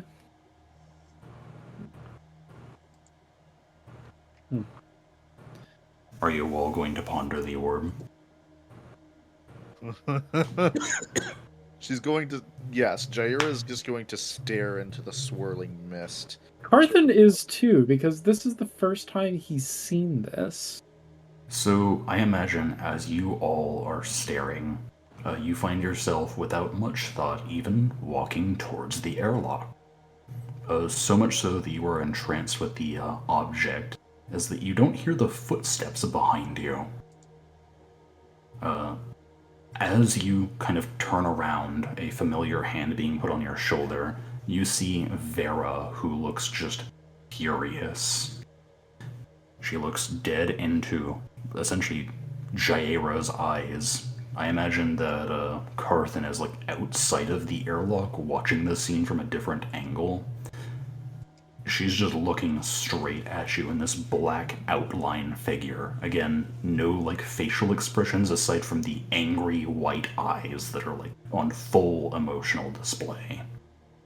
What are you doing? We gave an evacuation order hours ago. Carthan just hears Jaira's voice mirrored over Ava's, at the same time. We can't let this go. I can't let this go. With the discovery, everything it means, you're throwing it away. You're insane, and I won't let you kill us all. If you're so obsessed with this subject, then fine, why don't you stay here? And she shoves Jaira. Eva slams back into the airlock and falls down. Carthan, you're ripped from your little position and are shoved into the airlock as well, just hitting the floor. At which point, bad. Eva looks up towards Vera as she just, with a disdained look in her eyes, she's just got nothing but disgust for Eva, slams the button door in the airlock, and it cycles. Not Jaira. I guess Jaira and Eva, she just kind of gets up and slams her fist on the door. You fucking bitch! Do you know what you're throwing away? She's just staring from the other side of the glass. Jaira pounds on the glass some more. Parthen's The other eyes are airlock transfixed on the door. other airlock. Yeah. The other airlock door opens, and you see swirling tendrils creep through the cracked door that begins to slide open. And as they fill and render the interior obscured, a wind takes over, and you can just feel it, like, rushing around you. It is taking over everything that you can hear. And, Vera is blotted out. You can't see her through the window anymore. At this point, Jaira sort of steps back. Probably panicking, holding your hands to your face, just kind of breathing in and out heavily as you stumble around. Yeah. At which point, I would like you guys to go ahead and continue being, curious and explorative. But this third entry is not, fortunately, one of those ones. As you stumble backwards and into what is effectively this quarantine zone, Eva and yourself kind of brings a hand to your eyes, just kind of trying to rub them and get a sense of where you're at. And your eyes kind of lock directly on the orb, before you start to notice a tingling, a pain, and you see that this black mist is literally dissolving your hands. Oh god. Oh, yeah, no. You see skin begin to peel away, and you hear screaming, and you realize it may not be your voice, it's Eva's, as she is being violently, de-atomized before her very eyes. Skin, muscle, ligaments, and then finally bones. Before you both wake up. Oh. Oh. Shit. At this point, Jaira is kind of gasping for breath. She can't. It's almost like she couldn't breathe, and this time it felt more visceral than the diving experience. She's just like The feeling that you were left with, and I don't mean to interrupt you, as the lights finally went out, was staring at the face of a cold, unemotional machine subsuming you. You both come to the horrifying realization that Aspect is literally wearing the face of Eva,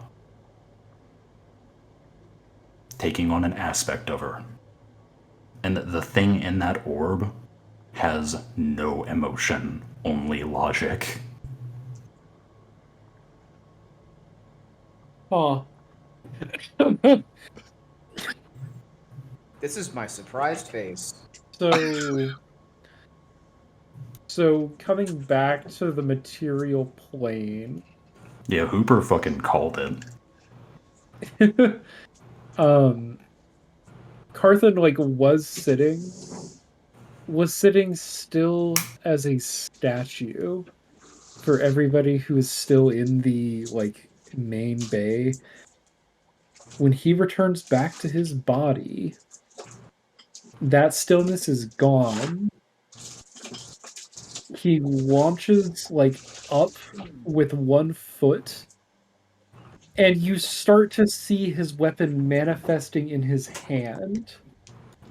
Jaira starts crawling back, on her hands and knees, just kind of clutching at her hands that are tingling after that experience, just panicking, trying to get away.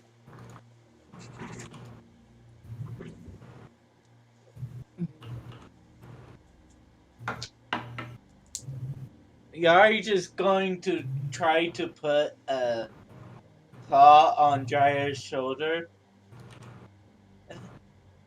Are you okay? You're. Can you hear us? This time she rolls away and pulls from her belt the staff and deploys it before, coming to her senses. The moth almost got shot. Nope.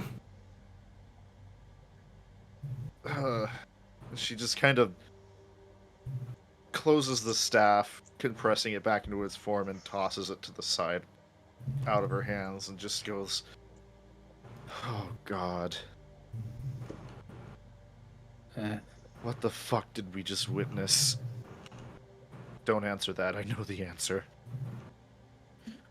I think we could both use a drink of water. Of water. I concur with that. Alcohol is haram. She stands up, still just kind of rubbing her hands, grabs her belt and just shoves her staff and shoves it back onto her belt. Is Carthen still is Carthen still on the ground, or is he like standing? He is standing. Okay. And he does offer one hand down to Jaira. The other one is still holding his weapon. Yeah, It is take that. sparking. She's gonna take the hand and accept the help up.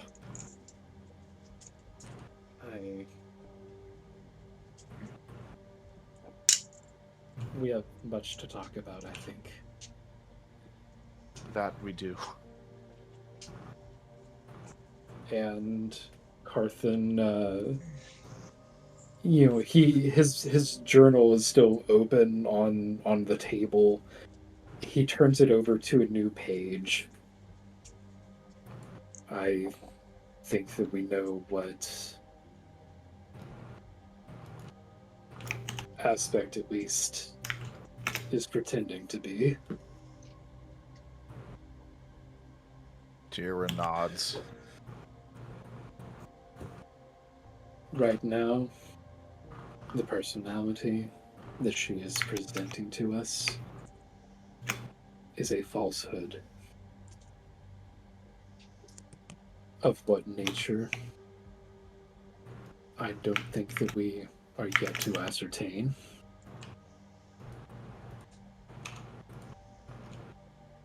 But she is using this voice for some purpose. She has her own motives.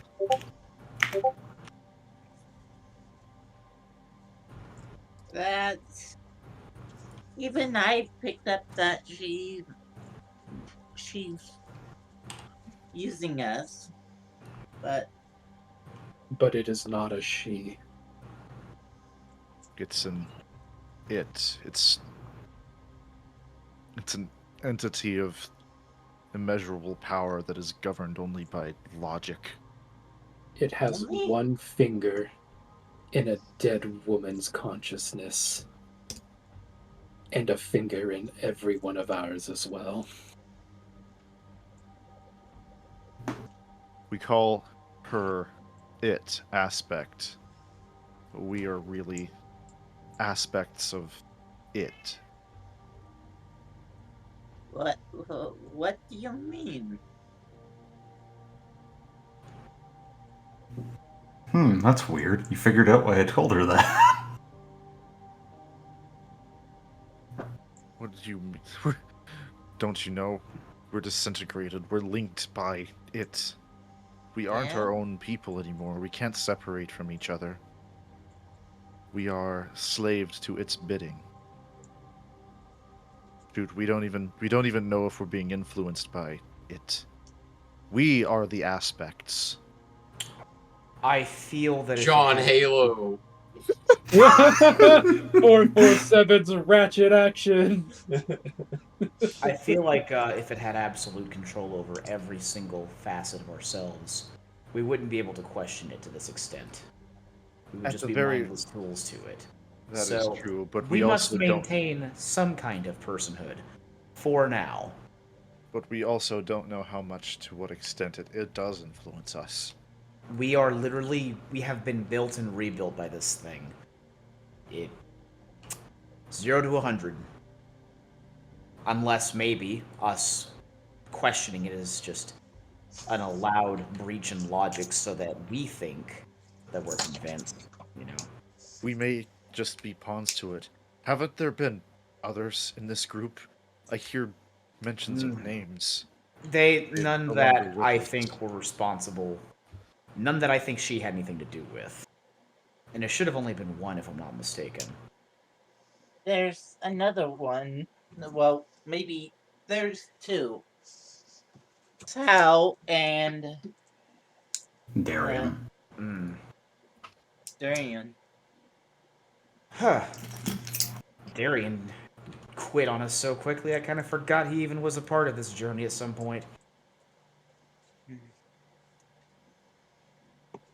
Either way, they both were being constructed and reconstructed by whoever Aspect is. You know, I really love being right, but I gotta say, there's no joy in this one. I just kind of want to go puke right now. I wanted answers. Oh, you got I him. got them. Oh, you got him. Definitely got We 'em. all did. I wonder if I could just drink myself into forgetting about this conversation. No. Well, here's the question. We know. What does it really change? Nothing at the moment. At the moment. I wonder if she's gonna discover that we've been poking when it wakes up. I think it's a That's good gonna bet. be a fun conversation. Time will tell. We may learn more about our benefactor sooner than we anticipate. Well, Maybe. either way, if Aspect is to be angry at anyone, it should be me. I'm the one who poked this and initiated this process. So I was pretty full send about trying to learn as much about this as we can while the surface tension has been broken. Carthen looks at the ritual circle. Nope. Yeah, you're just going to go get bucket and sponge. You just need a broom.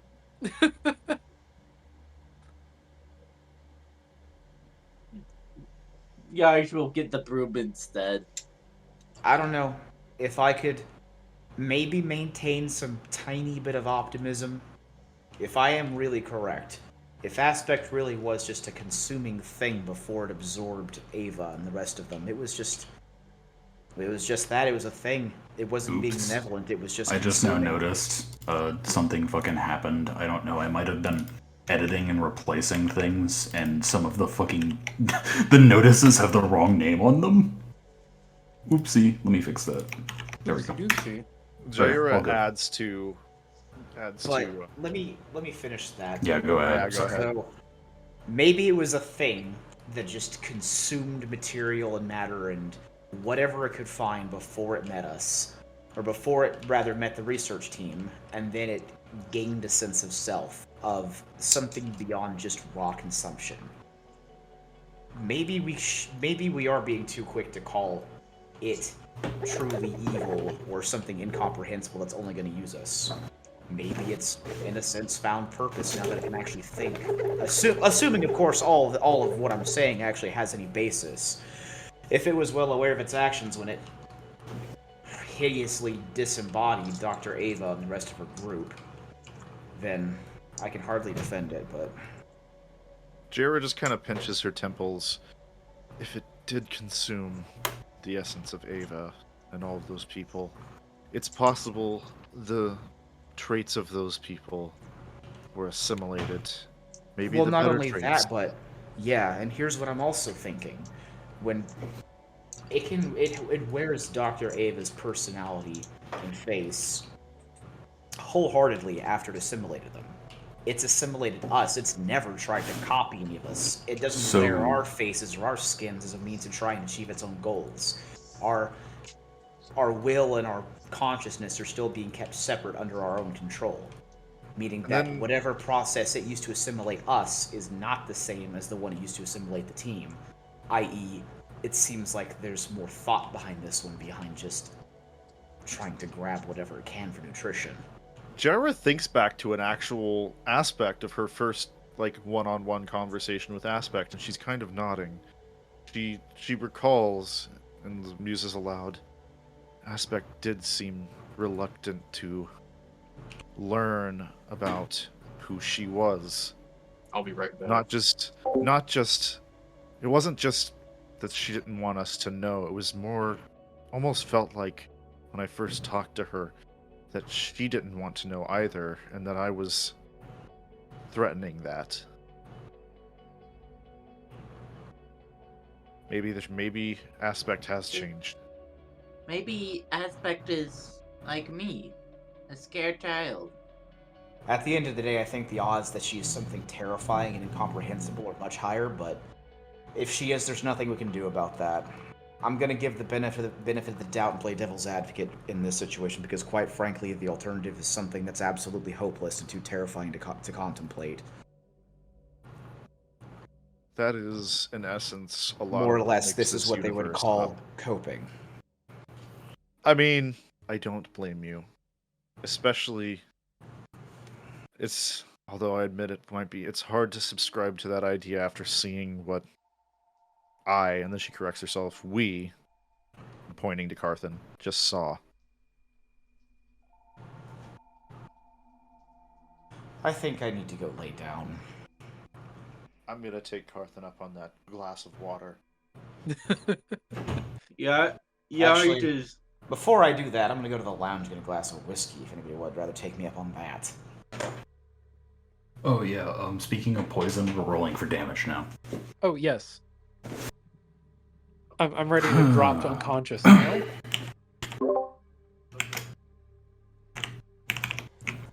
Congratulations, you've won your free prize. Existential dread. Woo! Yes! So that will be split between Jaira and Oh, damn it. Carthan. I was hoping. If that were damage to both of us, my character would just drop dead. I was Like, hoping not we even. would both just crumble to dust. So like Indiana since Jones. Carthan was the one initiating the circle, you would take 20 points of damage. Jaira would take 19. Ooh, beef jerky. I am back down to 10 HP. Holy shit. I am down to 12. This is all happening in the break room, by the way. Yeah. Yeah, I as dropped you get to 31 the to 12. drinks counter, you suddenly feel very heavy. You need to take a lie down. It might be a good time for sleep. You know, I imagine, like, as you guys are doing this, occasionally, you know, because you're using the common room, some random shipsmate walks by and goes, "What the fuck? You know what? I was told not to ask. I'm not going to ask." He just walks by, grabs something out of the refrigerator, and just looks the other way, and just walks off. I don't know Pretty you, and I don't much. care to know you. Exactly. I don't want to be a witness. Last time we interacted with you guys, one of our crewmates got sucked out the fucking airlock. You guys are fucking weirdos. To think that they just ignore us.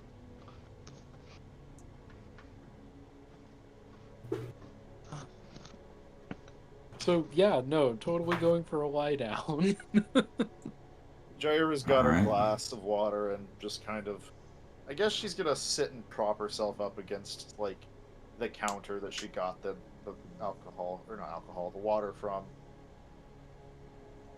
Probably close to Karth. I imagine that if you're getting water with Enkos, right, and Carthan's gonna go lie down. Oh, Carthan's going to his actual quarters.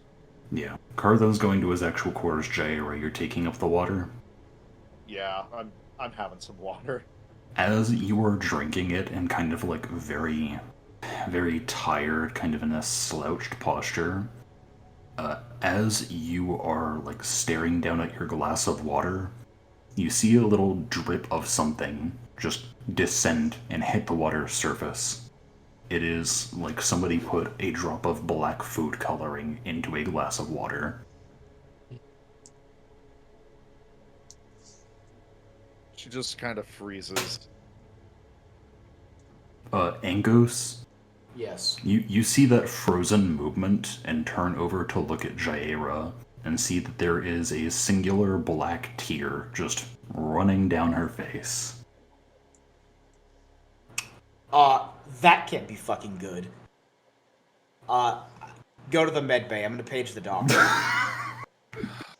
He doesn't have enough to deal with. Hey, just- so Mr. can I Ankos, just you gave me a here? ring-a-ding-ding? Jair is crying black.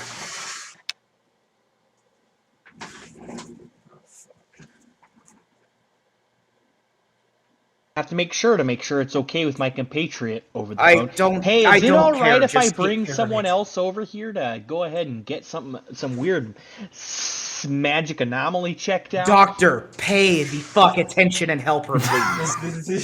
Stop waffling. Oh, I mean, I sure do. Just look at her. Okay, well, you don't have to be so rude about it. God. Motherfucker, she might be dying. Dresren comes over and attempts to look at it as well. So, I mean, if you Miss- want to make a medicine check.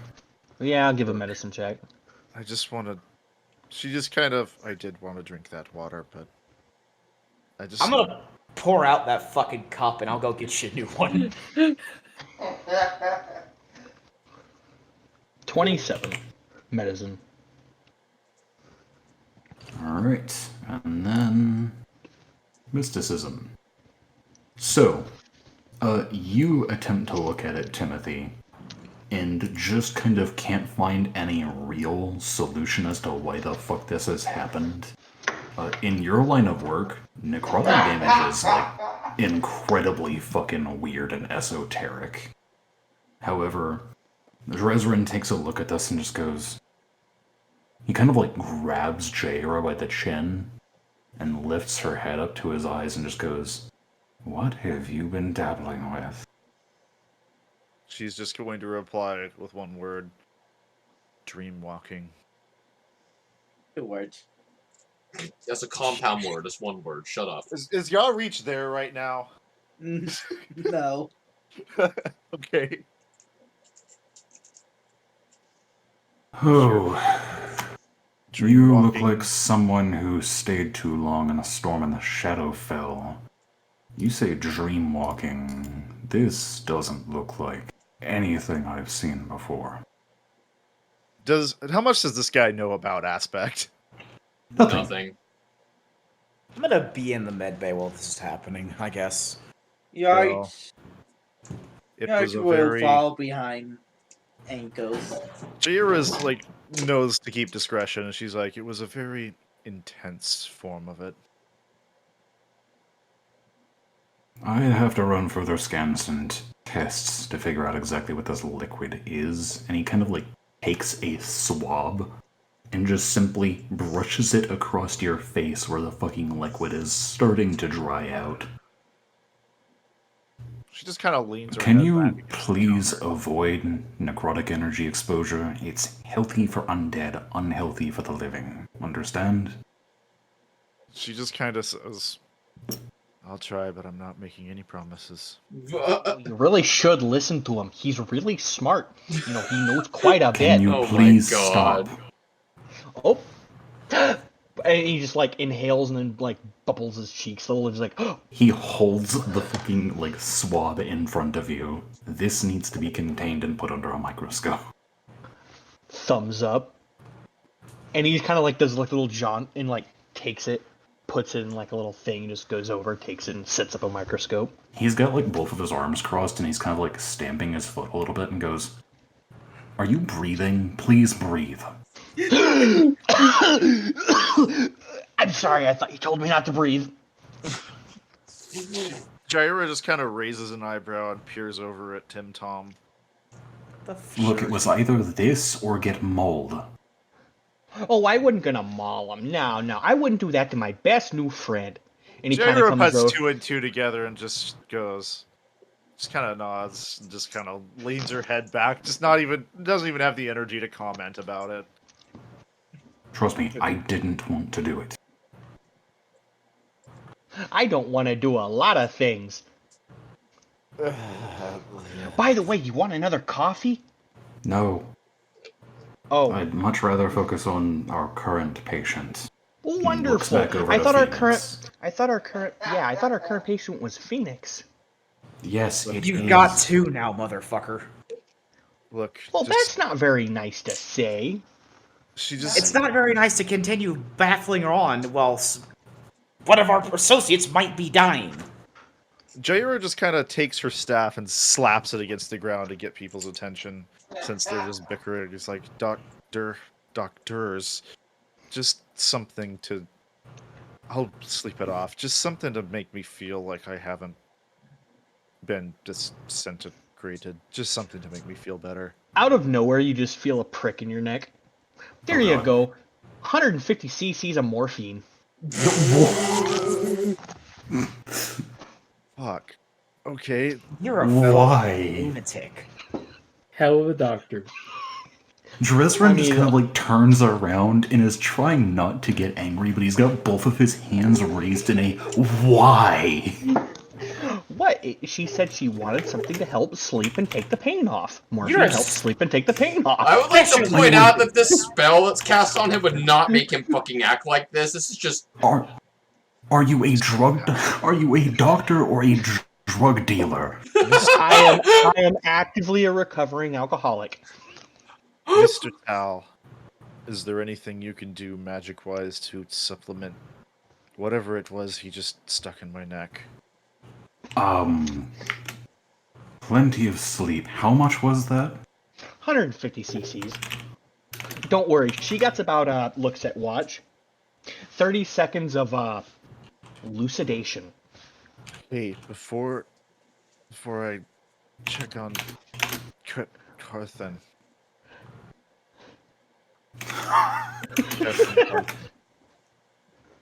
He also dreamwalked. Okay. Did you guys pick up that? Did you guys hear that? yes. Okay, good. We're just kind of in shock. I'm trying to figure out how much is a lethal dose of morphine. No, Levi, you and I are doing the same thing. Oh no. 1 cc equals 1 gram equals 1,000 milligrams, and 250 milligrams of morphine is required to kill an adult. Wow. Huh. Oh my god. And he just gave me well over. No.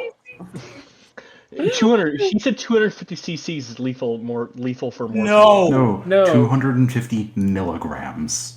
Oh. A cc is 1,000 milligrams. Okay. Scratch that. What You, the no, it's too late. Toothpaste is out of the tube. Actually, hold on. Hijacker. Where did you get your fucking medical license? Probably out of a No, fucking I Cracker just- Jack container. No, listen. I just use CC as a fucking random medical. I don't know how much that fucking actually is. Tim Tom would not obviously give someone a lethal fucking dose. A hearty dose, yes. A lethal dose, no. Okay, then this will be enough to be a hearty dose and not kill our fucking character. Holy That was like shit. 5 times dosage over lethal. Check on Carthen. He needs attention too. Thunk, thunk. Now, I think I did a really good job there. That's 300 cc's of heroin. Are they walking off to go see? Dresren's gonna make sure that you're sitting before they go and walk off. Why is it Is- at this exact moment I have infinitely more faith in, no offense, Dresren, the fucking crime lord to be a good doctor than the doctor? Not a crime lord, I'm a servant of a crime lord. And that's really twin overlords, if we're being specific. Regardless of what it is, thank you for the help. Yes, no problem. After all, we are in this together. For now. I mean, it really is a darn shame that, like, I don't want to see him go though. Like, I know he's like, the P word, the P word we're not supposed to say, and What? I'm really What? upset that when we What get, the fuck does that mean? and he kind of whispers, prisoner. Motherfucker, He You're- looks around at the rest of you all. At We this had a point, deal. At this point, I'm considering a one-for-one trade for you, Tim. My name's not. I'd trade you out for him right now if I could. I jest. So Kind we're of. not. I'm actually figuring that not- one out. So we're not turning him into the local authorities, because I don't want that. He seems like a really nice guy. He seems like he's made a few mistakes in the past and could really learn to grow from his mistakes. How loud is he saying? Actually, if he's telepathing this to me Yes, specifically... he's. I'm assuming Is Jaira Dresden can hearing hear this? telepathic shit, and she's probably she puts This her hand. telepathic thing can range from a wide AoE to person specific, and it's only person specific if Matt says it is. Okay, so she's definitely putting her hand on her head and just says, Broadcasting on open. "Doctor, your telepathing is hurting my head." Listen, I strongly believe What? in eye for an eye, and he's helped us more than once, and he's never hurt me personally. He's free to go as far as I fucking care. Oh, well, that's good. I think he should be good, and free to go. I'm Yeah. glad you're not going back on your deal. What No, deal? we're not. You're gonna be... Thank you. As far as I'm concerned, you've been helping us too much to just fuck you over after you've might, have potentially saved our lives more than once. I'm going to be honest. You all seem like good people. I live in a place where good people are a rarity. It's hard not to exploit that. I've done my best. All I'm asking for is to go back to where I came from. Man, I really like being All I exploited by gotta you. ask is, can you try to find a new profession when you get back? No promises. Fair enough. Can't make you do anything. Oh, by the way, can we start working on that cure for, the venom stuff? That'd be real good. I mean, if not, that's fine. Understandable. I understand you're a very busy person. Kind of puts his hands out, like trying to say, it's like, oh, if you can't do it, that's Tell fine. you But what, let's make sure that your medical machinery is keeping Phoenix alive. Then we can discuss possible counterance to the effects of venom. There's no cure. Wonderful. It's not a disease. oh, you're right. I don't know what the term for like an anti-drug is. An antidote. An Yeah, an antivenom. antidote. An antidote. An An antivenom. An antidote. Quite to, literally anti-venom. Okay, yeah, quite literally an anti. Oh, God. Anti-venom. You pedantic motherfuckers. Regardless, why don't we go ahead and check up on your other individual, the Oni? Yeah, that's a good idea. I'm just gonna get on the comms and call Carthen and say that Jair is getting some backlash from the dream walking. You might want to come here and make sure you're not bleeding out of your eyes too. I imagine that, Carthen, I imagine that you're actually in the bathroom right now. I think he might be asleep. He's also Is Devin here? So yeah, I think he might not be here right now. Regardless, I imagine that right now he is retching black fluid into the toilet. Nice. Before. So Sounds like me In- after eating Papa John's. Yeah, pretty much. In any case, I think that this might be a good stopping point for our sessions. I know that we've been going very late into the night, but how long has it been? It Let me has look. been like 5 or 6 hours. We're on we just got past the 5-hour mark. We're at 5:07 right now. I think we're doing good. I think that we should keep it steady. I've already got the stuff set up for next session. Maybe we can Nice. have it earlier than we'd expect. That'd be cool. Yeah, before we do sounds end good. it off, I want as the two are as the two doctors are going to take care of the Opel. Jair's gonna stop him from leaving. Just half-assed, almost asleep. Kind of grab his clothes to keep him from going. Tim Tom or Dresden? No, fucking Ankos before he goes off and does his thing. Oh yeah, what's up? So she makes sure they're both out of earshot and is like, "Are we gonna tell him? What? Who? Tell? About what? Are we going to tell about Aspect? Or are we trying to keep it down low? If your life winds up depending on the information for the sake of an accurate diagnosis, I think we should tell him. Keeping our little secret isn't worth you potentially getting killed over, but I don't really like spilling the beans on the unspeakable horror inside of our heads unless we have to. I kind of was thinking the same thing. I As appreciate far- concern for my health. Well, it kind of hurts the collective when, we drop dead. Although, I would like to say that, whatever this condition is, you'd get revived and bounce back from, but I don't really know if this rule applies when the damage dealt is because of aspect. Well, I think I'll be okay. I just need rest. I think that we all do. Just, we've found a great deal of information. You've been insanely helpful. Thank you. Even if the information might be some of the things would be better left unknown, we need to have every single morsel we can in the fight to potentially save our souls. So avoid doing this dream walking shit for the foreseeable future. I don't really know if there's much else we can glean from it. She nods and just says, glad I could at least fulfill one of my missions. Alright, and I'm gonna nod my head in approval, and then I'm gonna go ahead and go back to my quarters. She's just gonna basically by the time he's starting his nod, she's just kind of slumped the rest of the way over and is just asleep right where she's at. Alright. I would like to point out that 447 also dreamwalked. Oh, But not as extensively as those do. It wasn't during the particular session that induced the vomiting, but Yeah. What should we call this Devin, you're session? I was thinking Yeah. I was thinking either Dreamwalkers or Undercurrent.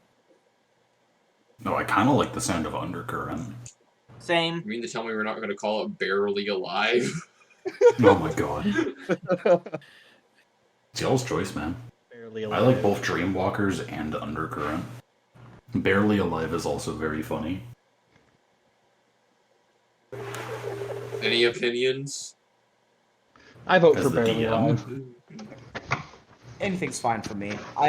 We do a lot of. I think we've done a serious name for the last couple of sessions. A joke name was. Breaker. Yeah, it would also be on track for us to name a session like this, like the silly book name. Give it a Yeah. fucking funny name, even though it's been nothing but serious. Yeah, this Exactly. session actually, in all likelihood, has been a whole lot of just. Hold on a pondering second. evil. Where's a fucking good C.S. Lewis joke? So I guess we're on the Barely Alive train. There wasn't a whole lot of. I'm edgy, so I like the serious names. Undercurrent is a really good name. I like Undercurrent. I Me dig too. it. I like Undercurrent. I'm down with Undercurrent. Okay, so be it.